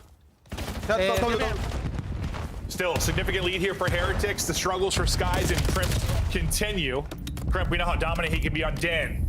On Colossus, right here, not really finding a flow, but he can be one of the ultimate X factors. We'll see if he can turn it on. But despite that, I mean, you were down about 100. You've brought this within about 30 points if you get the remainder of this time at T1. Due to Rancor's position and getting pinch, well, kind of shut down from that top green window.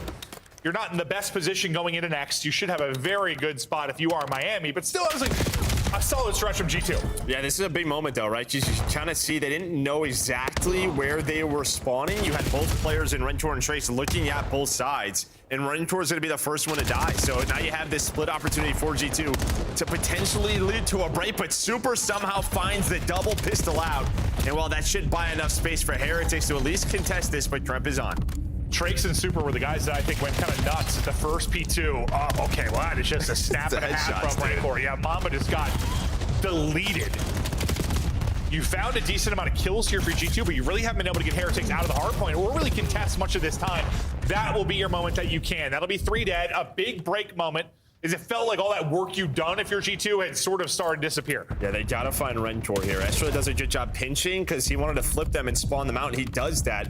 But now the issue is one actually spawned up there, just wasn't able to find them. So Rentor wins that, allows them to find the rest of the players on rotation for G2 to set them up at this P3. Like, if you're able to chain those together for G2, yeah, momentum flips. But is that one little spawn out there for Rentor? You still have Super just like lurking mid-map. Yeah, Mamba's behind him.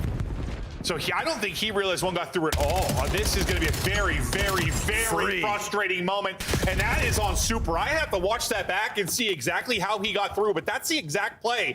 He's trying to make sure it doesn't happen mid-map. And it looked like he was getting eyes toward White Wall because they lost a player. Like that was that first opener. But it felt like the trust was there that he would have had that angle. Yeah, just timing-wise, I don't know. Yeah. It must have been odd. But yeah, that cross happens, and then Mamba's able to lead to the break. Plus, you hold blue side.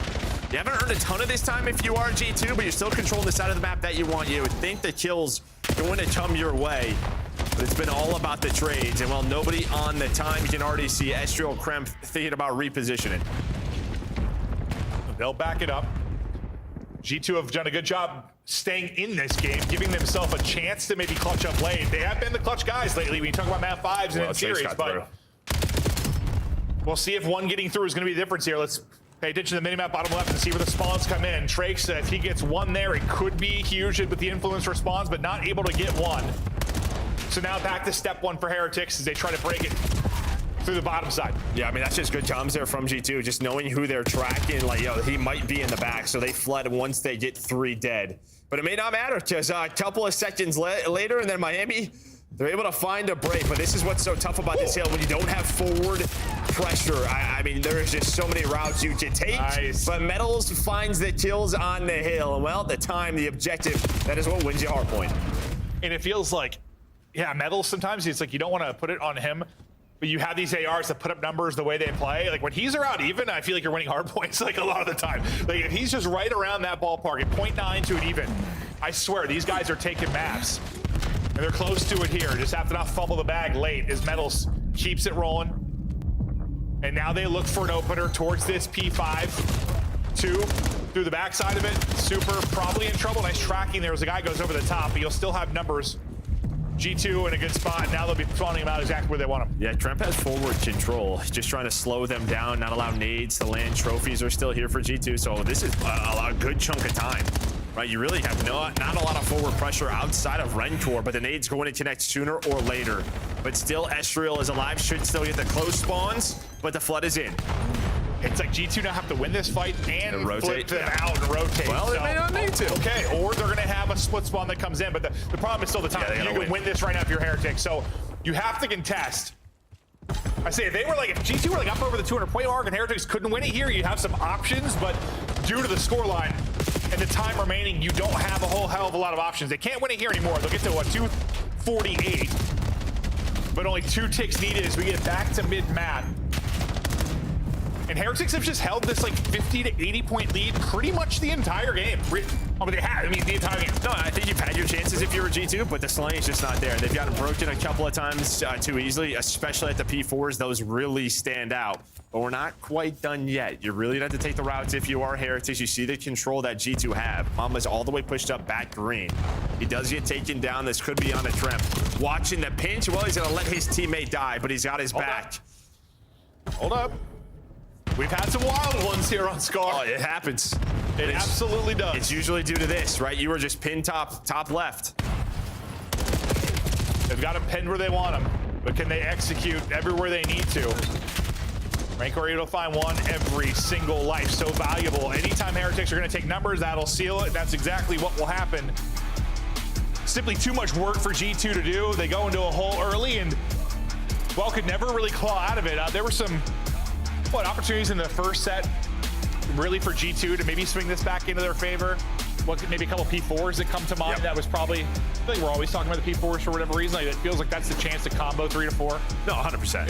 Yeah, you have them spawning out, but as we've seen, I mean, teams have just gotten really good at, just, I don't know, not letting you get out of blue, right? And cutting you off deli side. And normally, once you're out, that is when, I don't know, those points really start to stack up. You have the back spawns, you're out, you're cutting them off mid-map. Neither team really got that. No, it's just chaos. Those first 2 pushes on Scar at times can just be so tough to deal with. It absolutely is. A 26-point victory for Heretics, but that's as close as it got, really. That was the closest scoreline after the first couple of hard points.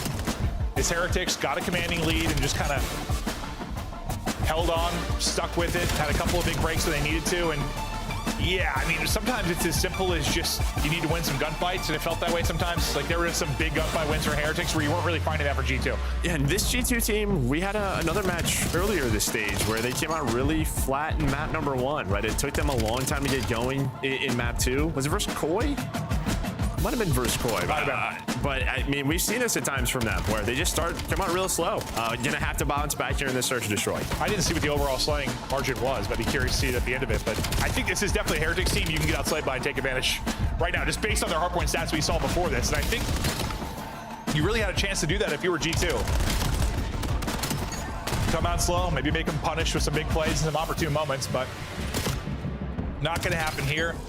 Super was terrific on a couple of the P2s. Him and Trakes really had kind of a 2-man punch. Some insane gunfight wins for Rancor. And the final moments to close out that map 1.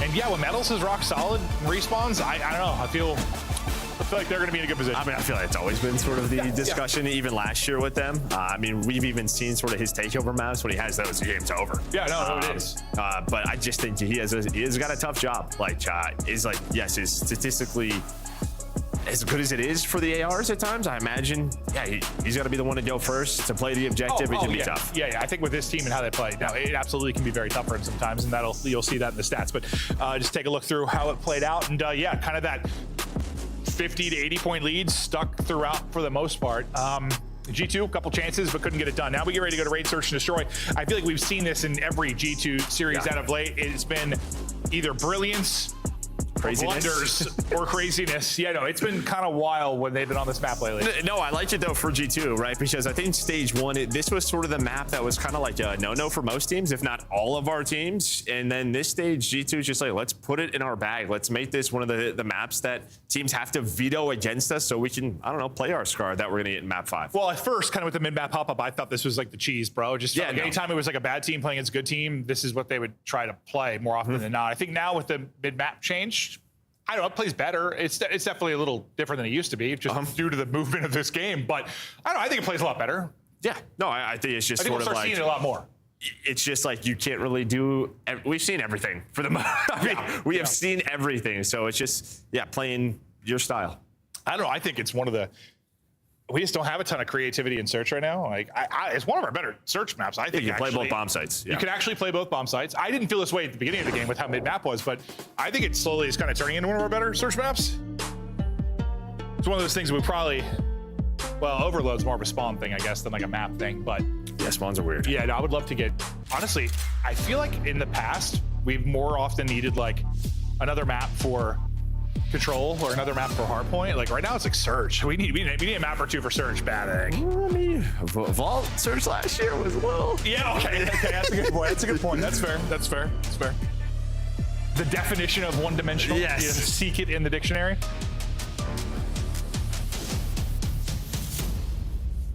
Mamba specifically has just had, some of the most circus rounds imaginable over these past couple of weeks here.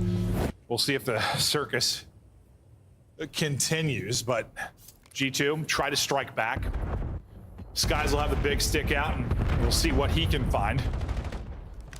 His resurgence this year, obviously a big point of G2 and their success, but as he doesn't like what he sees the sniper, he switches to an AR. Well, that's because they want to get a little more aggressive behind this.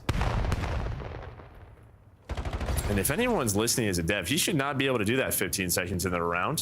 Switch classes to potentially snipe somebody. Doesn't see anyone with the scope on the cross, but doesn't matter. Has the AR now because he's got the double. Normally in the past, it was about 5 seconds where you could do class switches. And that is the reason why. Yeah, I couldn't remember the exact timing back in the day, but I was like, it wasn't that long. No. If anyone's listening, thank you. Trakes. See if you can pull off the 1v3. Gonna be tough. Gonna be real tough. Not even a chance. He just barely even sees him and gets hit down to 32. Good round there from G2 to open us up. Yeah, I mean, that's just your typical, we're going to take laundry, find those initial kills, back laundry, put the bomb down, and use our numbers. Trace not much with a chance. But yeah, Sky's just able to watch that cross with the sniper and then switches to the AR. But the team shot's on point here for G2. Yeah, Dave, I mean, you might have 90% of the damage there if you were Estriel, but we'll chalk 2 to Skies. That's a good example of why we look at the damage stats sometimes as much as the KD, if not more. Yeah. Because Skies might have hit 2 bullets there. Probably 1. I'm at 2 across both players. So yeah, true. One on each. Heretics opportunity now at bomb in hand, and Drakes. I'm playing for mid, right? I mean, you're playing for mid control right now. No trophies, but he does get away. Has flak on. You can already see Trakes and Metals controlling mid cube. So G2 gonna have to retake. Just watch number 1 with Mamba. His timings could decide the round. Well, his timings, sometimes casters, they do decide the round. They're brilliant, or they're not. Oh, okay, well, he was getting help, but that straight headshot just rips Metals. Oh, and they have a smoke. Smoke off, gonna make the Heretics players panic a bit. Sky's just gonna leap on through it. It's Trakes by himself again in a 1 versus 3. He gets out, decides to check it. Gets out. He's got to walk away with a kill or 2. Not able to get anything in a wacky round there. Honestly, Mamba's win. No, yeah, I mean, that starts things, right? And the timing is a little crazy because Rentor is re-pinching bedroom. If you don't have a smoke, Rentor can just play mid-stairs and potentially clutch that round, but then he has to get active. But yeah, the first one on the Metals, that is everything. So far, so good for G2. We'll see if Heretics can make any adjustments. A little bit of bully ball from G2 in the opening round, just kind of pushing them out statue side, taking laundry control and flying through them. We'll see if it's a similar look from G2 or how Heretics opt to deal with it. Yeah, and a lot of the times on this map, it really does come down to first bloods, right? Because you're just starting the domino effect, and so far, the first bloods over towards G2. Well, gonna be another one. Oh, or we're gonna trade. Never mind. But it does count. Sky's first blood. It counted. Okay. But so just seeing the extra, I was like, that's the first blood. He's not missing this. Nice reaction from Super. At least get himself one. Estriel is yet to drop. Gets the call forward. Metals is weak in Kishin, and he'll just push that out. Numbers again to Heretics. Or sorry, numbers again to G2. I was gonna say, someone's holding that. It was Rancor deep inside basketball, just gets popped. Drake's in a 1v3 for the 50th time, I think. Might have been 1v2, but he's been last alive a couple of times. No, he has, and I think the big kill there is almost like when the second part of that round restarts in a 3-on-3, you're able to find the first kill on the Metals. He's just all by his lonesome, and this is just a map where if you're going to get into a gunfight, you're hoping to have a teammate, if not both of them, nearby so the trades can start. But that has been the key for G2. Well, they are wiping the floor with Heretics so far. They certainly are, but well, we saw in our last series, different map, but what's 4 straight rounds for Faze and then 6 straight for Thieves. So we'll see if Heretics can find themselves a Nice run here in this map too. Super right to it with the snipe. Nothing for him to see yet. Pretty aggressive over towards B apartment side. That's Crimp that's gotten pushed up. That's a lot of info right now for the G2 side. You got a pretty good amount of space though if you're Metals. And now working up towards Laundrius. Looks like it might just be an A retake. But this retake's gonna be coming from just about everywhere, I think. Yeah, I mean, you just slow this pace down, but G2 are pretty much saying, all right, we'll do off the A bomb. We're just gonna play for this. So let's see what they do, how they're gonna set this up. And well, that's gonna help. Didn't realize that. Yeah, Hellstorm inbound here from Estral. Everybody probably inside of Laundry, outside of Rencor. Okay, well, Skies knows they're all getting funneled in there, but he's going to get dropped. Can you tuck it in the window? Yeah. Can you get it in there? Not going to happen. They'll all survive inside of Laundry and try to fan out as quickly as they can. Metals, while he fans out, gets his head absolutely plucked. Drake's able to bring it back. Now it's just time. 2v2. Yeah, that hut down Rencor. I mean, it took forever. Rencor somehow got through Art. They knew he was there from the Hellstorm, but it just took so long. And yeah, the Hellstorm doesn't land. So you don't put it into the window. You don't connect with the kills. And yeah, no, you said it comes on time. Like, yeah, by the time your final couple of players are getting involved, it's, well, you got 15 seconds left. So I kind of wondered why were they just giving up that bomb? That makes sense. Yeah, you had the Hellstorm. I mean, we'll see retakes played on this map 100%, but it definitely made a little more sense. We called the streak in. I was like, all right. And per usual in Black Ops 7, the team that calls in the streak loses. I need a stat, bro. They have not been the most effective. In Hardpoint, in Search and Destroy, like I want a stat. Someone to prove me wrong that. Well, the small missiles, the problem is that when you cluster it, the small missiles get eaten by trophies, right? Which probably shouldn't be a thing. And then, yeah, it just takes forever. What do you mean? With technology that we have, you don't think a trophy could eat a missile, Joe? Not sure. I could eat 3 triple cheeseburgers.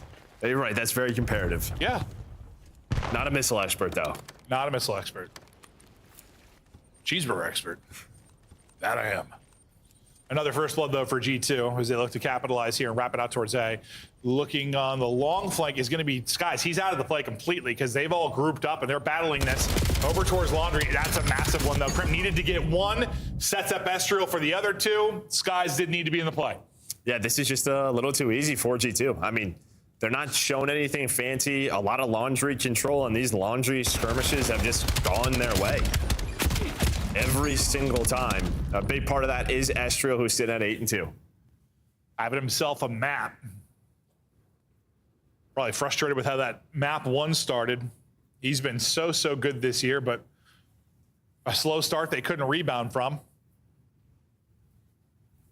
But again, just another round where Trace gets picked. I mean, just the first bloods. It's got to be 5-0. 4-0? 4-1? Maybe 4-1? Yeah. It's lopsided. Oh, yeah, 4-1 just the Hellstorm. Hellstorm round. Yes. Super backing it up. He feels the heat.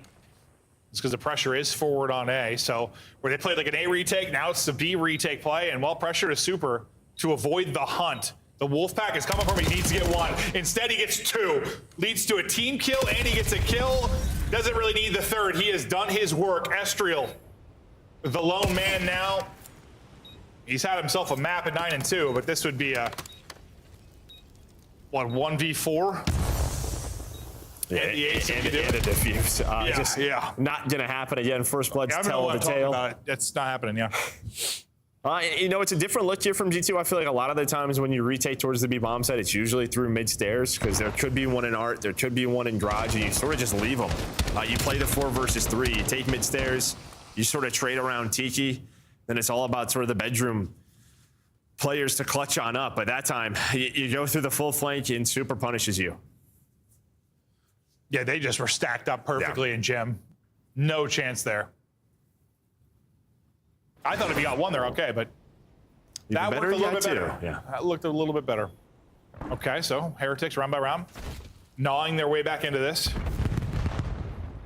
Estriel worried about the mid-map aggression, plays it perfectly. Metals just sends it and gets dropped, hoping to trade it out, but can't get the angle in time. And now Trakes, he might get snuffed out as well. I thought he was going to, but as Super gets a pick, I think Skies changes his mind on how he wants to play this. Well, I think Trakes does too. Yeah, both players kind of backed away because now it's a 3 versus 3, but we're going to move forward. They're like, all right, we're going. trying to catch them. Mamba's out of the play for now, trying to get to Estriel, and Estriel's just playing his life, trying to buy as much time as he can. Mamba, where are you? I was gonna say, someone gonna kill this guy. Here's Mamba. Papa Mamba. 1v2 opportunity. And this is a massive round. You win this, Heretics right back in it with a chance. I think Mamba's thinking, not on my watch. I can't get back to full HP. Ranker slides out and trades. Heretics now suddenly within a round. Yeah, in an odd round, right? Because Metals just goes. Trace is just like 2 steps behind him. It looked like he was watching. Yeah, I need to watch the song and dance with him in Skies again. Yeah, but then I think Trace was going forward, but as soon as Super gets a kill, he's like, all right, I'm not going to throw my life away. I'm going to wait for you guys. And then they all go. They push forward. I thought Skies was about to hop in the window, like to get the Trace. I mean, they knew Trace's position, obviously. He took some shots at the first one. Yeah. So they threw his position. I thought he was going to hop in the window for him, but like, yeah, Rise of Snipe and Skies changed his mind. They're both like, Yeah, no. And then, the wheels kind of came Let's out. reconvene. Estriel on 11. His numbers look crazy with the rest of the lobby. Yeah. Well, Trace picked. I mean, where's that even from? That's from Spawn? I mean, that's the NYSL special right there. That's what they say about Skies. He has incredible arm strength. No, he does. Yeah, I've seen his biceps. Big boy. But, I mean, just the nades. Well, listen, you've been getting blooded a lot, but you've still been able to walk away with some rounds. You're going to have to do it again here.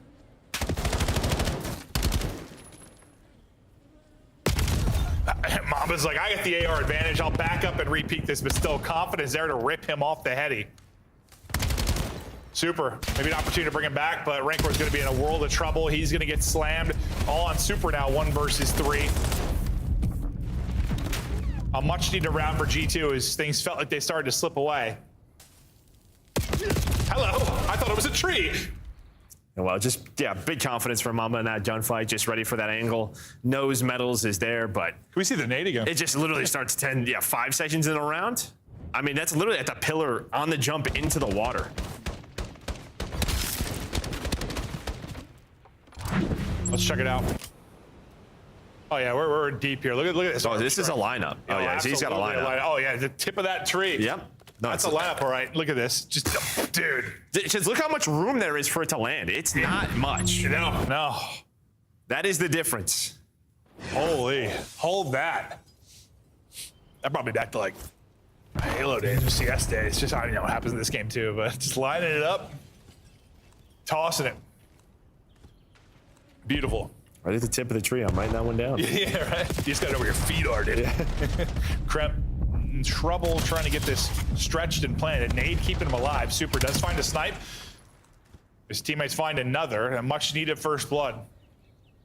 3 versus 2. Kremp's gonna go hunting. Oh, well, Super clotheslines him right after he gets the kill. Estriel last alive.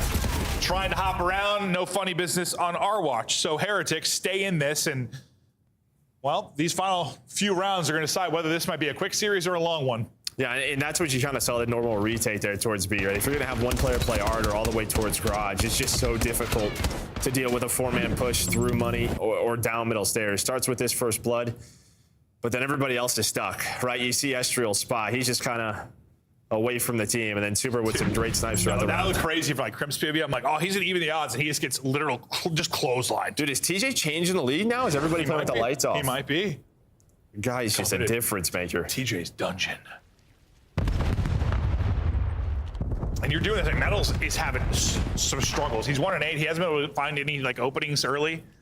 But you're still in this fight. He had a solid map 1. Can you get off a bomb? That was so awkward. I'm like, can you please get down, sir? But he's like the best bait in the world. And his teammate comes up with the kills. Rancor and Metals get one. That looks so awkward. No, he got stuck. Yeah. Yeah, 100%. I was like, get down, sir. And somehow I feel like with Raid, I feel like we always end up in around 11 or close to it. With what, either of these teams? Yeah. Or you just Raid. Yeah, Raid in general. Just feel like, these big swings happen. It happens again. I'd like to say the first blood will be the importance, and it kind of was early, but then you brought it back without numbers a few times if you're the Heretic side. But on this map, you mentioned it is very, very crucial to find that first blood. We'll see who gets that opportunity. This guy's hit a nade. This Super hit a snipe. Round 11. Ding dong. Super hits a snipe. Oh, you gotta hit that one. Yeah, I mean, he has the read. Oh. It's a dry shoulder, too, so. Oh. He wants it back. Yeah, I mean, I know it's easier said than done. Yeah. That's just a shot at a pro level. You got to hit that. You got to hit that in round 11. Just that omni movement, online special, maybe. I don't know. They're trying to take the pressure to crimp deep. Come on, a little bit more. This time I'm gonna hit it. 4 straight for Super. Metals, he's been struggling, but maybe he can be huge here in this final round. Gotta get one. Oh, sweet Jebediah. At least Super's able to get a kill. Super's a psychopath. This is 2 versus 2. Super's got to get out of this. Yeah, Rencor, though, he's been lurking this entire time, and he was able to reflank Mamba, so it gives him a little bit of a relief. I was panicking during that sequence because Metals, like, that gave me, like, simp in that Colossus round, panicking. You're shooting between 2 players. Yeah, he got the bullets in at least, right? Allows Super to get one. Skies is left in a 1 versus 2 with, like, 25 seconds left. But, yeah, they were split, so that helps them. Rencor was lurking bedroom side, wrapped back through Arts, was able to find Mamba in the 2-on-2. And there we go. I mean, it was G2 early in that map, but Heretics bring it back. They bring it back in a crazy fashion. Some wild rounds, some big 3 versus 4s. I'm sure, yeah, it's going to be frustrations for G2 because they had that map win in their hands and fumbled it.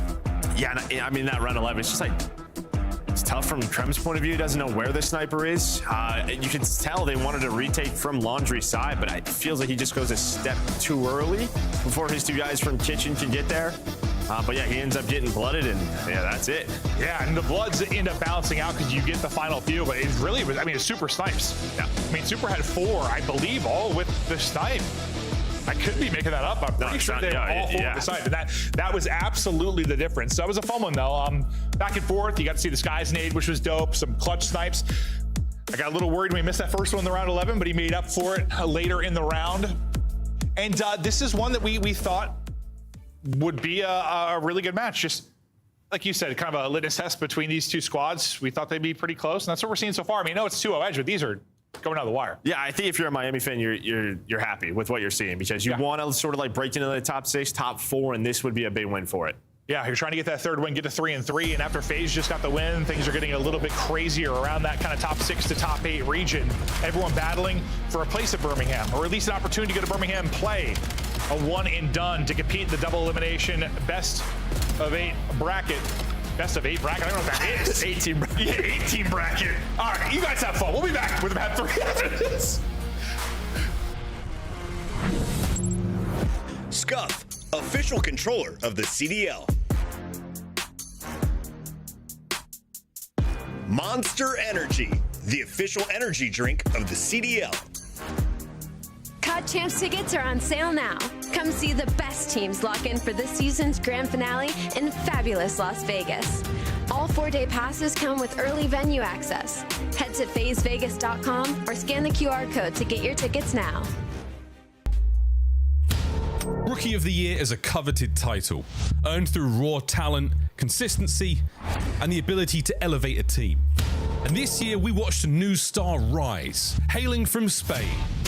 Rencor, though, overwhelmed. Rencor kills them all. Rencor, Rookie of the Year. That was one of the best series we've seen on the year from a player. Like, he is insane. Fresh off a breakout Challengers performance, Rencor was promoted to the Miami Heretics CDL roster for 2025. And from the very start, he made his presence known. And the dance, Rencor! Joining a roster of underdogs, Rencor didn't just hold his own. He carried Miami to their highest LAN finish in franchise history, top 3 in Madrid. And at that same major, he dropped a record-setting 119 kills, the most in any LAN best of 5 this season. On top of that, Rencor locked in the highest LAN single map KD this year with a staggering 8.0 at Major 4.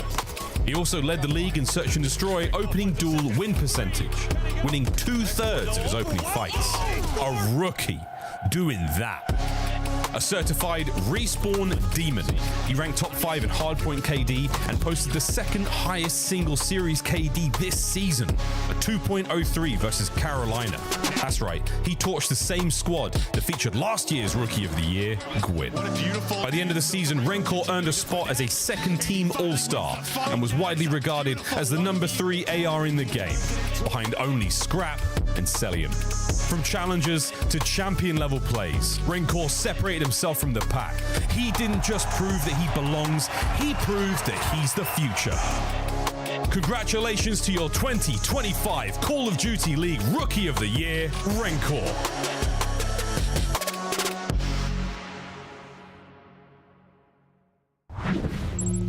Espérate porque... No, si ganamos la ronda flawless, no, vamos a tener que atacarse. Bien, Rencor. Pues Oki, la ronda 11 las ganan los mejores, tío. Sin más. Además ha sido limpia, no ha sacado ninguna kill G2. Not a single clue what is being said, but I can tell you they are fired up 2-0, in a good position now to get this done. We get ready to go to Overload. And Overload, you know, we've been talking about spawns have been interesting. There's been some changes that have come in over this qualifier, and there are some insane situations. But the same thing I think rings true of what it did before any kind of changes. Like, it really is about when you have those opportune moments, whether blessed by the game or not, you need to get scores. You need to take advantage. And on the other side, it's really just the clutch stops. It's that. It's like opportunity, like take advantage of chances, and clutch stops. It's still everything. Yeah, and I think you're sort of seeing it in the map vetoes where every team's sort of like, all right, which map is making the most sense right now? And that's why we've seen so much Den early throughout this stage. But I was talking to Crowder about the Scar issues. He's like, exposure's the same. Yeah, so I think that's why we're seeing less Scar and exposure than what we saw at stage 1. But you can already see, like, this weekend, because Den's been dominated by a couple of teams, you have to start to switch off of that. But for Scar, for both of these squads, hasn't been the best. Yeah, there's part of me as a commentator, I'm like, whatever. It's fun, it's lit, we're having a good time casting, but some of the sequences have to be very frustrating as players. Like, well, for me, it's always like, why aren't we seeing variety? Like, what's going on here? Yeah. And I think it's a lot of. Yeah, no. I think you're absolutely right. But we'll be going to Scar on this particular one. And we're, used to be kind of pushing towards green. A lot of times you had your advantages. We've kind of been seeing a little bit of a shift, at least as of late. No, I think like when you get your opportunities, when you're spawn trapping them top green, they're there. But you'll see more chances going towards blue. Start to pay attention. Look at the mini map. When you're attacking blue and like EMP is near blue house or in it, you will see that team just spawn like mid 18 or hotel. And basically what happens is the couple of kills that go down, they're just reinforced instantly. Like you cannot get it out of your base. It is very difficult. Sure, was that ever the thing in like Control where you were spawning out that far? Like if you're offense, like think about that. Like think how insane that would have been. Everything would have had to be blocked. If you got pushed up towards offense and you're suddenly spawning out like mid-map to reinforce, like I'm sure we had some maps that were crazy, but yeah. Heretics look to close and get to 3-3. Yeah, and if they get a win here, things get even more interesting. Like just around that, 6 through 10 or in that ballpark, like you're gonna have a lot of teams right around 3 wins.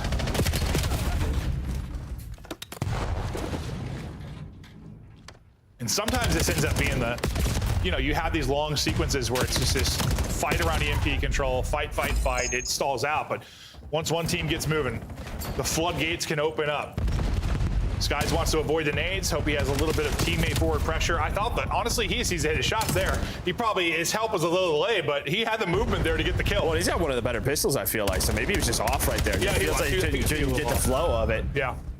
Well, the trigger finger just not in shape right now. He's got to get warmed up still. Yeah, it may not have mattered, but I think he hits that one. He caught the slide on him. That should have been a kill. This pistol's insane.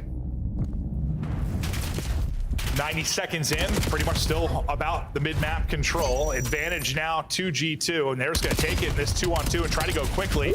Ooh. Skies gets one with the pistol, and that'll be it. Needs one more bullet there. Yeah, one more. Maybe that turns into a score, but you still got them pinned in for a minute. This one-on-one top side could be crucial. Nice trade out onto Ranker. Thankfully, you had somebody mid-cut to pick that up because I thought he might get in behind enemy lines and disrupt any flow. But as you trade that out, the rest of your team wins every single gunfight pushing forward, and that'll be score number 1, barring an insane nade. Nades a little off. Might not have mattered, though. That one was getting flushed through. And they're already spawning the motel, right? So you're kind of setting up yourself for this chain. This is exactly what you want. There is one player's boats. That's going to be Metals. He's going to have to deal with Mamba off a spawn or the player working the EMP.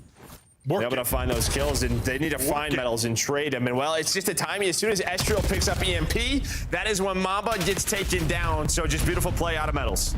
You still have 2 in green. I feel like they've had this the entire time. Yeah, it's like 2-2 split for G2. It's like if we win it on both sides, we are going to score. The second you lose one player in green, there's another one there to reinforce it.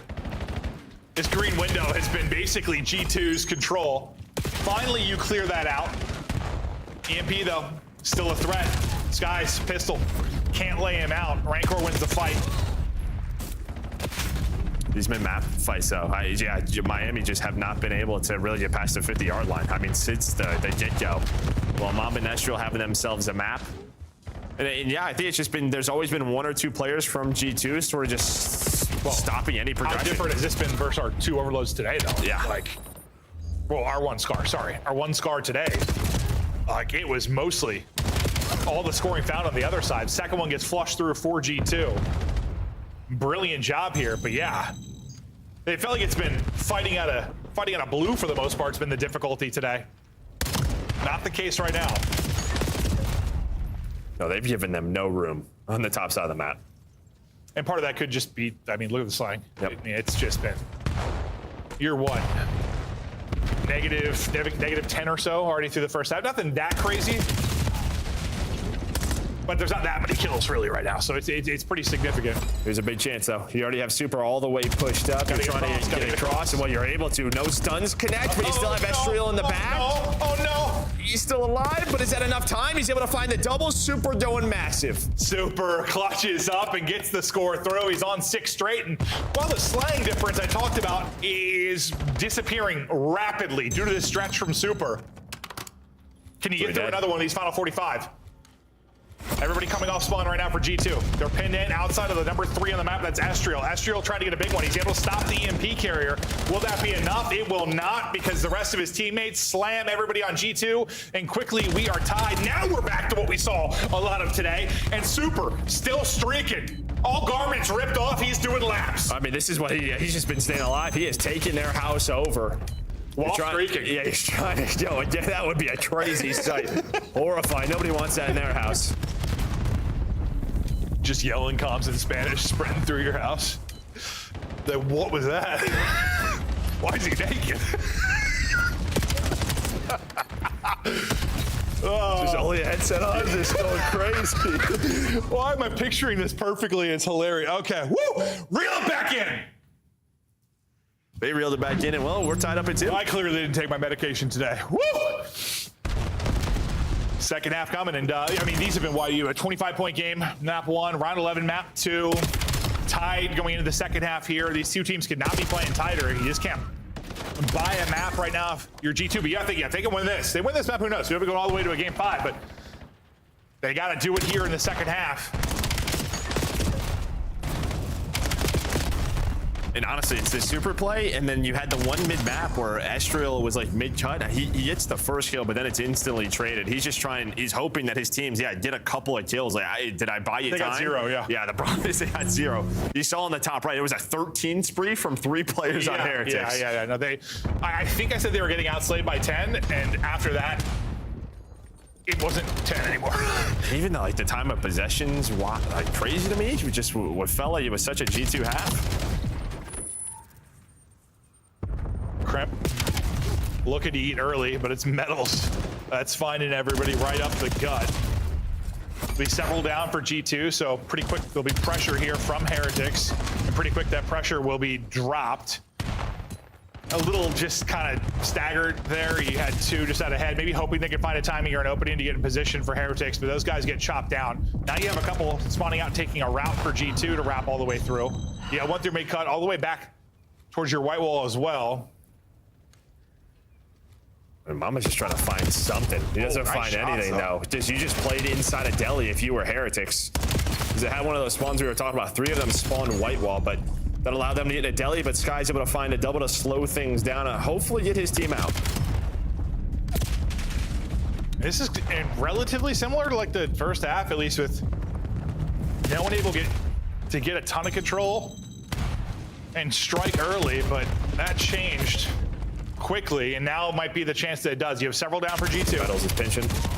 Metals, as you said, pitching. He'll get into top green, and Metals is just gonna lay in the damage. He stays alive as well. That's a score for Heretics. And Metals is beaming with the AR in hand. He might be 14 and 21, but my man is popping off here in this second half. Big kill on Amamba too, and he's gonna fight. He is doing everything right now. At times the pinch top green perfectly. Then he plays his life up there, finds all the kills, gets the big one so they can chain two together. Everyone has to back. Yeah, they be careful of a counter here though. Yeah, you have to go quickly. They better get back. Might just be Metals. Metals is gonna get caught. Or sorry, Rancor is gonna get caught. You don't grab this if you're Mamba and go? I thought for sure they were gonna grab this and go. I thought for sure. I mean, he's just playing for the kills, and I mean, Tremp's pushed up. That has to be a miscom. Maybe he just doesn't realize that no one wrapped back for Heretics. I don't know. I mean, they just kept spawn killing for the most part. Yeah. So a bit of a wasted opportunity there for G2, and now you lose complete map control, plus you have missiles spawning on your face. Is that just like an unorthodox kind of play from Heretics that G2 didn't expect? No, I think you're just not on the same page there if you're G2. Maybe Mamba's thinking I have to play for one more, like I'm gonna get pinched deli side, then I can go. Well, they were getting outslayed. That is not the case anymore. Heretics starting to win a ton of fights. 5-2. They have erupted in this second half. We're back to mid-map, but what a sequence this has been from Heretics. This is going to be your one chance. They don't get the EMP carrier. You do have another Hellstorm, but it's going to be wasted. This will let you hopefully get mid-map control. Rentor's already out, so you're spawning them back green once again. Look at him flying forward. Rancor's just... He spawned them all towards like plane, though. He's got to be careful here. And they're going to read this due to their spawns. Yeah, he goes on such a route that he blocks the back spawn. So maybe a chance if Mamba and Trem can find a lot of kills. That did not play out how you expected it to.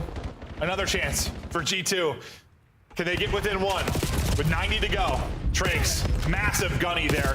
And Super gets one as well, so that'll stall out that push.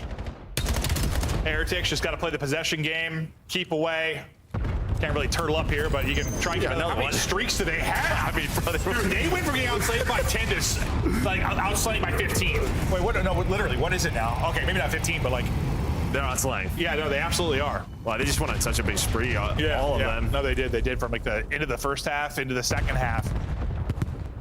And yeah, you just kind of parking it a little bit here over towards Motel. Right, go try to like win some fights on the opposite side, buy some time. This is your moment to go. You have to send it if you're G2. Unfortunately, you're sending it to players just locked up on headies, and Super, what a great bit of finesse there. Pop up, peekaboo, laying you out. Still a 2-score advantage with 45 to go. And this is what we talked about with this guy, right? We didn't see a ton of this from Super in stage 1. But stage 2, that my man has been frying in the respawns, doing it in the search and destroy with the sniper. Super is back. And this has been a it's been a close. Dude, he is silky smooth. He's taking every chow. In 16, not missing a bullet. And why not put another one through? Up 3, 20 to go. Mathematically impossible at this point. Miami Heretics. It's a tight series. It is a close one, but it is a 3-0 nonetheless, and one that they really needed because yeah, you played the really hard part of your schedule. Now it's starting to soften up a bit, but G2, honestly, one of the tougher matchups you have remaining. The fact you're able to win this, you're 3-3 with a lot of easier matchups to come. Like, you've got a really good chance to propel yourself, what, top 6, top 4? Well, yeah, I just think they're going to end up, being a contender at Birmingham. Yeah. It just feels like the way that they are playing right now, they keep this up, they're going to be a tough team to beat. Oh, they certainly are. Certainly are. Them, what was the two that you highlighted? You thought them and like Koi were really turning it around, and yeah, well, we've certainly seen that. Not one that I expected to be a 3-0 whatsoever. Honestly, I thought this was absolutely. I mean, it's one of those things where I say that like I really thought it was going to be a 4-5, but then also at the same time it could be one of those 3-0s. It's just like this, like a really close 3-0, a really good fight between both squads. It's kind of the way it goes. Yeah, and I mean, you can see that G2 still has stuff to work on in respawns. As good as their search and destroy has been throughout this stage, now at 6-3, it was 6-2. When they lose search, they are susceptible to these 3-0s. We've seen it throughout this stage already. So still some work to do. Yeah. To just be that team that's always pushing you 4 or 5 to avoid. Yeah, because I mean, listen, they get that map 2 win. Who knows what happens on exposure? Maybe we are going to a game. Yeah, their lead was that crazy. What, they up 3-0, I think it was, to start it off, something like that. And they really had a big first blood advantage, and it started to shift quickly. But really impressive result there from Heretics. Couldn't be more impressed with what we saw from them. I think there were a lot of doubters. A lot of people didn't realize how hard their schedule was, and now they're showing what they're capable of. Yeah, no, without a doubt. Yeah, again, the AR duo is sort of back into their prime form. Super and Rencore taking turns, just going off. But yeah, Trace and Metals, they're looking good, man. Yeah, I think we learned a lot today with Faze Series 1, and now Heretics win here. It's been one of those interesting days. Or we learned nothing. Or we learned nothing. We'll see how it fares tomorrow. Des, take us through. I'm not gambling today. That was a crazy finish, a 3-0. And Ali, we knew Miami was going to look strong. Did you expect a 3-0 over G2, though? Definitely not. I thought maybe game 4 situation, especially with the way the first 2 maps looked in this series, I definitely thought they were heavily G2 leaning. I think that Hardpoint win in map 1 was like everything for Miami in this series. Let's take a look at some of the best moments from this final game as we shut down the 3-0. The overload came into play.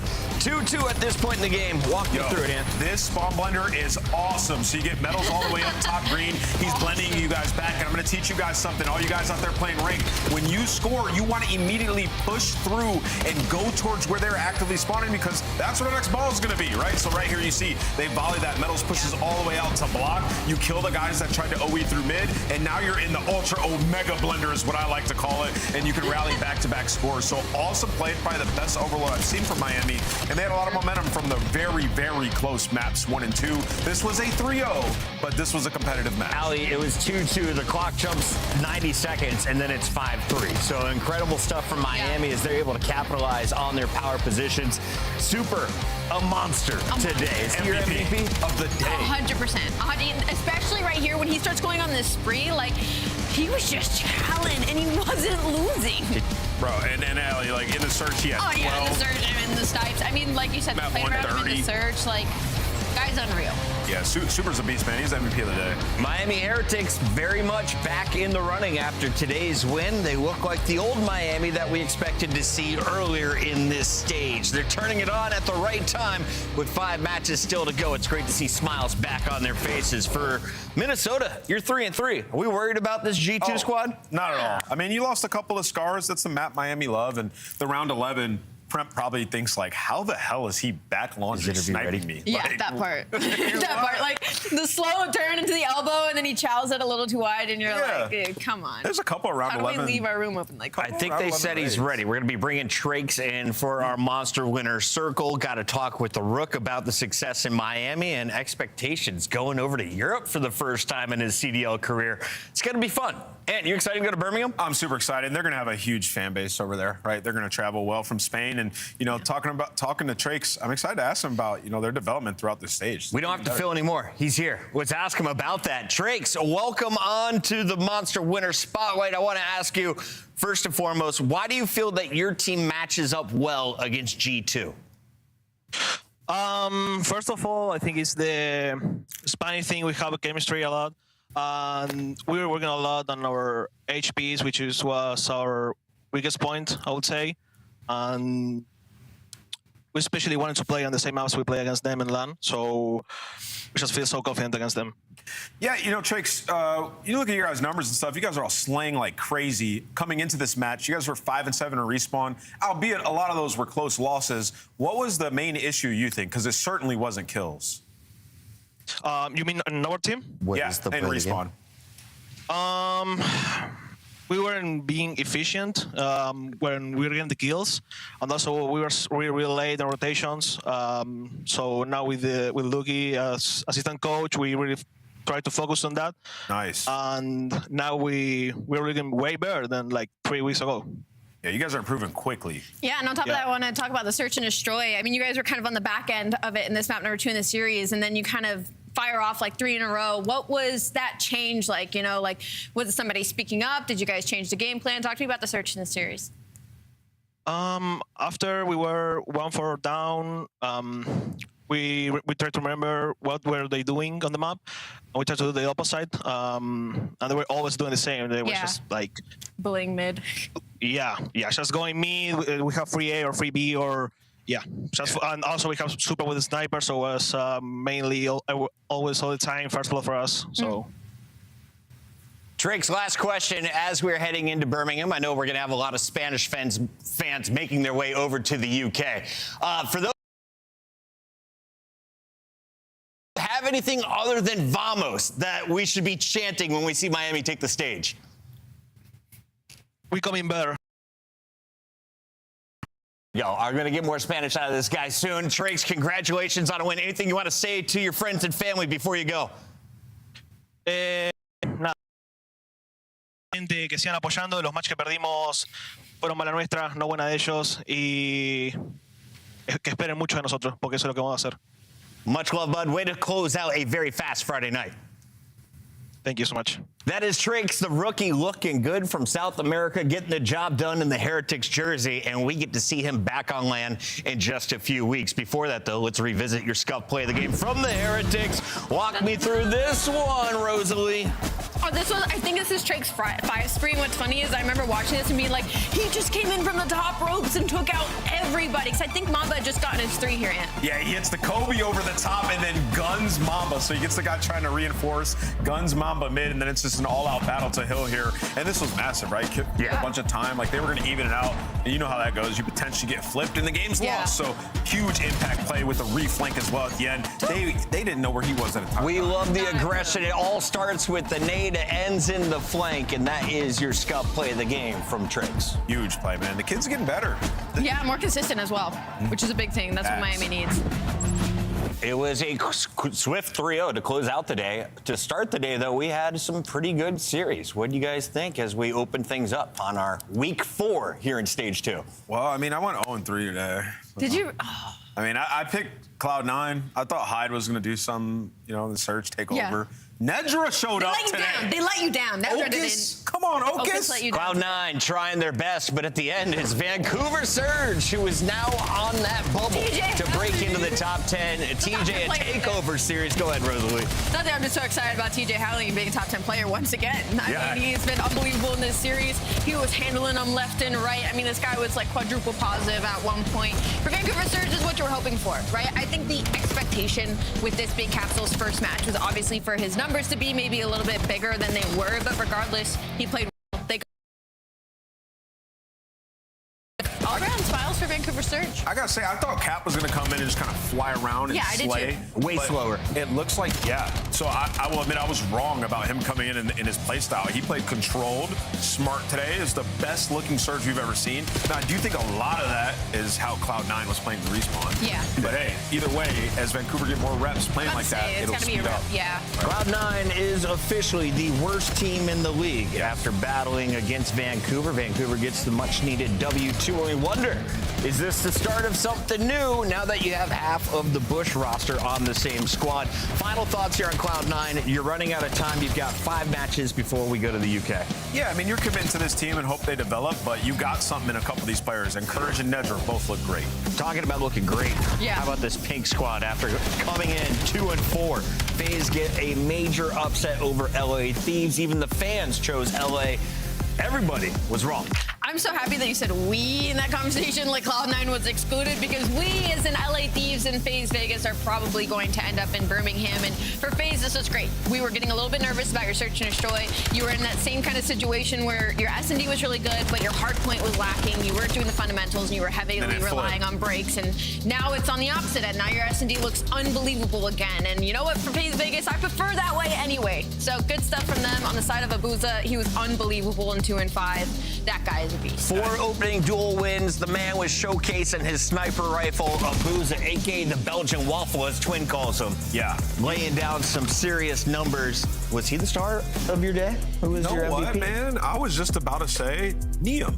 Even in a loss. Neum played really well. Neum played he played his heart off. In the search, he popped off, got a streak to come back. Yep. And then he went 39-18 after that. Like, he played well. Unfortunately, it's for the loss. You can see some rookies breaking into today's top 8 as Trakes and Neum are there at number 6 and number 8. But reminder, this was just day 1, and it was a 3-match day. Tomorrow, Allie, we get spicier. 4 big ones. I'm looking at Optic to throw down and maybe go perfect again. 7 matches in a row. I'm pretty sure I saw Koi and Riyadh too. Like, that's going to be an absolute banger. G2 Gentlemates? First, though, let's remind you of what is on the line as your standings are locked in after today.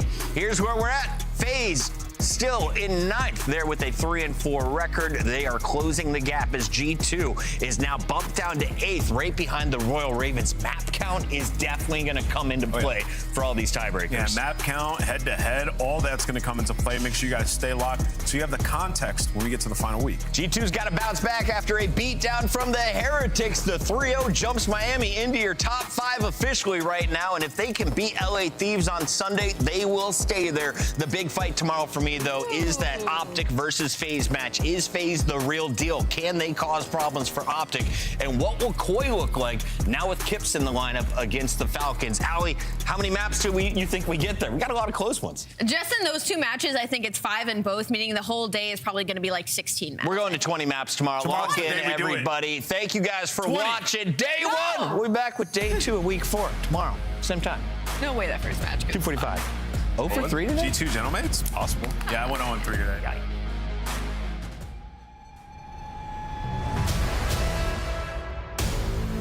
We back for another one. Here we go. How I like that. We back for another one.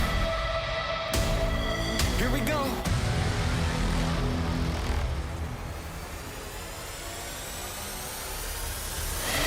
We back on the scene like we never left. Time to go put them back on the shelf. No, we do not need permission. We came in alone, now we leaving you by ourselves. Now nobody wanna play me. Everybody think I'm crazy. Guess I gotta live up to it, nothing but to do it. Hear me out. Let's go. They know we done been there before. They know I done been there before. I think we gon' do it again. I think we gon' do it again. I'm ready to go for the win. Tell them let's do it again. Let's do it again. Do it again. Bro, that is okay, good try. Next lucky. I put 1v1. Do it again. Let's win. Let's do it again. Do it again. You know what we doing. I like that. Do it again. You know what we doing. I like that. Do it again. Do it again. Tell them I'm here for another one. Tell them let's do it again. ¡Qué barbaridad! Pariéndose el culo, ¿sabes? Oh, BJ. Oh, yeah, that's over. We went off this as well. Hold on. Another set of kills.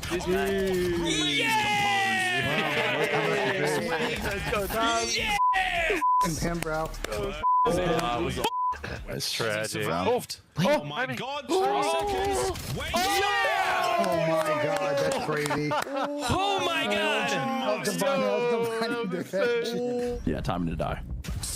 Big win. Oh my God, what a awesome 5. Holy shit, that was bad. Let's go, baby!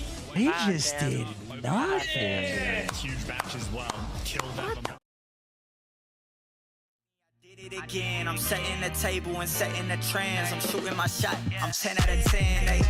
They can't compete. No, I won't stop it till mission complete. Stay out the kitchen, you can't take the heat. I'm taking the dub, you taking the feet.